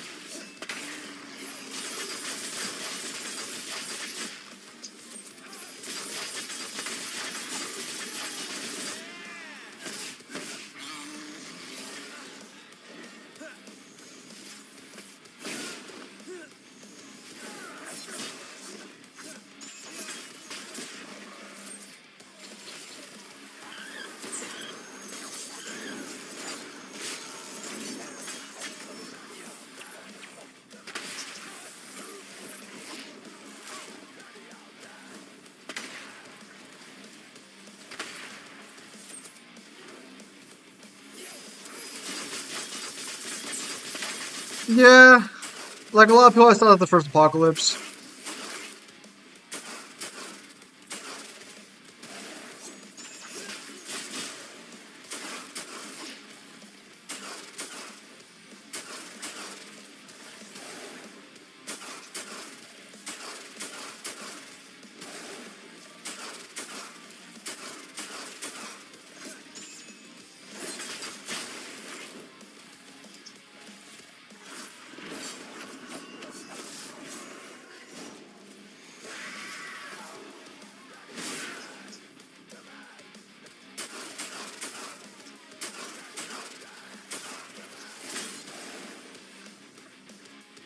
Got him. Thank goodness for that stairway. They were not able to be swinging at me. Cat, are you here? Ah, Move, move! Get out! The place is overrun. Get out of here! we're really close. Yeah, I remember Anybody that. hear me? Shit. This place is infested. I hope Cat's okay.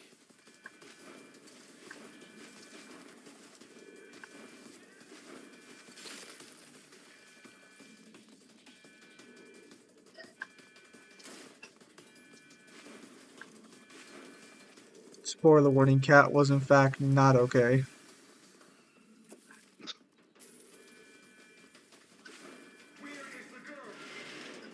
Another butcher. All right. Hey, who you looking for, shitheads?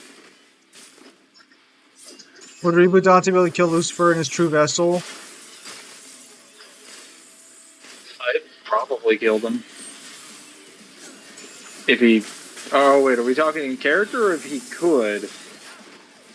If he could. Unless you scale him to the Hellgate, no, probably wouldn't be able to.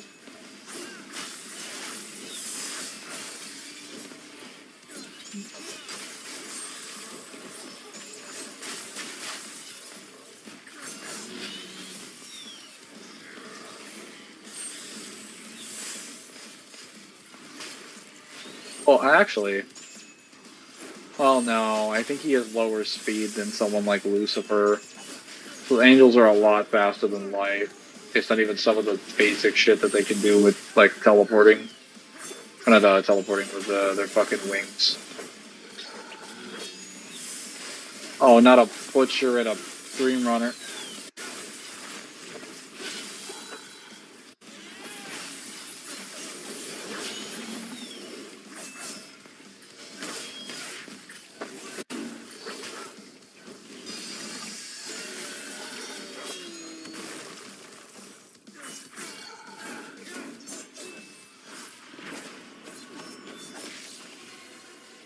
Well, I caught him in the corner and he couldn't get out. Unfortunate. Good job. End of the level. Perfect.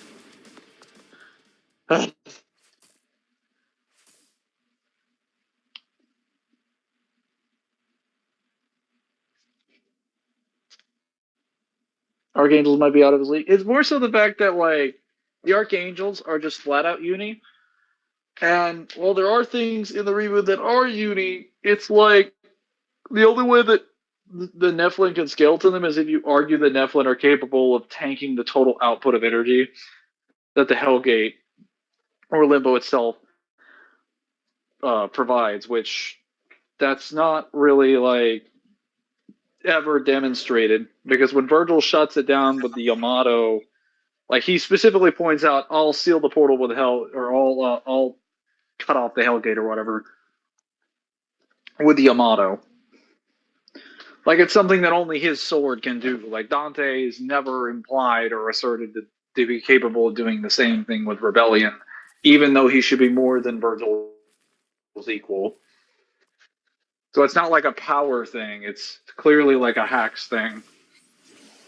And even then, Dante doesn't even scale to Hellgate Mundus because he blitzes him out of the throne room pushes him through the wall, and he lands on like some skyscraper, and then starts crushing his chest to the point where he's about to rip out his heart, and Dante's in the process of passing out after like a second. Yes, you can. I spray. You bring the roof down. Yeah. There. Now pull it. I mean, really the only argument you would have for him scaling is saying that, well, Mundus didn't instantly kill him, therefore he scales. But the scene is clearly trying to depict that he is not on the level of power that Hellgate Mundus has to offer. And Mundus is also specifically established to be weakened because he exerted a lot of force from the Hellgate. So he's not even normally at the level of power that he should be, and he still almost killed Dante in one interaction. Do you know where this goes? I know this place like the back of my hand. If you scale into the Uni thing, technically Lucifer could still fight him, because there are other Archangels. Like, the Uni feats from the Archangels come primarily from Gabriel, because he can make things like TV land. And Gabriel's like the weakest among the Archangels. So it's not like it would give him the exact amount of power he needs to beat Lucifer. It would just be enough to fight him. Though I think the best argument you could use is that if it was like an equalized scenario, it'd be easier to argue that he could fight Lucifer. Because as long as Reboot Dante could react to him, he could just activate his Devil Trigger after a couple interactions of just like fighting. Let's go. Because the Devil Trigger would remove all of like Lucifer's conventional resistances. Yeah, I'm okay. So, any of his immortalities, anything like that. So, Rebellion would just be a kill shot. It would also suspend him in the air and keep him from moving.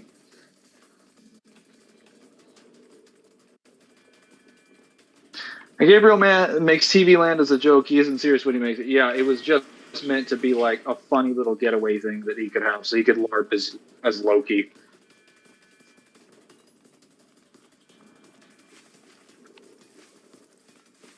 There's also different versions of Lucifer that are more powerful. Like Lucifer, after he's absorbed Jack's grace, basically implies he's going to remake like the universe in 7 days or whatever. Like, he kind of implies he's going to remake time as well. Because he doesn't just want to make the universe, he wants to reconfigure it to his own design. Damn it! He's coming in. And to do that, he would have to mess with time. Stay hidden.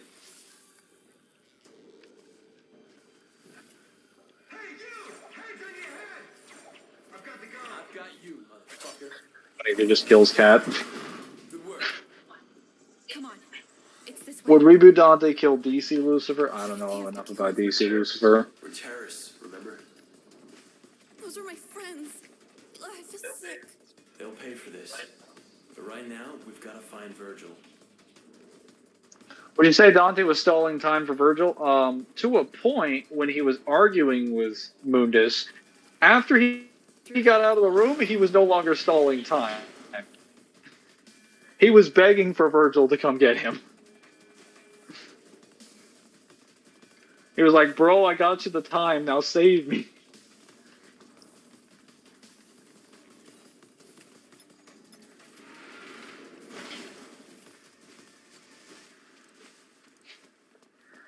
Reboot Dante versus Dick Roman. I don't think that goes really any differently for like Reboot Dante. Dante. Okay, it kind of depends on how fast you think the Leviathans are. Because technically the Leviathans can fight angels, but they can also be fought by regular people who are ghosts.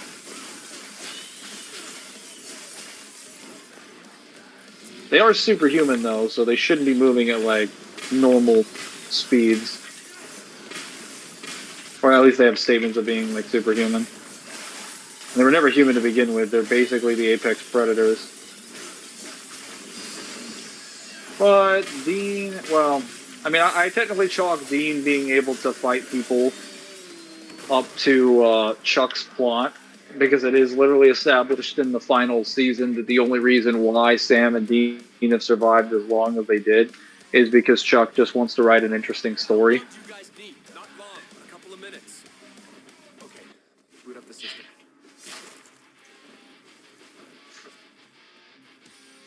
Right, I get it, Mangler, but in this case, the biggest downplay to 1C, it'd still destroy him. I mean, if you scale to like even 4D, you're killing the highest possible version of Reboot Dante. Well, okay, I guess there's PlayStation All Stars Reboot Dante, which is like a 2C Reboot Dante. But I don't think that really changes anything.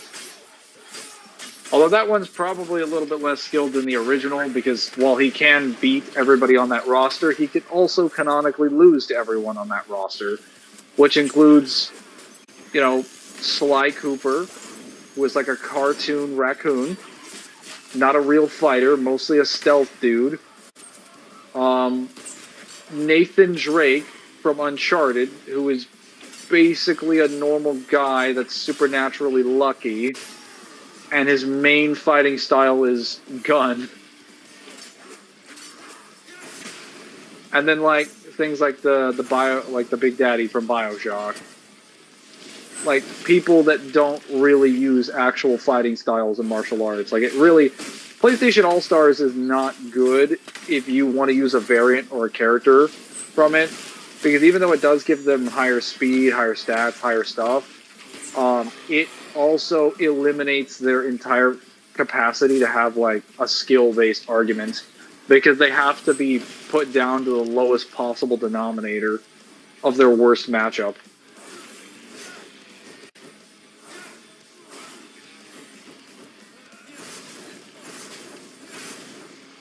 Why are you lying, Mangler? Yeah, some guy was making a video about like it was like Kratos. What was it? Kratos versus Superman isn't even close, and then he just argued. He just argued like Kratos gets PlayStation All Stars scaling, and then claimed that everything in PlayStation, everything that's ever been on PlayStation, is owned by PlayStation, and then started arguing some shit from SMT. What? Starting Kratos was like the highest. What? Wait, so that's what that video went down as? He just went straight to fucking SMT? Yeah, no, it was such a cop-out argument, and he went straight for the author statements, and he brought up a statement that I'd never seen before, but it wasn't one that was even like properly sourced. So he brought up the first one, which refuted his own argument. It was a Twitter statement of a guy, of someone asking about it. Now that I have his video, now I have the actual account, I could go and source it myself. It was someone asking if the dialogue for Kratos talking about like the PlayStation All Stars thing was like in 10-bit, and it's like, oh, that made it into the game. That was supposed to be taken out. And he used that as an excuse to say like it's been acknowledged by the devs, and like, but they said it's literally not supposed to be in the game. And then he shows another scan on screen where he's like, well, we actually sit down in Matt Sophos in this interview to discuss why PlayStation All Stars was definitely a part of the game. And I'm like, oh yeah, I'd love to see that interview. And they said, which we'll be releasing soon. Yeah, I'd love to see that interview. Let's get that source. Give that to me.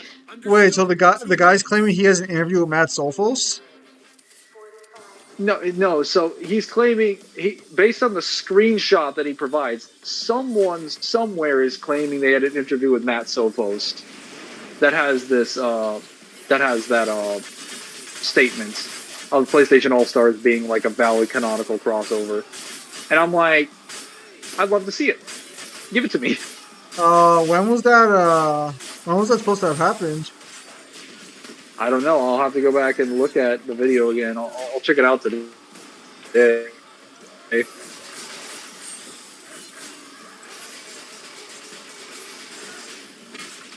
PlayStation All Stars actually make you powerful, just because every character on PlayStation All Stars has to fight Polygon Man to complete their story. Then he's basically the PlayStation mascot that rules over the PlayStation multiverse. That's the only reason people give a shit about PlayStation All Stars, but it's also crossover scaling to something that's not consistent with whatever main series. The only character on there that even has a place being there is just Ratchet. Because Ratchet actually interacts with his own multiverse. in his actual material. He's the only one that justifiably can get scaling to that is defensible.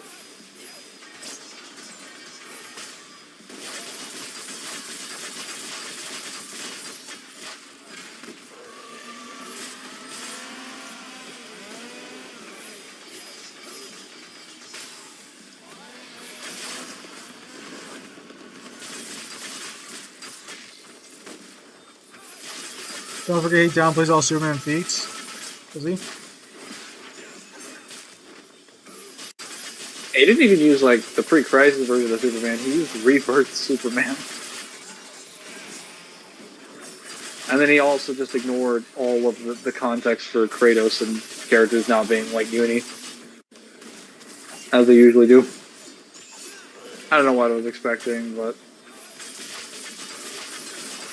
Well, actually, he used the card game, and then he used the same sort of argument of the transcending, like, fucking the statement from the novel of the light shower from the Bifrost transcending all that exists in the realm. I'm like, I'm tired of this fucking 2017 arguments of you illegible motherfuckers because you can't read how the basic sentence works.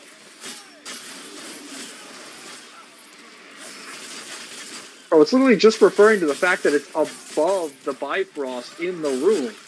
The light shower is coming down from the top of the ceiling. It's not referring to a statement of power. It doesn't even fucking scale to the Yggdrasil.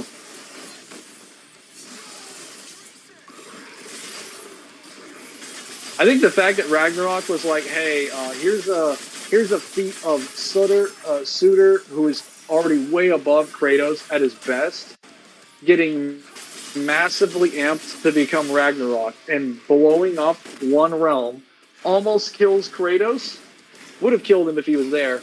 And the blast just shakes the Yggdrasil. It doesn't even destroy any of its branches or anything on it. But I'm expected to believe he scales to the Yggdrasil. Peak argumentation.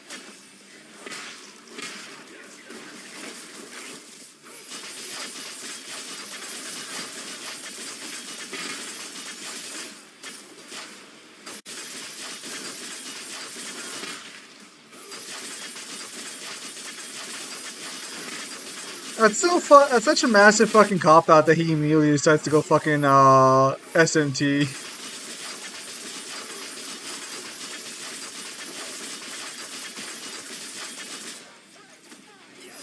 You're indeed liar, and Kratos would be skilled to balance extra verse to keep coping. Like, oh yes. Come on, Virgil! It's done.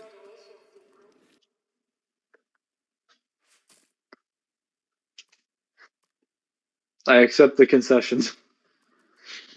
I'm a part of this loser.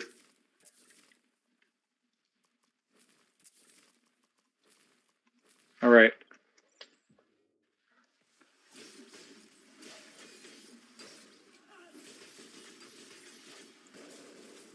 Yeah, I'm too tired to go out today. It'd be too risky for me to fucking drive. Sounds like more like a self-proclaimed title me and is therefore featless. Doesn't Kyle scale Nathan Drake? He does. He played the Uncharted games. Don't you guys remember this? He did this on his stream. He did. You fools. Dante at best city level. I don't know what Dante has to do with any of Kratos' scaling, but okay. Sure.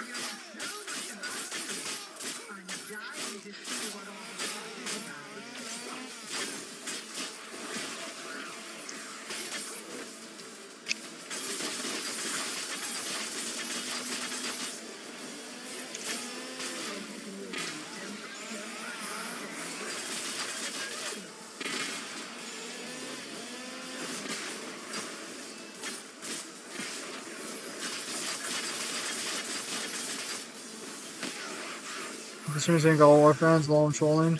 Dude, seriously? Holy shit. Another Dream Runner? Yeah, there's a dreamer in this mission. No, I knew there were. I just thought they came later. I forgot there's one at the beginning.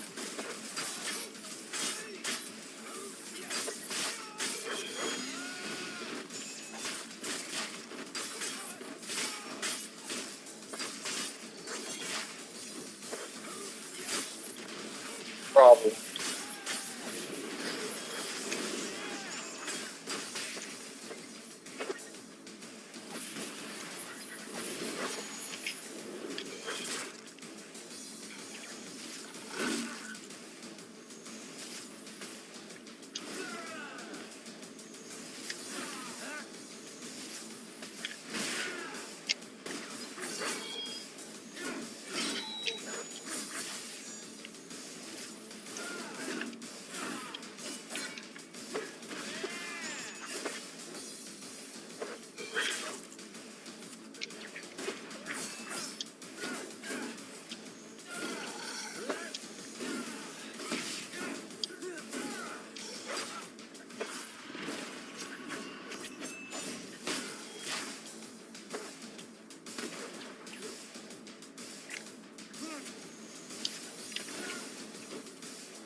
That was stressful. Oh no.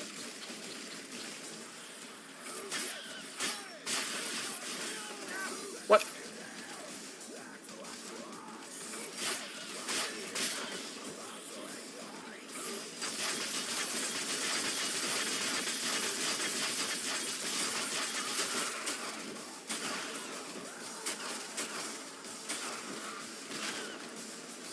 I find it weird that I can kill the rage spawns, and that doesn't aggro the rage.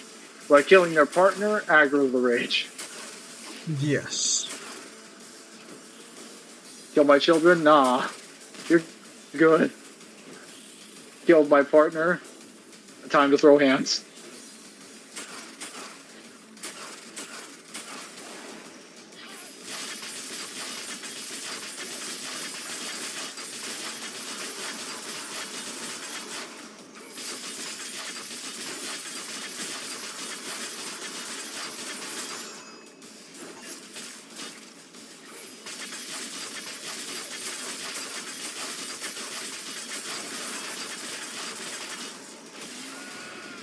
Ugh.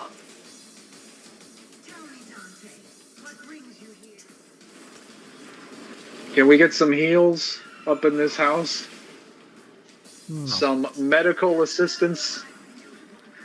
Some healthcare 101?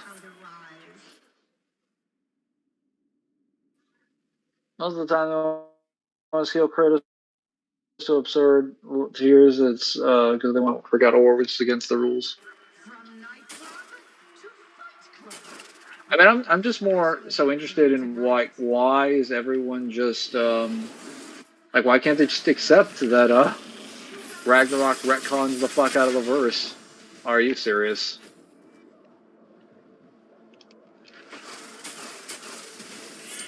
I'm about to scream.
serious?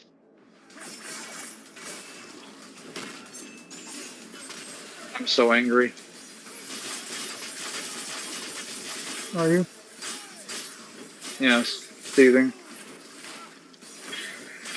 So sick and tired of doing hard commitment moves. Dying by Weeping Angel Touch won't be that bad. That is technically correct, yes.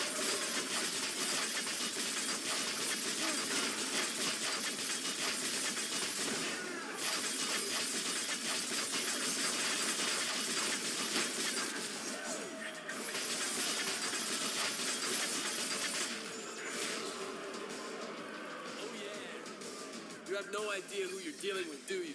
I'm dying to find out. Let's change things around a little. Oh.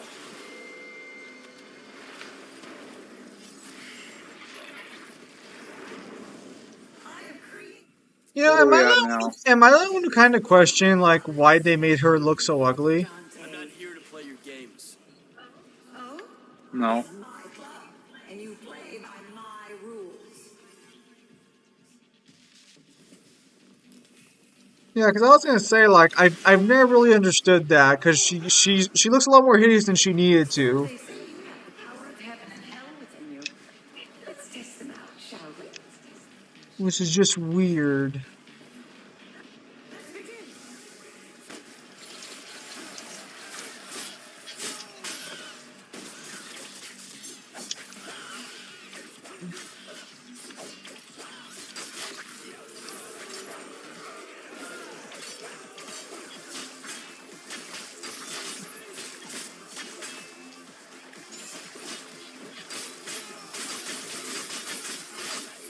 I want to go. All right, take care. I've been doing things. Time. Bye, mate. You have a nice night.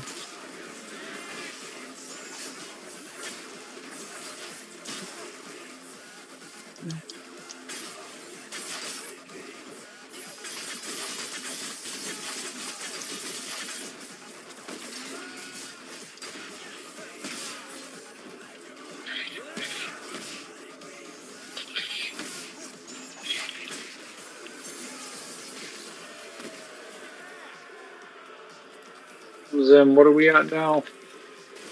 4 deaths. Congratulations. You're still in the running. 4 deaths? 4 deaths. Pretty sure I've died more than 4 times. You've fallen off a lot, but you have not died. Unless you've been hiding some deaths from me, because I kept track of every death. You've been watching this entire time. I have. How quick are you? I don't believe that. I'm gonna go back and check later. You're more than welcome to check right now. I don't have time. I have to kill this man. Oh, Very convenient.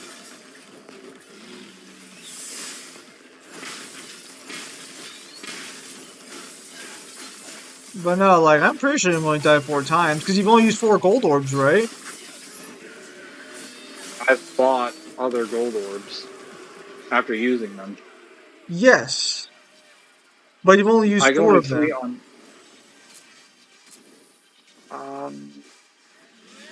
I've used at least 4. I feel like I've used more than that. I can't directly disprove you because I don't remember how many I used, but I know for a fact it was at least 4.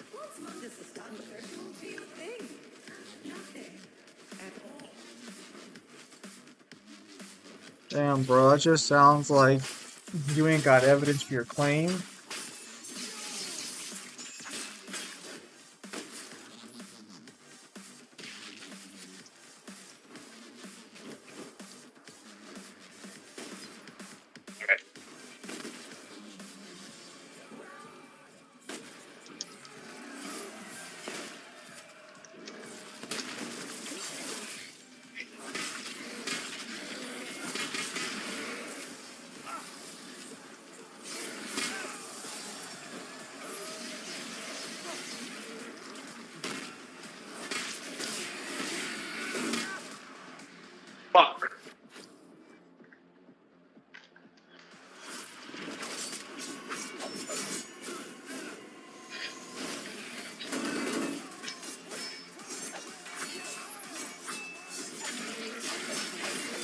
There we go.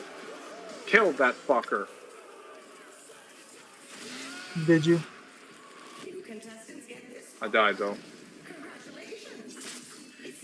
Did you see that one? Or do I have to remind you? You died? Okay, so you weren't watching. Ah, there we go. Right now, I'm literally looking at my phone to check out a message. So you're telling me you died right now. If I go back on the stream right now, you'll be dead. Yes. Well, no, I won't be dead Okay, so then what the fuck happened? on the stream, but I did die. I am Okay, so missing a gold orb. I got yes, killed that's by yeah, so a that'd be your fourth death then. tyrant. So That'd be did a you die fifth right death. now as I look down at my phone? When did you die? I just died a second ago. All right, then I'm gonna put that in, but I literally looked away for 1 second to look at my phone.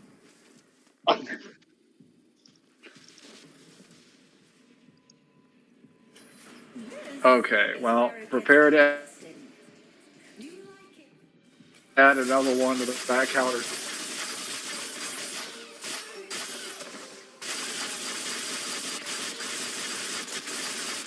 Well, first we got rage.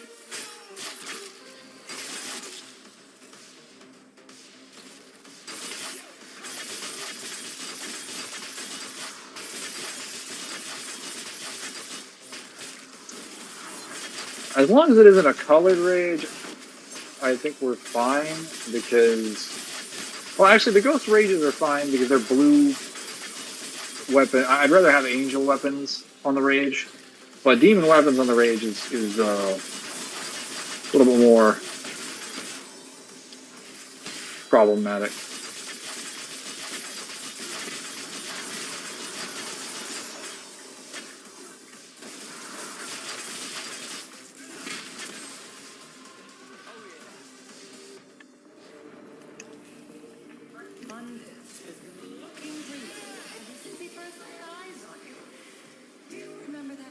Yeah, I could have sworn we had a dream.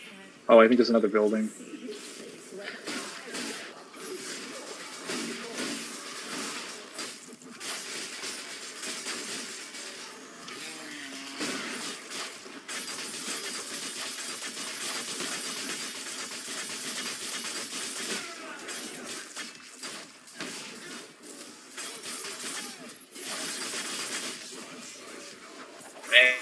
And demon evade with freaking or demon evade buff with million or trillion stat is crazy.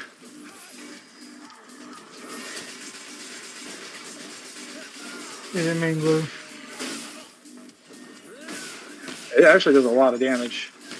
It's like 20%, but it's 20% on every hitbox that you have, and trillion stab literally has like dozens of hitboxes, so it just does so much damage.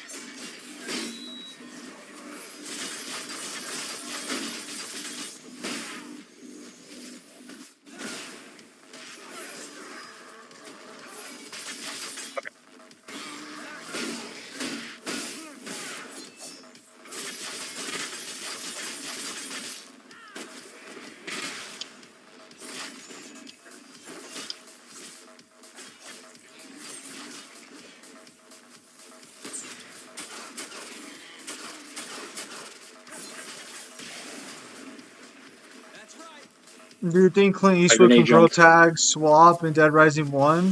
The fuck?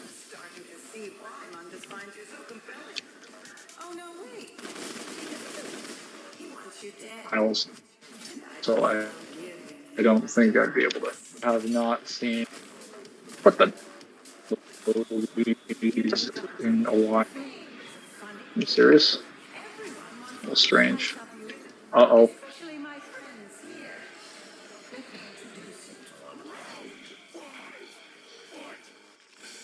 Oh, there he goes.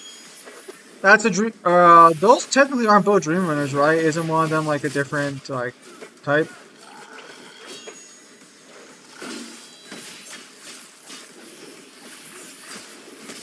No, that's still a Dream Runner.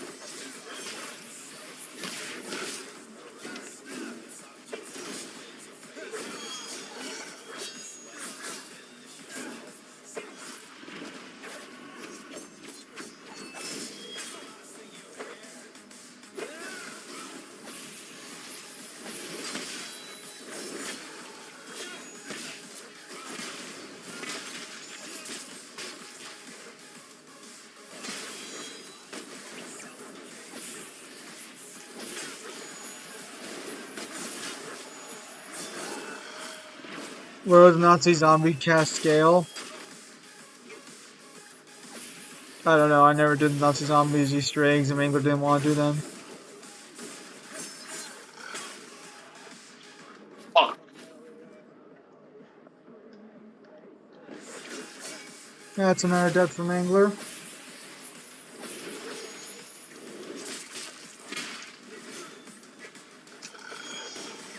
Honestly, no fate. No fate. Ah. What?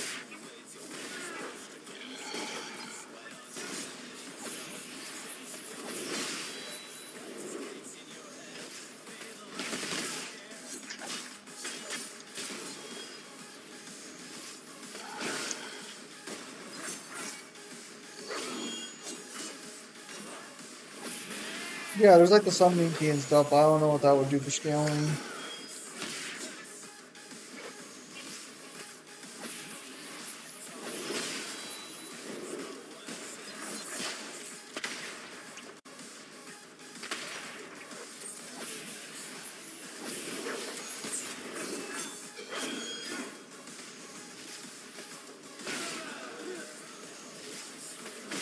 Gotcha.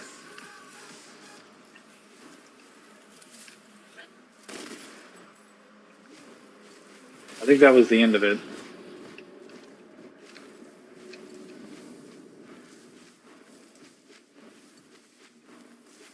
So now you're gonna go beat up a baby? Yes. I will strike a child. Would Easter guns count as or Easter eggs count as canon? No. Dante, do you miss your little girlfriend? And it's a shame you can't be there to hear her whimper and cry. You want to know what she sounds like? A This little game like your is over. when Oh no, there's one more area. No, I'm pretty sure we This get one straight to has. the. Skim bag you call an ass. Yeah. And there's a lot of rage variants here, if I remember correctly. Most of which are surrounded by some variant of, like, the knights. It'll be fine.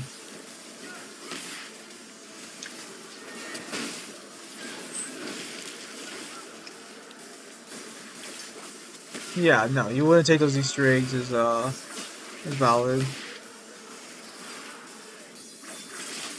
Alright.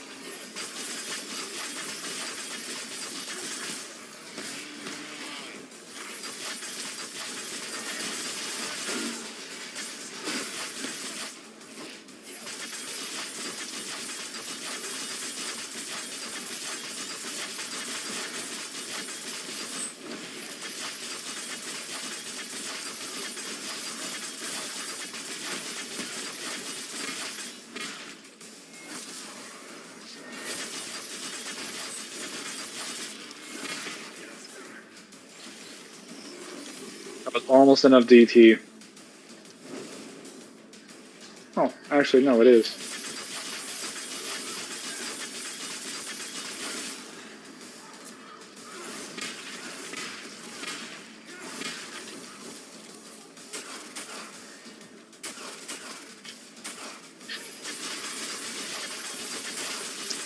Yeah, because those Easter eggs are clearly just meant for fun. They're not intended to be there, so that's why you wouldn't use them.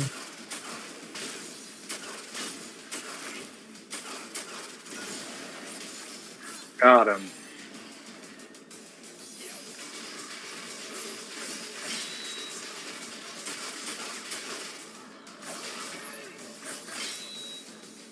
Yes, it would be canon Nazi zombies, but that's because the ray gun has a lot of things in Nazi zombies in particular that also makes it canon. The Easter eggs in Nazi Zombies are how they tell you the story. Like, they're literally, like, they're built into the game for the purposes of telling you the story. They're just super fucking obscure in terms of, or a very roundabout way of getting to tell you the story, because you have to do a bunch of, like, super specific steps to unlock it. But that's just how they write them. it's not like unclear what they tell you about them. I guess the winner's Howl is the only one weapon in COD. I don't know.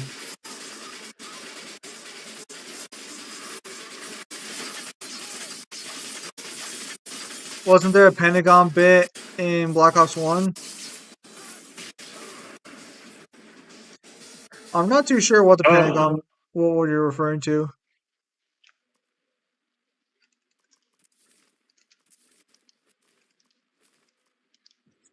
Yeah, fuck, I am too tired to go driving today. Fuck, yep. We're just gonna chill out Time here. to kill that baby. Mission Ugh. 14. Let's go.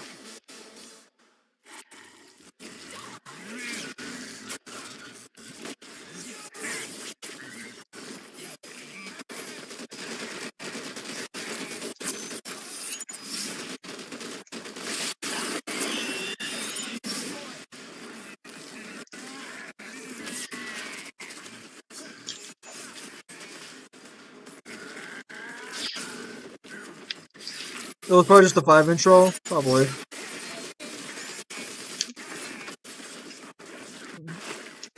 Did I actually have enough time to dodge out of that? That's crazy.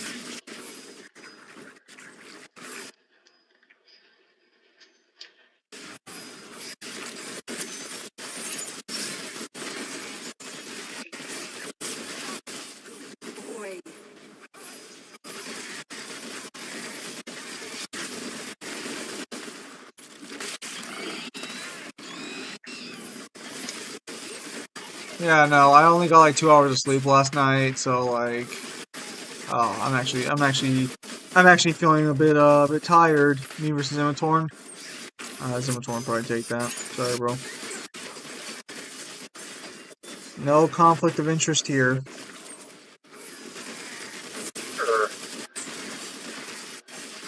None whatsoever.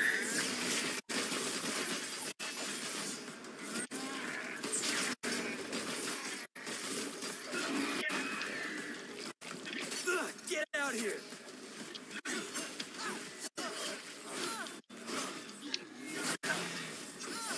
No, baby, stop me in.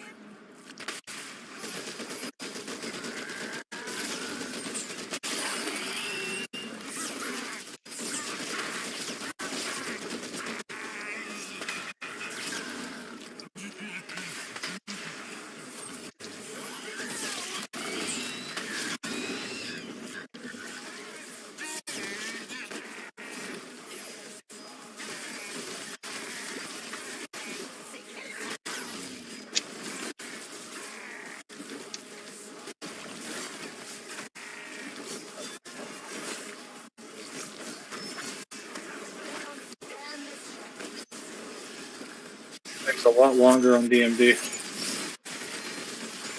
Yes. So much easier on BP. Than Son of Sparta or Devil Hunter.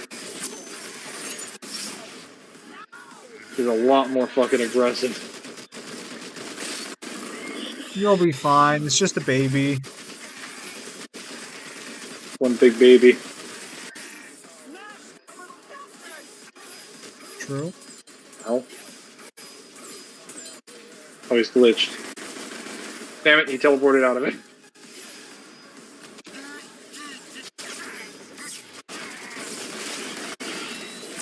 Oh, I know.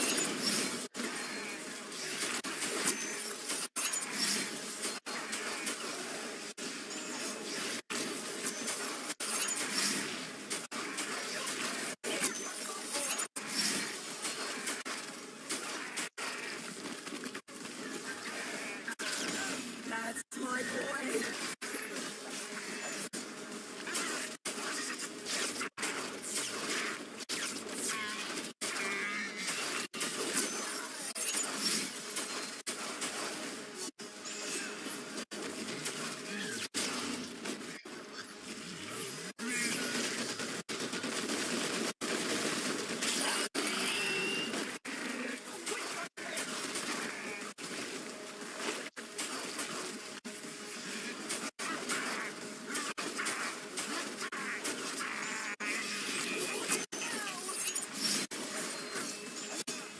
The best fighting game series outside of DMC4. Soul Calibur 7? What the fuck? Tekken was fun but not complex enough? I say get out here and fight.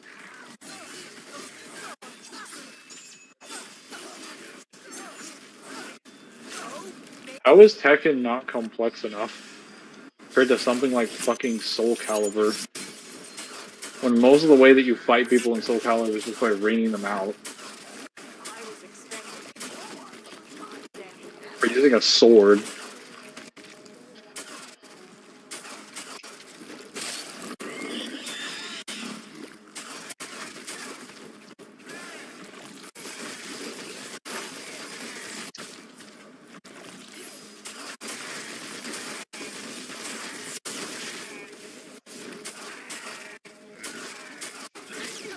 Soul Calibur is the best of all fighting games.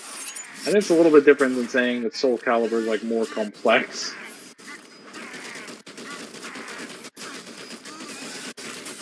Oh, he really doesn't break that eye.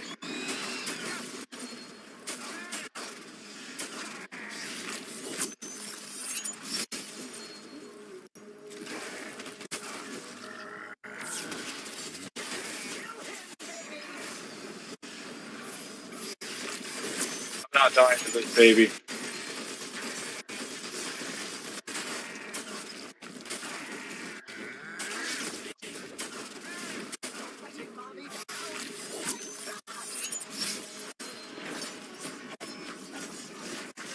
Okay. That double trigger got me a burst of damage I needed.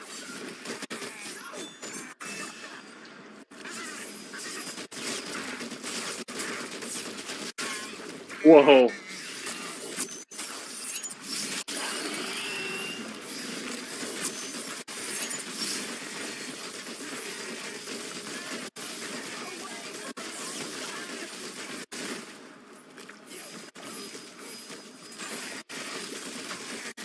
You know, that looks like I'm getting hit every single time. But I don't get hit. So I'm very confused.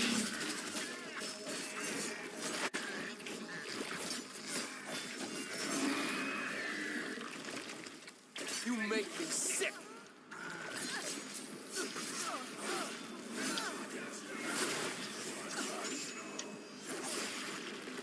Alright, you've died. You almost thought you got me. But I was too slick.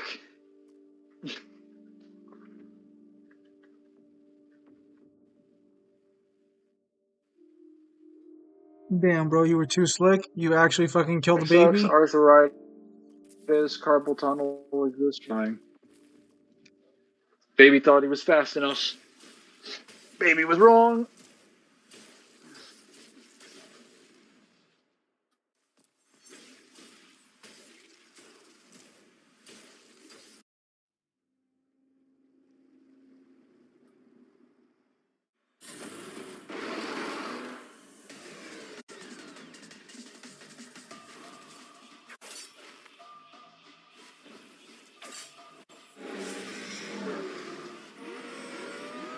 Oh.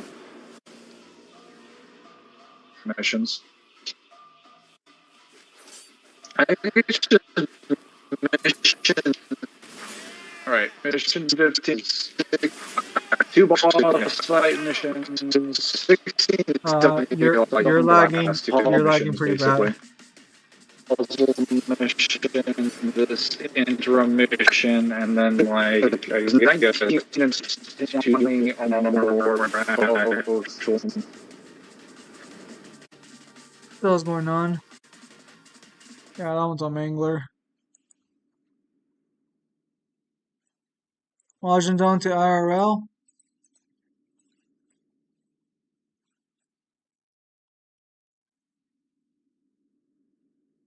Yeah, Mangler seems to be lagging up a storm.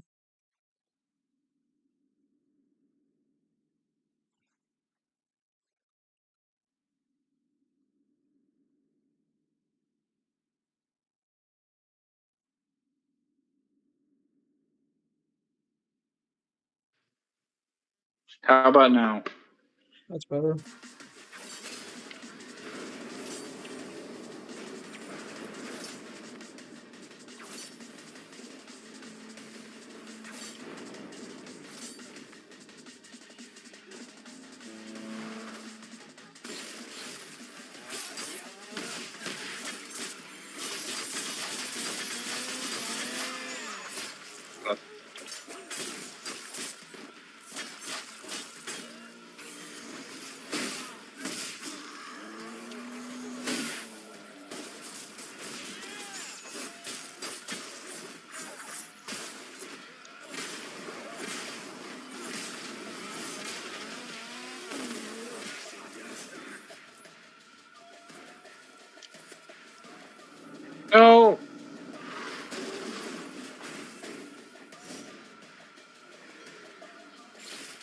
Dang, did you drop it?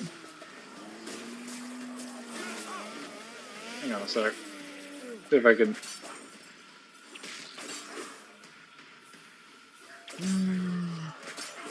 What the fuck? Okay. Away you go.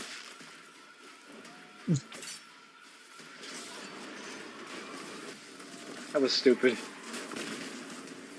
It's fine. Fine.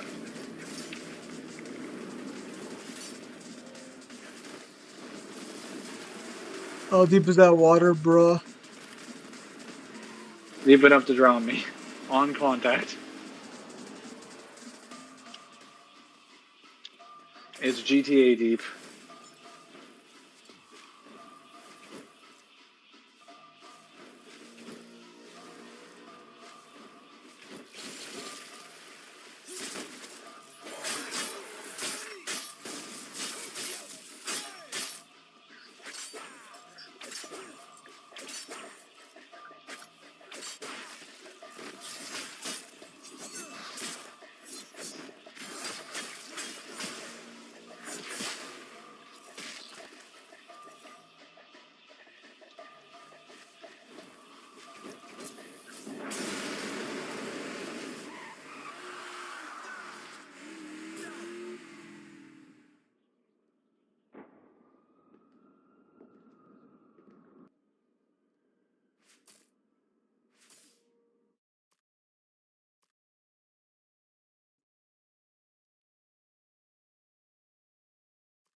Bruh.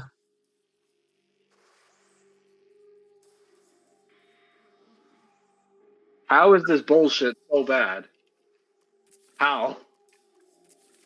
How do I keep getting disconnected? Why is your Alright, we connection trash? two. I don't know. Two full missions, and then like this one, which is kind of like a mini mission with Triple Dream Runner boss fight at the end. What are we up to in terms of deaths? Like 6? We're currently at 6, 5? yes. Okay.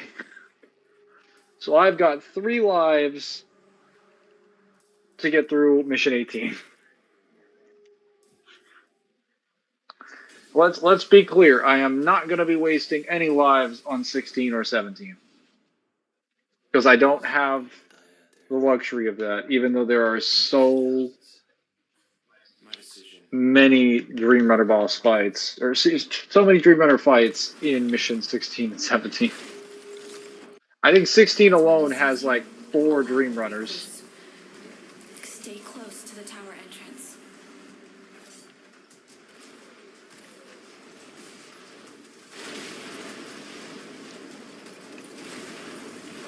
Oh, yeah.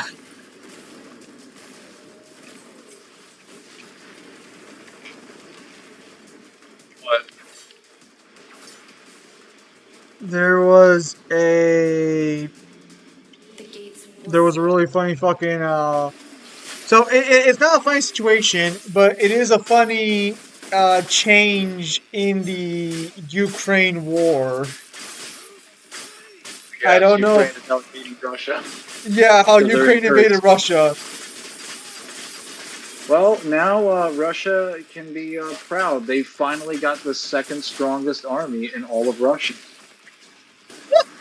They're really going up in the world. Apparently Putin's calling back troops from Ukraine to defend Russia, and I'm like, bro, imagine staging a war with a country not even half your size, and you're on the back burner, bro. That's one way to get them back into Russia. So, who's ready for the based moment when Ukraine's like, we're taking a portion of Russia back with us? Imagine invading a country completely against their own whims, then getting pushed out, then having them invade you. Bruh. What's happening was that this is just a really long game of CSGO. Bruh. Someone actually made a meme that was really fucking funny about it. I had to go find it if I can. Actually, let me see if I can find.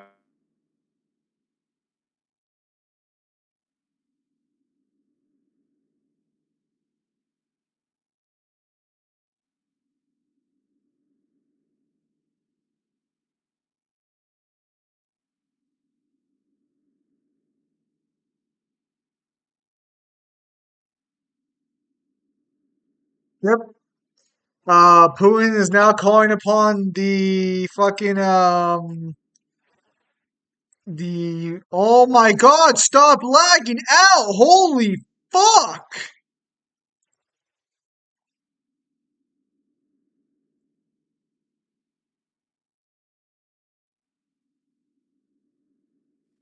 I hate Discord more than words can describe. Yeah, right now too. Where is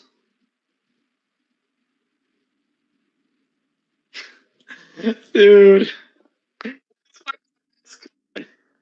All right, you can still hear me, right?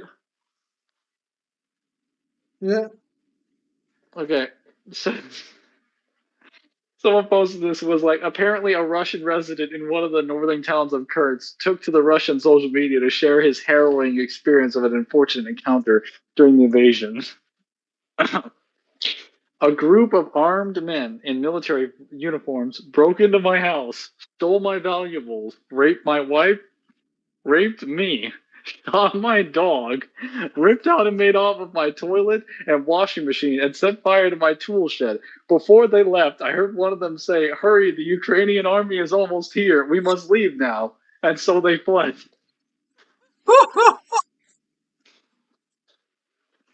I read that and I was like, man, they had us in the first half, not gonna lie.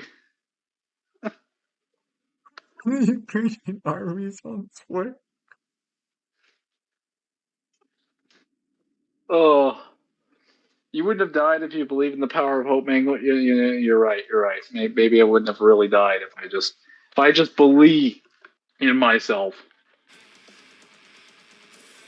Who am I killing? Oh, waiting for Virgil to open the fucking door.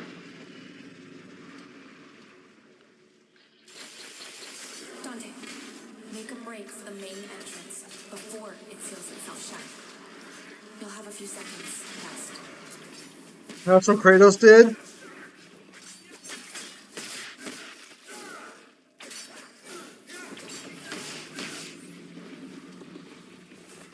I just needed some DT.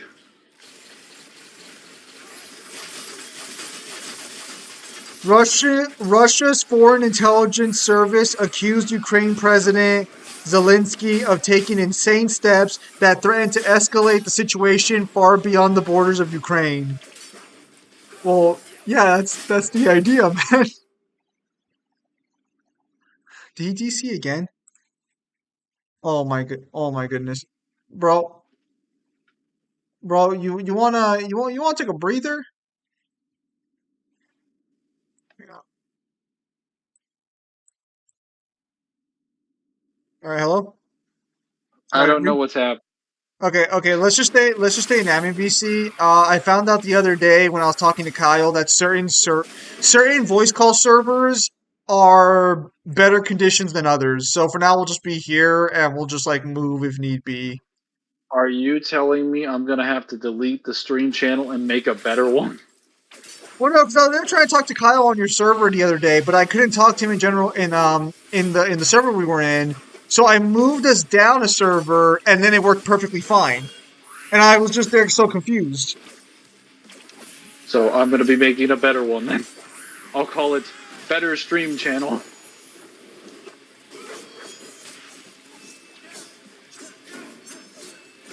And we'll all have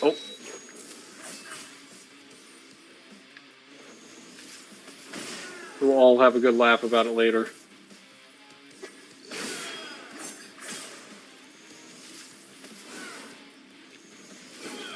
Unpopular opinion: reboot Virgil is less far fetched than reboot Dante. Is less far fetched to original than reboot Dante. What the fuck, Majin Dante? What the fuck are you trying to say?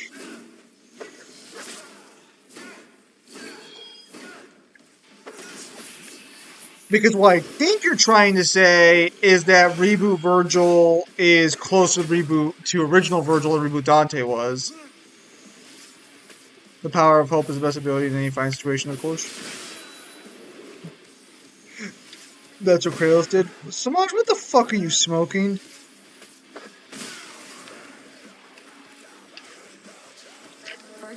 Alright, that was the easiest Dream Runner fight out of all of the ones I'm gonna have to battle in these next 2 missions. If you forgot about Virgil's love for abortion, hot take, very hot take here, but like, can you prove original Virgil wouldn't support the abortions? The corporate offices are heavily defended. Is that really a hot take and more just like a hypothetical question? Hot take. There, you'll reunite with Virgil. I don't think Prove anyone has Virgil ever cares. asked the question of whether or Prove not Virgil cares about the Virgil's... sanctity of life. Go. I mean, like, I'm more so interested in wondering how did we come to the conclusion that he... We don't even know what his views on life are. So you can't. That's crazy. Concession accepted.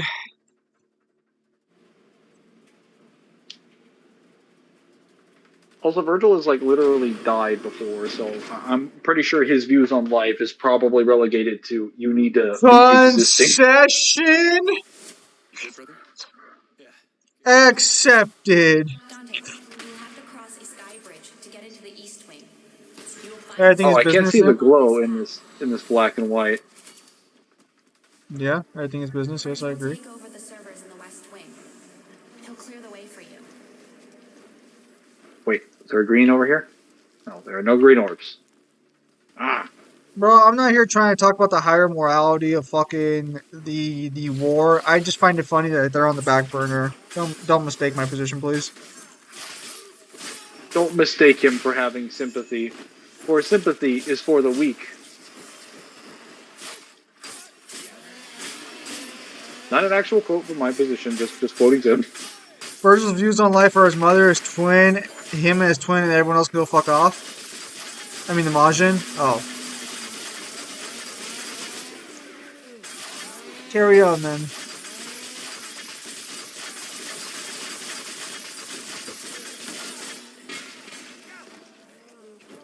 That's so fucked. Mangler, Russia now has the second most powerful army in Russia.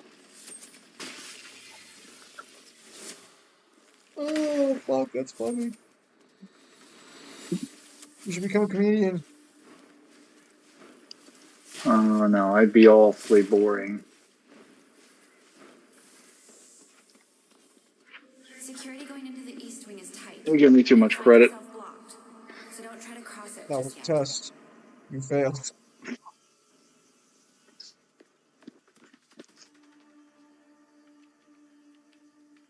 What do you want me to say? Like, that's a funny joke? No. Bingo. Once clear, make your way into the East Wing. Be careful.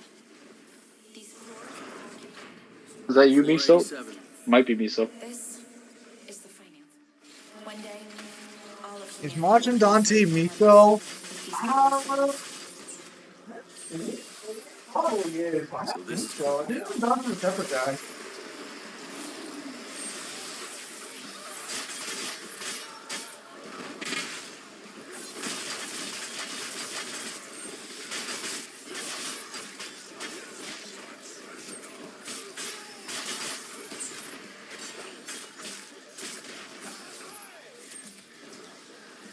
Well, let's be clear. It's not that there's a lot of people. It's just that Miso Soup changes his name so often.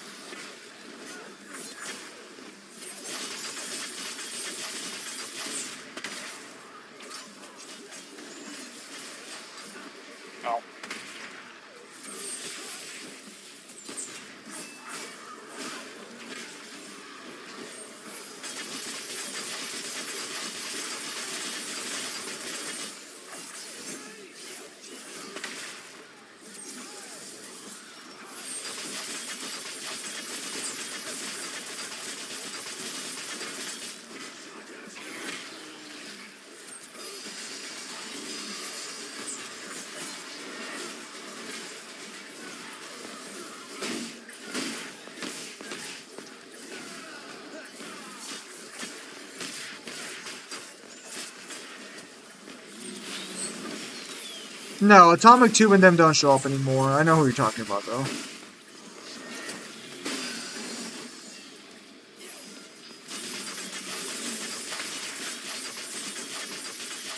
Yes, come over here and take this damage.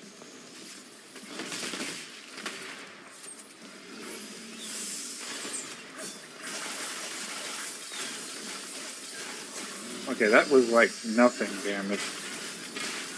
Like pathetic, worthless damage. You could deal some more damage. Honestly, that's going to be the solution.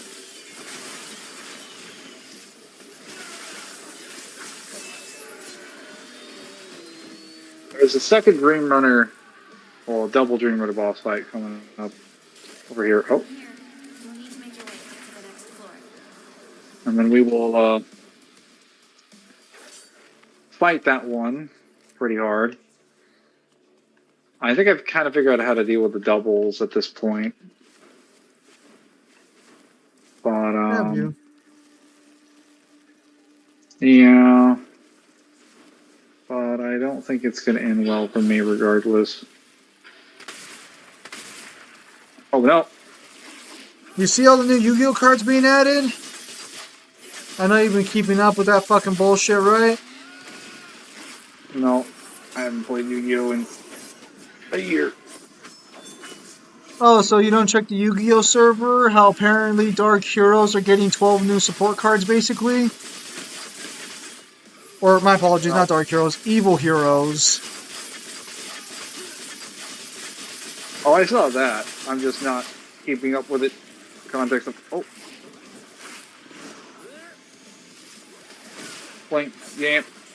Blue Eyes will never be tier 2. It already is, Samaj. It already is. Open your mind's eye, Samaj.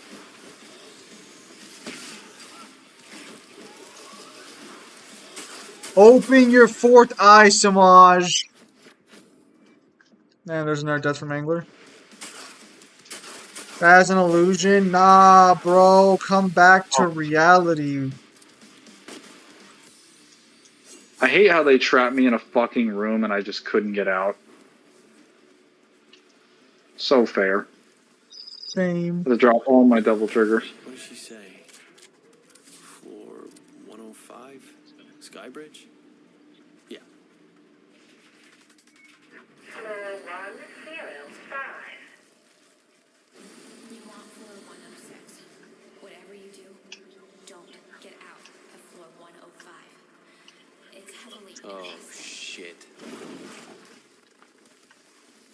Dante, you quite literally had one job. Right. No turning back. Because he couldn't listen to that one job. Shit.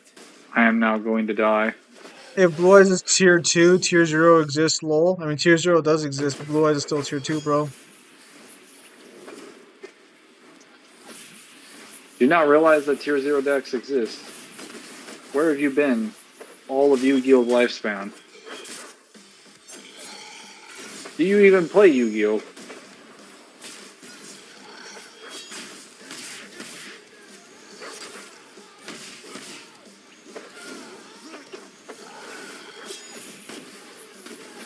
If Blue Eyes tier 2, Red is tier 1.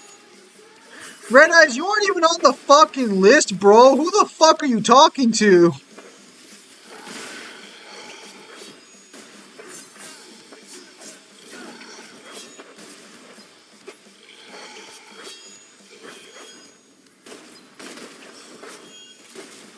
Red Eyes, you're not even in the fucking party list, bro. I need you to sit the fuck down and realize you need to know your place.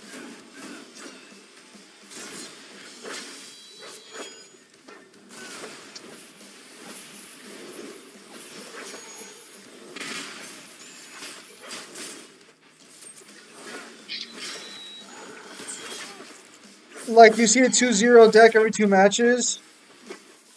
Yeah, that's just Yu-Gi-Oh! I don't know what the I'm generally just confused what Red Eyes is doing over there, thinking they're gonna do something. That's crazy.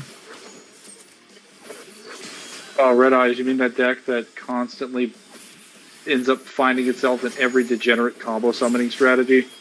Yeah, that one. involving other dragon decks. Yeah. Zam, why are you hating on Evil Because they Hero can't play support? their own damn support. Because fucking heroes as an archetype shouldn't exist. They should be wiped away from this world so the new world order can be created. A pure one. Oh. A better one. Mangler died again. Fucking ass.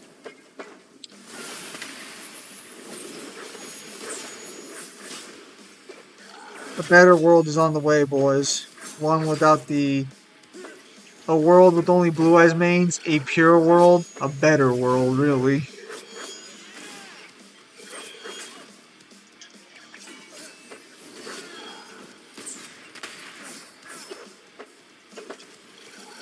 Finally. Killed that bitch. Oh my god.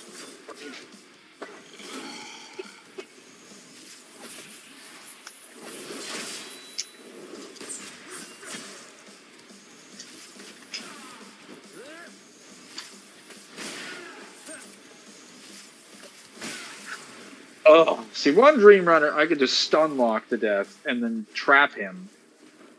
But two, that becomes very difficult, if not impossible, The without best Devil world is Trigger. the best world is a world where Zarkman is viable. Bro, you guys ruined the format. I don't want to fucking hear it. You fuckers deserve everything you guys got.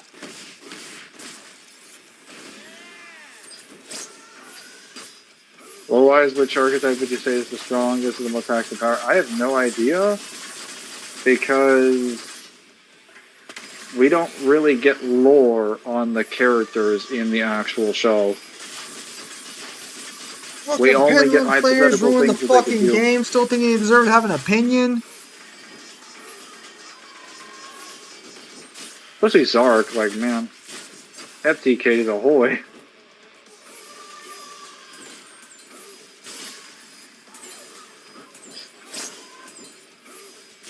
Pendulum didn't ruin Yu-Gi-Oh! Yes, it did. Literally did. It committed the cardinal sin of allowing you to summon a bunch of monsters in one turn with no repercussions or conditions. And then also having the ability to play 5 back row, when every other deck couldn't do the same. So you were just more consistent as a Pendulum deck for no reason. There should be And you could pneumatic even cylinder. summon 5 from the extra deck. And then, so it not only meant that you could summon a bunch of monsters from your hand in one turn, you could then summon a bunch of monsters from your hand in one turn, and then Xyz and Synchro Summon for free. And if your opponent killed them but didn't kill you, then they had to deal with 5 monsters next turn. Irrespective of that, the monsters themselves also each had individual effects or negations.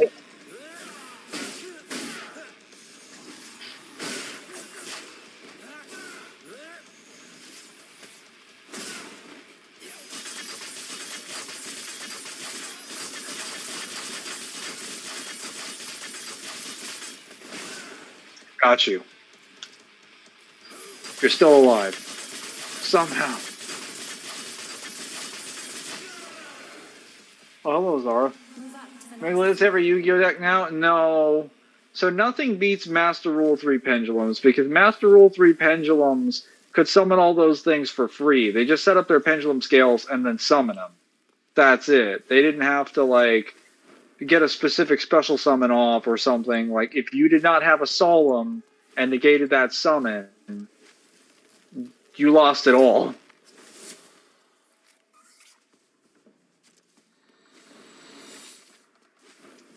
And then if you killed them after summon, they just went back to the extra deck.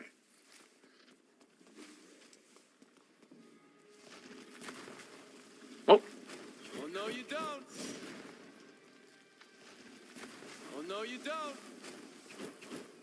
Mangler, your argument is so fallacious. You're taking a top 2% pendulum decks and arguing it's the norm.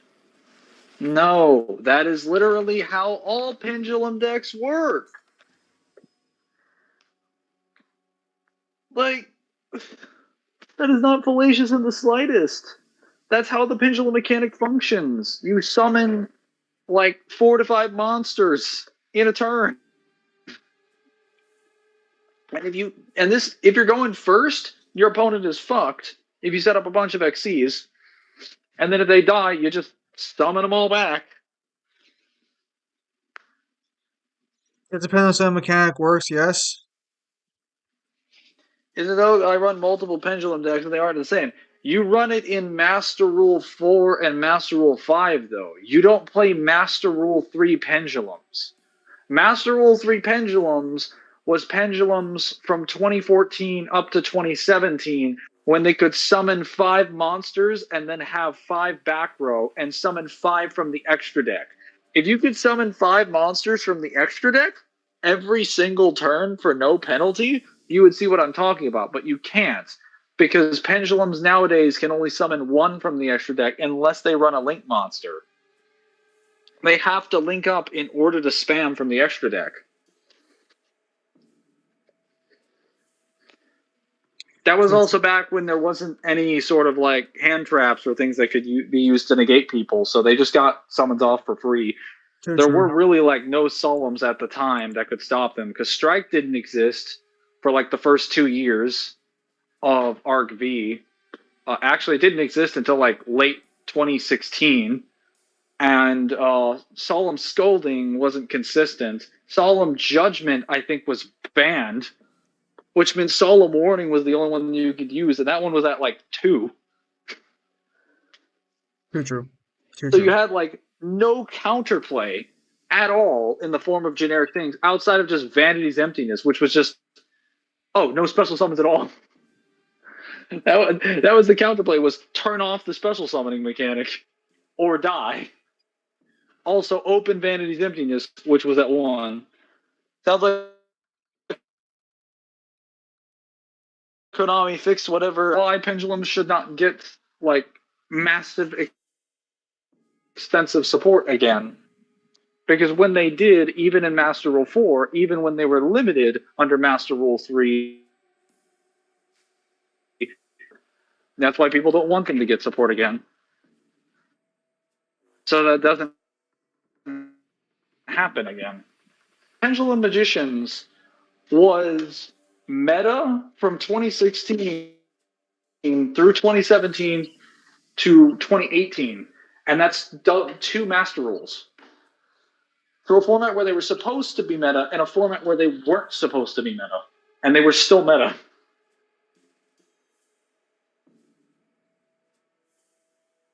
Too true, Mangler, too true.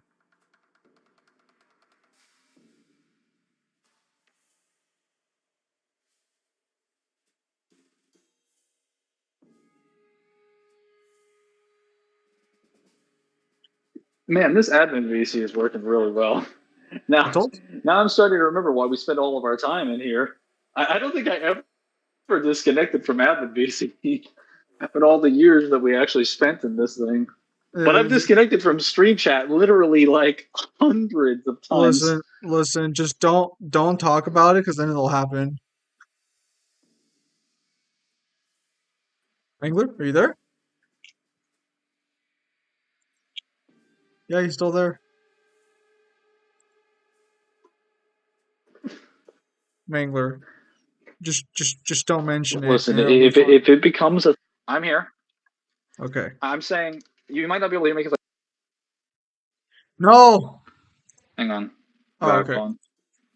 I was gonna say fuck. That's why I warned him not to say shit.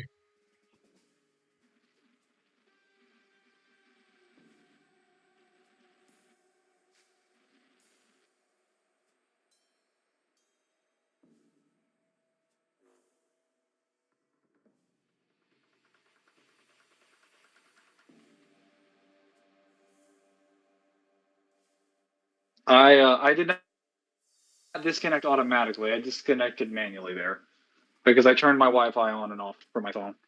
So. All right. Still fine. It's just that you couldn't hear me even though I was talking. I'm gonna choose to believe you. The players are coming after me, Mangler. They can come after me all they want. I'm fucking right.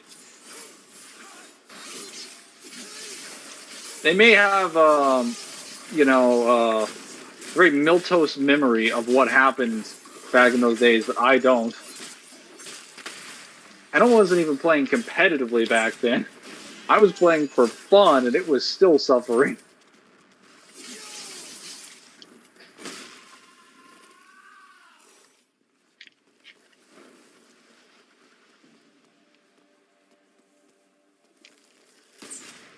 Where is my greens? Where are my green or vegetables? By now, the demons will have detected your presence in the East Wing. Time to move out.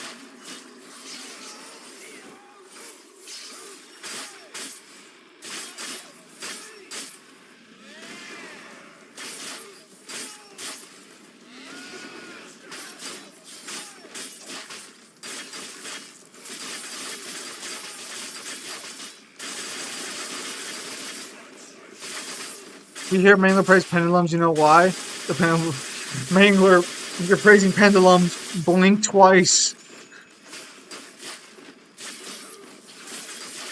Never. It won't happen. You won't be able to compel me to do so. Mangler, when they pull the gun on him, you can kill me if you want. That doesn't make your Pull the opinion on trigger. pendulums right. Do it. It won't change anything.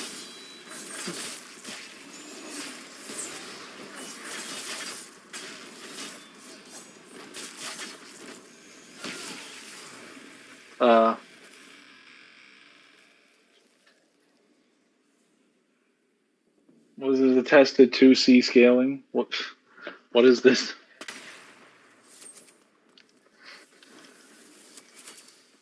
All right, can we get some greens?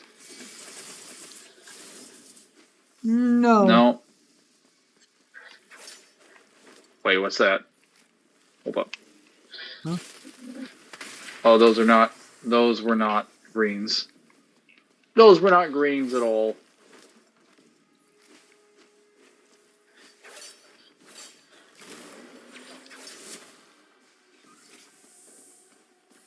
Oh, great. Okay, we're gonna have to do some cheese here. Some shameless fucking cheese. Because I am not fighting this 3-meter in a fair fight. Guys, is Mangler cheesing the game?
All right, come on, get over here, buddy.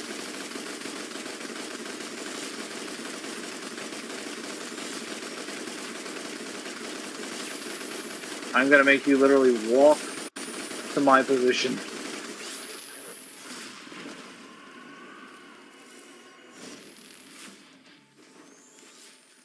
See? Perfect. Impressive.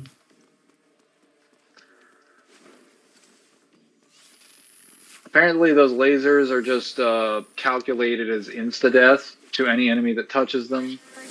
So whenever you Devil Trigger, it sends them up to the sky, which then causes them to collide with the hitbox, triggering victory. I see. Ruby Dante versus the Vizards? Probably the Vizards. They're a lot faster than he is, and they have more AP, more abilities, better abilities.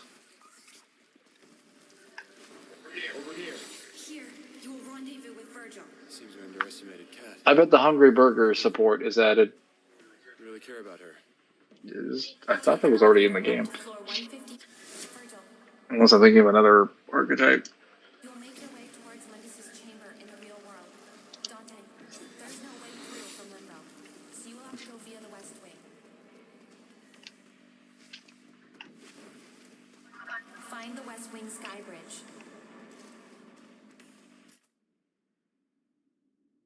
Wait, I have an interesting matchup. Master Chief versus Reboot Dante.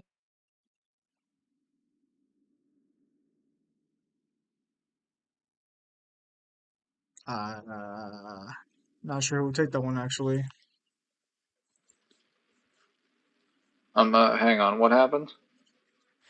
Majin's asking for a matchup. Master Chief versus Reboot Dante. Probably Reboot Dante. He's a lot stronger. I think at the lowest he's at least city level. The highest he's planetary if you want to take the consistent statements of his demon weapons being able to crack the earth. Or like Multicon. He's at least as fast as Master Chief is, and he can also attack the soul. Has Devil Trigger and a bunch of other shenanigans. Is that a Kratos statement? Where he's one with Kratos if he's in lower than 40? Doesn't his DT slowdown time? Yeah. And it also restricts you telekinetically. It strips away all of your powers, and it also removes your immortalities and your resistances. It's literally stated to strip enemies of all their defenses. So it power nulls you, it binds you telekinetically, and then it also takes away your resistance. It is literally one of the most broken bullshit things in lore. It is one of his cheeky win cons, but it honestly is a really consistently good win con because very few people are going to be able to resist it. It also manipulates gravity. From Reboot Dante's DT? Or no? Will the Visor's Hollow Mask revitalize their stamina? I mean, yeah, but it wouldn't change the fact that he would have them suspended. It would also strip them of any of their immortalities or resistances to soul manipulation. Whoa.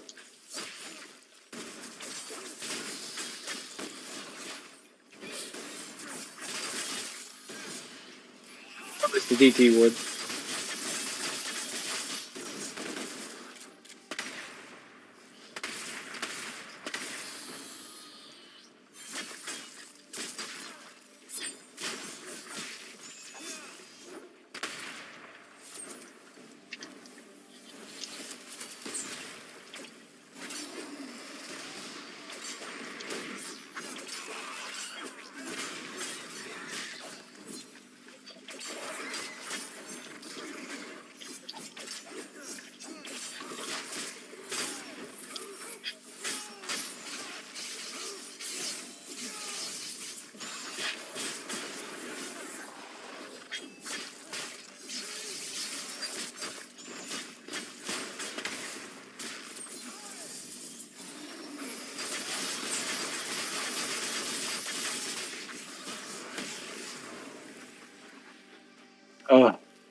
So they only recovered from some stuff via the Hollow Mask. Yeah, not most of the effects.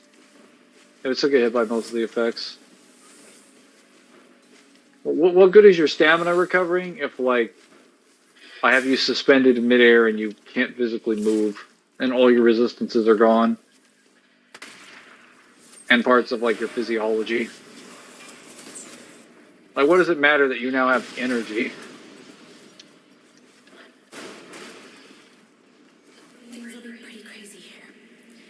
You'll have to go up 5 stories of hell. I hope you make it. It's gonna be tough.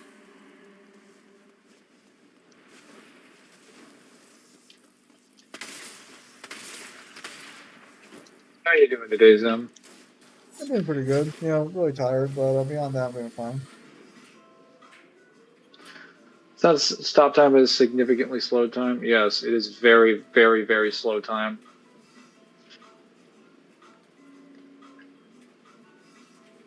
She was right. This is hell.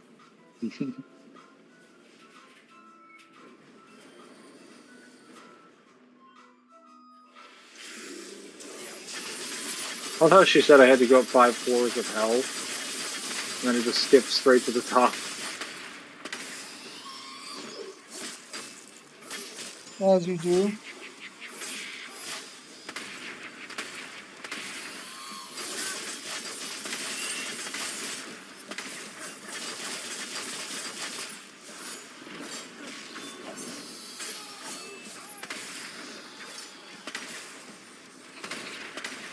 What? Okay. That was some bullshit.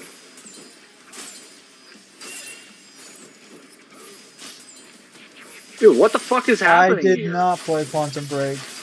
Apparently, it was being stumped out.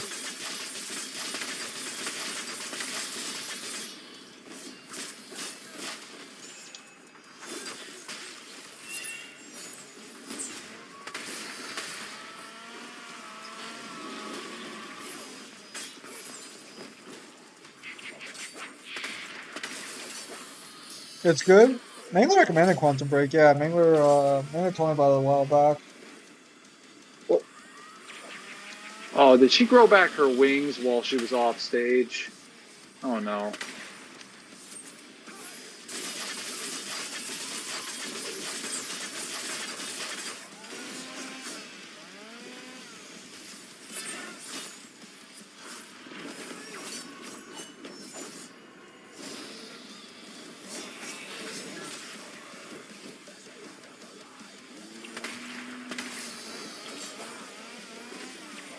My God!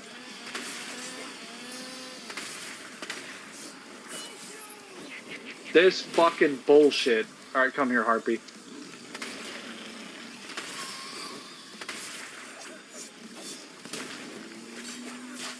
No means no, Mangler.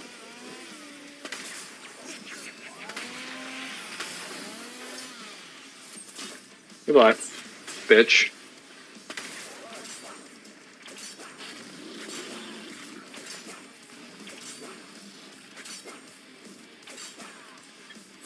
There we go.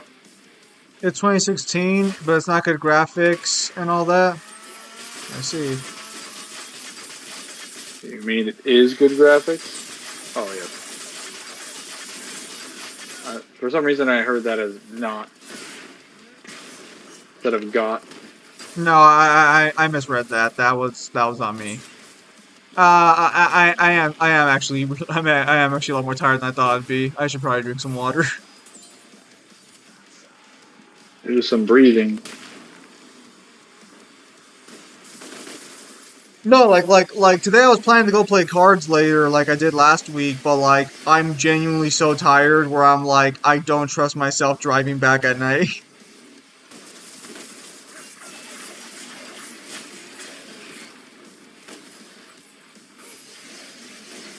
Like if I really needed to, I could, but I don't need to, so there's no reason to put myself in that situation.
The butchers. Oh no.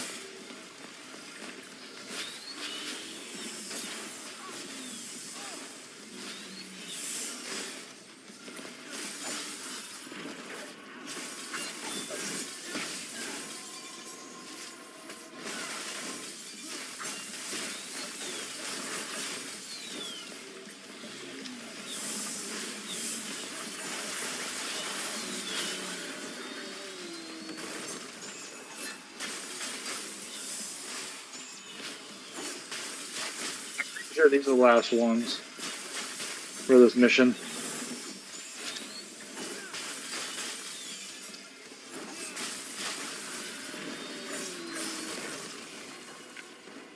That's a good thing I was in Devil Trigger. I got hit by that. I have returned. Killed Reboot two down to butchers. Sephiroth. Depends on where you scale Sephiroth. I think it technically doesn't matter. Like, reboot Dante probably doesn't have enough AP to kill him.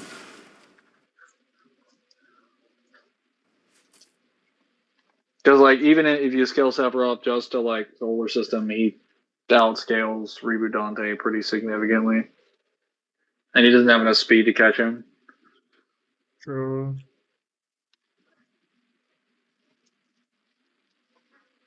Oh, blast off.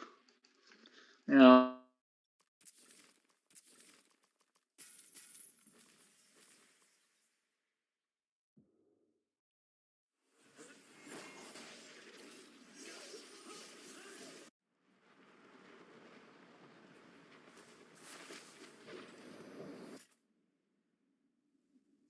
I hate getting cut off like that. That's so annoying. It's okay. At least it's not randomly connecting and disconnecting. It's just like occasionally happening and then it resets itself. I told you not to say anything and it wouldn't happen, but no, it's too late. We're going to be an admin VC anyway, from now on, because that is just objectively better. Reboot Dante versus Angeal. I mean Genesis. Genesis scales to Sephiroth with the live stream because they both use the live stream.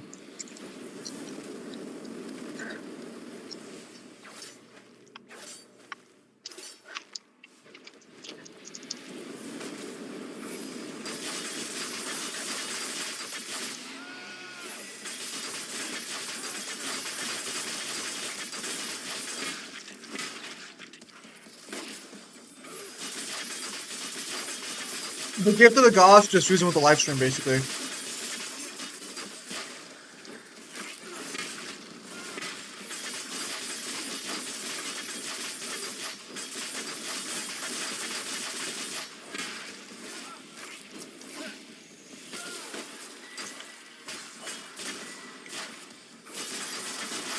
Even if he didn't, he scales to Zack, and Zack has feats of being like way beyond baseline faster than light. And probably like, I mean, even if you can't scale, even if you're using like the, you know, crisis core scaling, I'm pretty sure they'd still downscale from where Cloud sits. Because there's no fucking way that Cloud is like that much massively stronger than like Genesis. There's no way. Especially when they're all in the same soldier program. And like Genesis is also suffering like massive, you know, live stream mutations. Whereas Cloud is not really.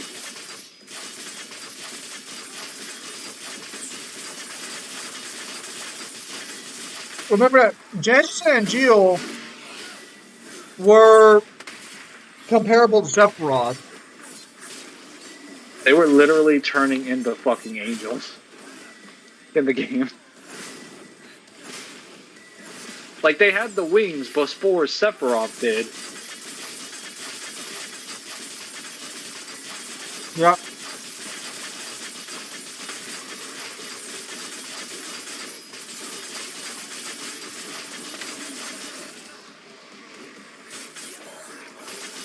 Genesis is like the Itachi of Final Fantasy VII. Kinda? what regard?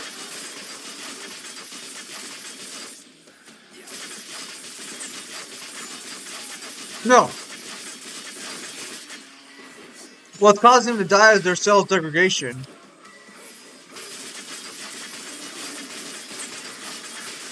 Their body's just falling apart over time.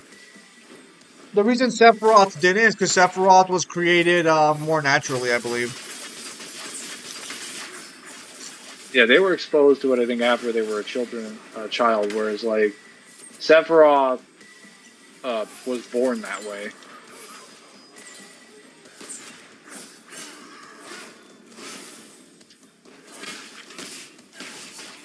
Not quite like aging, but no, they're just burning themselves out.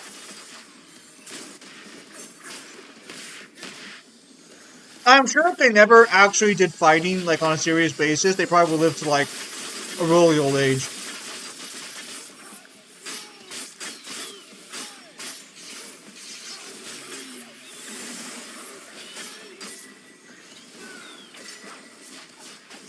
Not to my knowledge. Although, just to be clear, Genesis never died.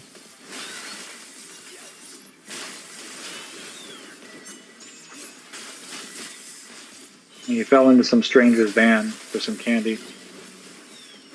A stranger named Shinra.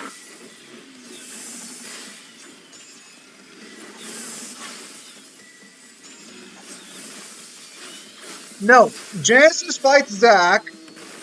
They end up fighting each other to a standstill. Zack ends up winning.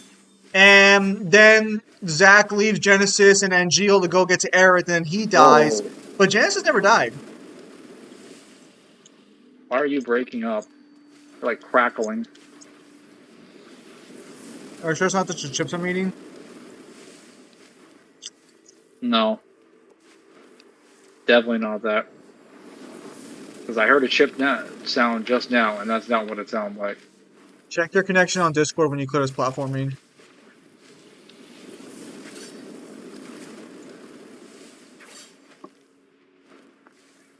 My connection's fine. I'll disconnect and reconnect though. Okay. Samaj. Their bodies were experimented on when they were younger.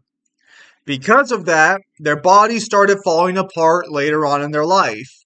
They were dying.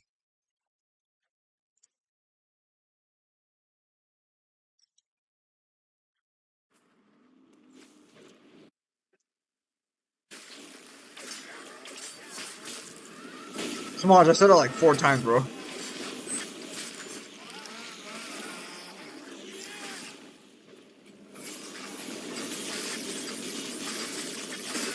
No, they were they lived down the coast.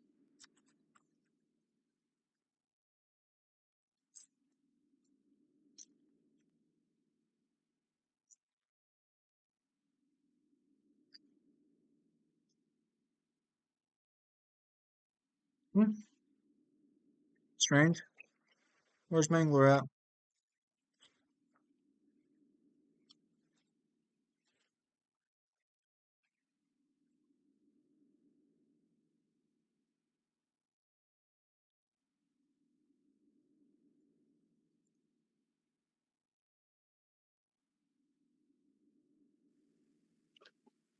Oh, Hello.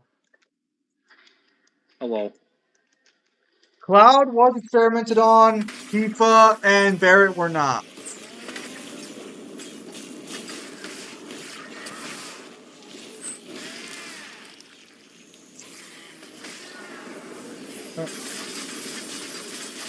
No, no. Oh, no tengo nada que decirte. Oh, no puedo salir, solo mucho cansado.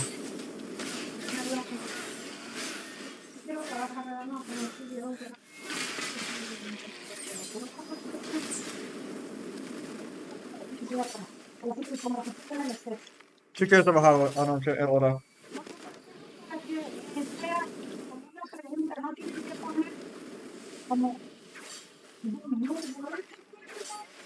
No, no.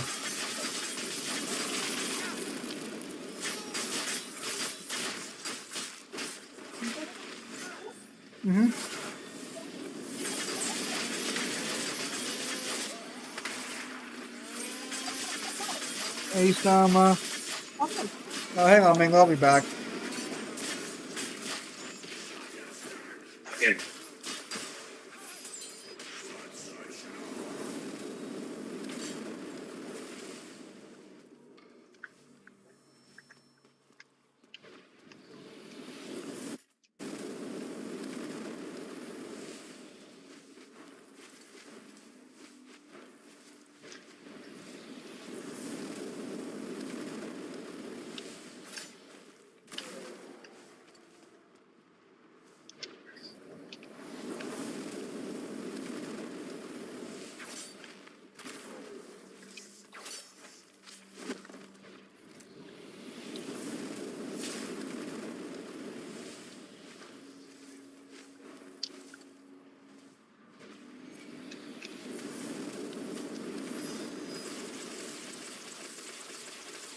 All right.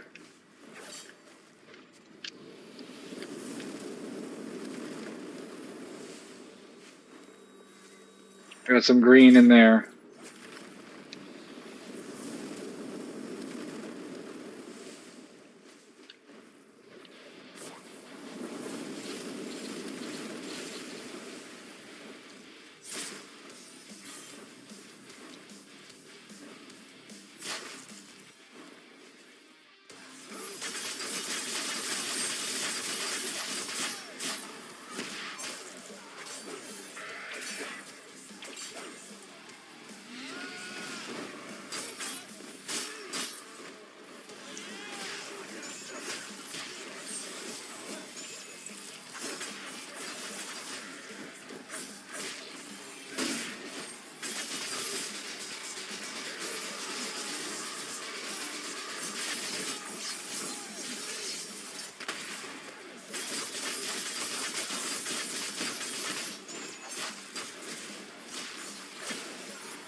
All right.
All right, I'm back.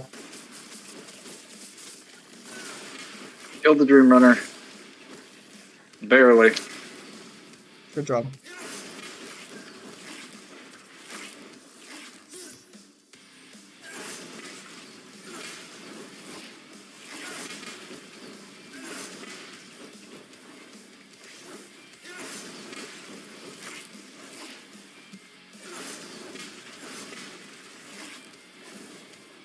What the fuck is Samaj asking? have no idea. Can't pay attention to the chat right now.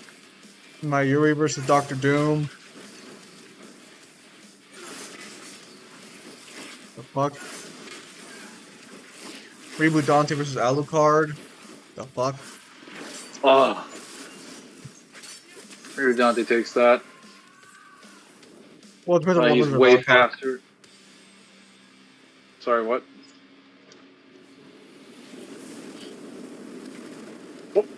Depends on the version of Alucard. No! What the fuck? No! Are Damn. you kidding me? To fucking fall damage? That's crazy. No, bullshit. That was mine. That was fucking my victory. The Angel Grip did fucking work within range. That's bullshit. I'm literally at the end of the level.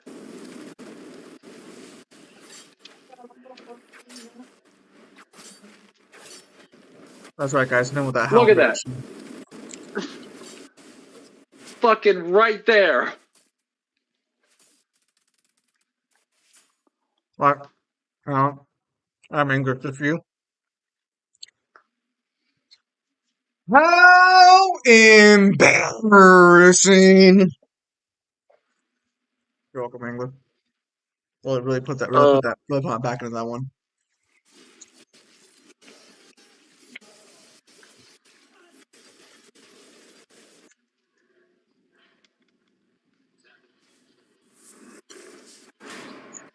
What's happening? Just as Cat predicted. So, what do we have to do here again? That makes my days in. Backup generators in limbo to overload the system so I can hijack Thank you, Rockin' Alice. I appreciate that. algorithms. That's it. There it is, Lowell. But, Yes.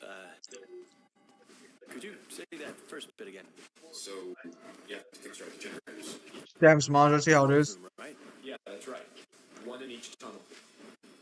Let's get to work.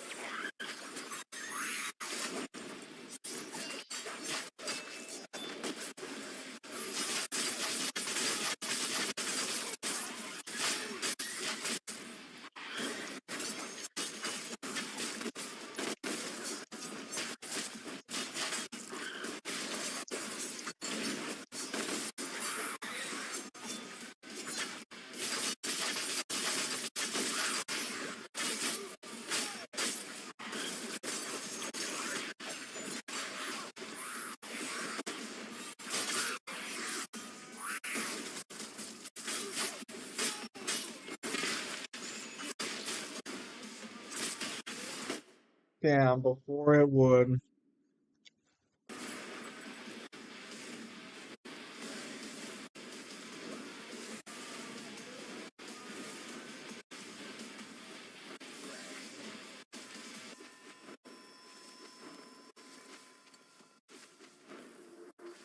Feels bad.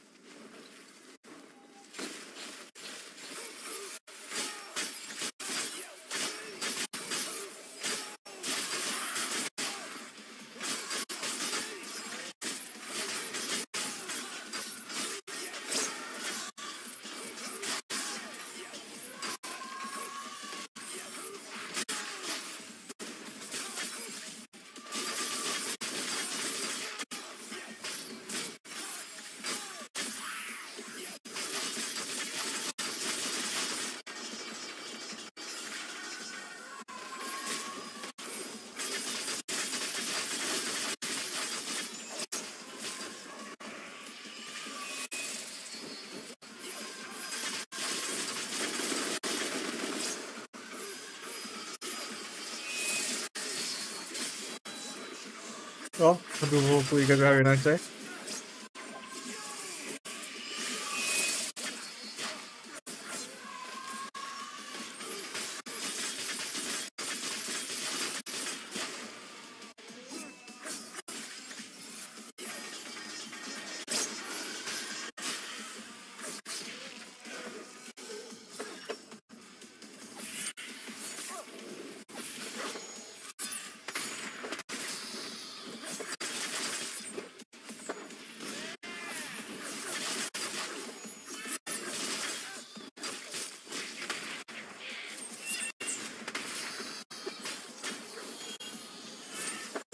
Yeah, some of them.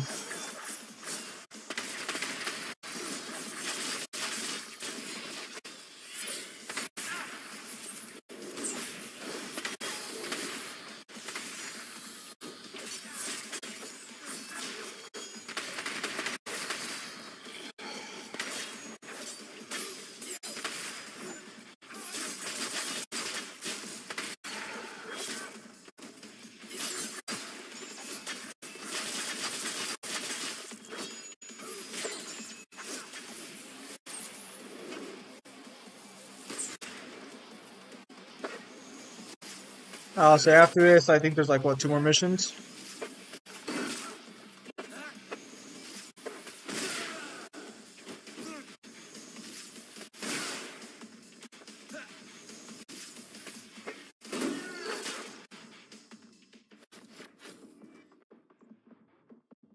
Did Mangler die? He did.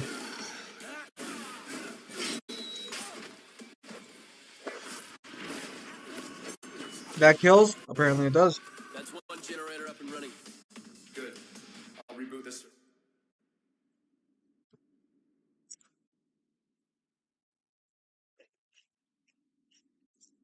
Are we having issues in admin VC now? I'll have to drag him back to stream channel.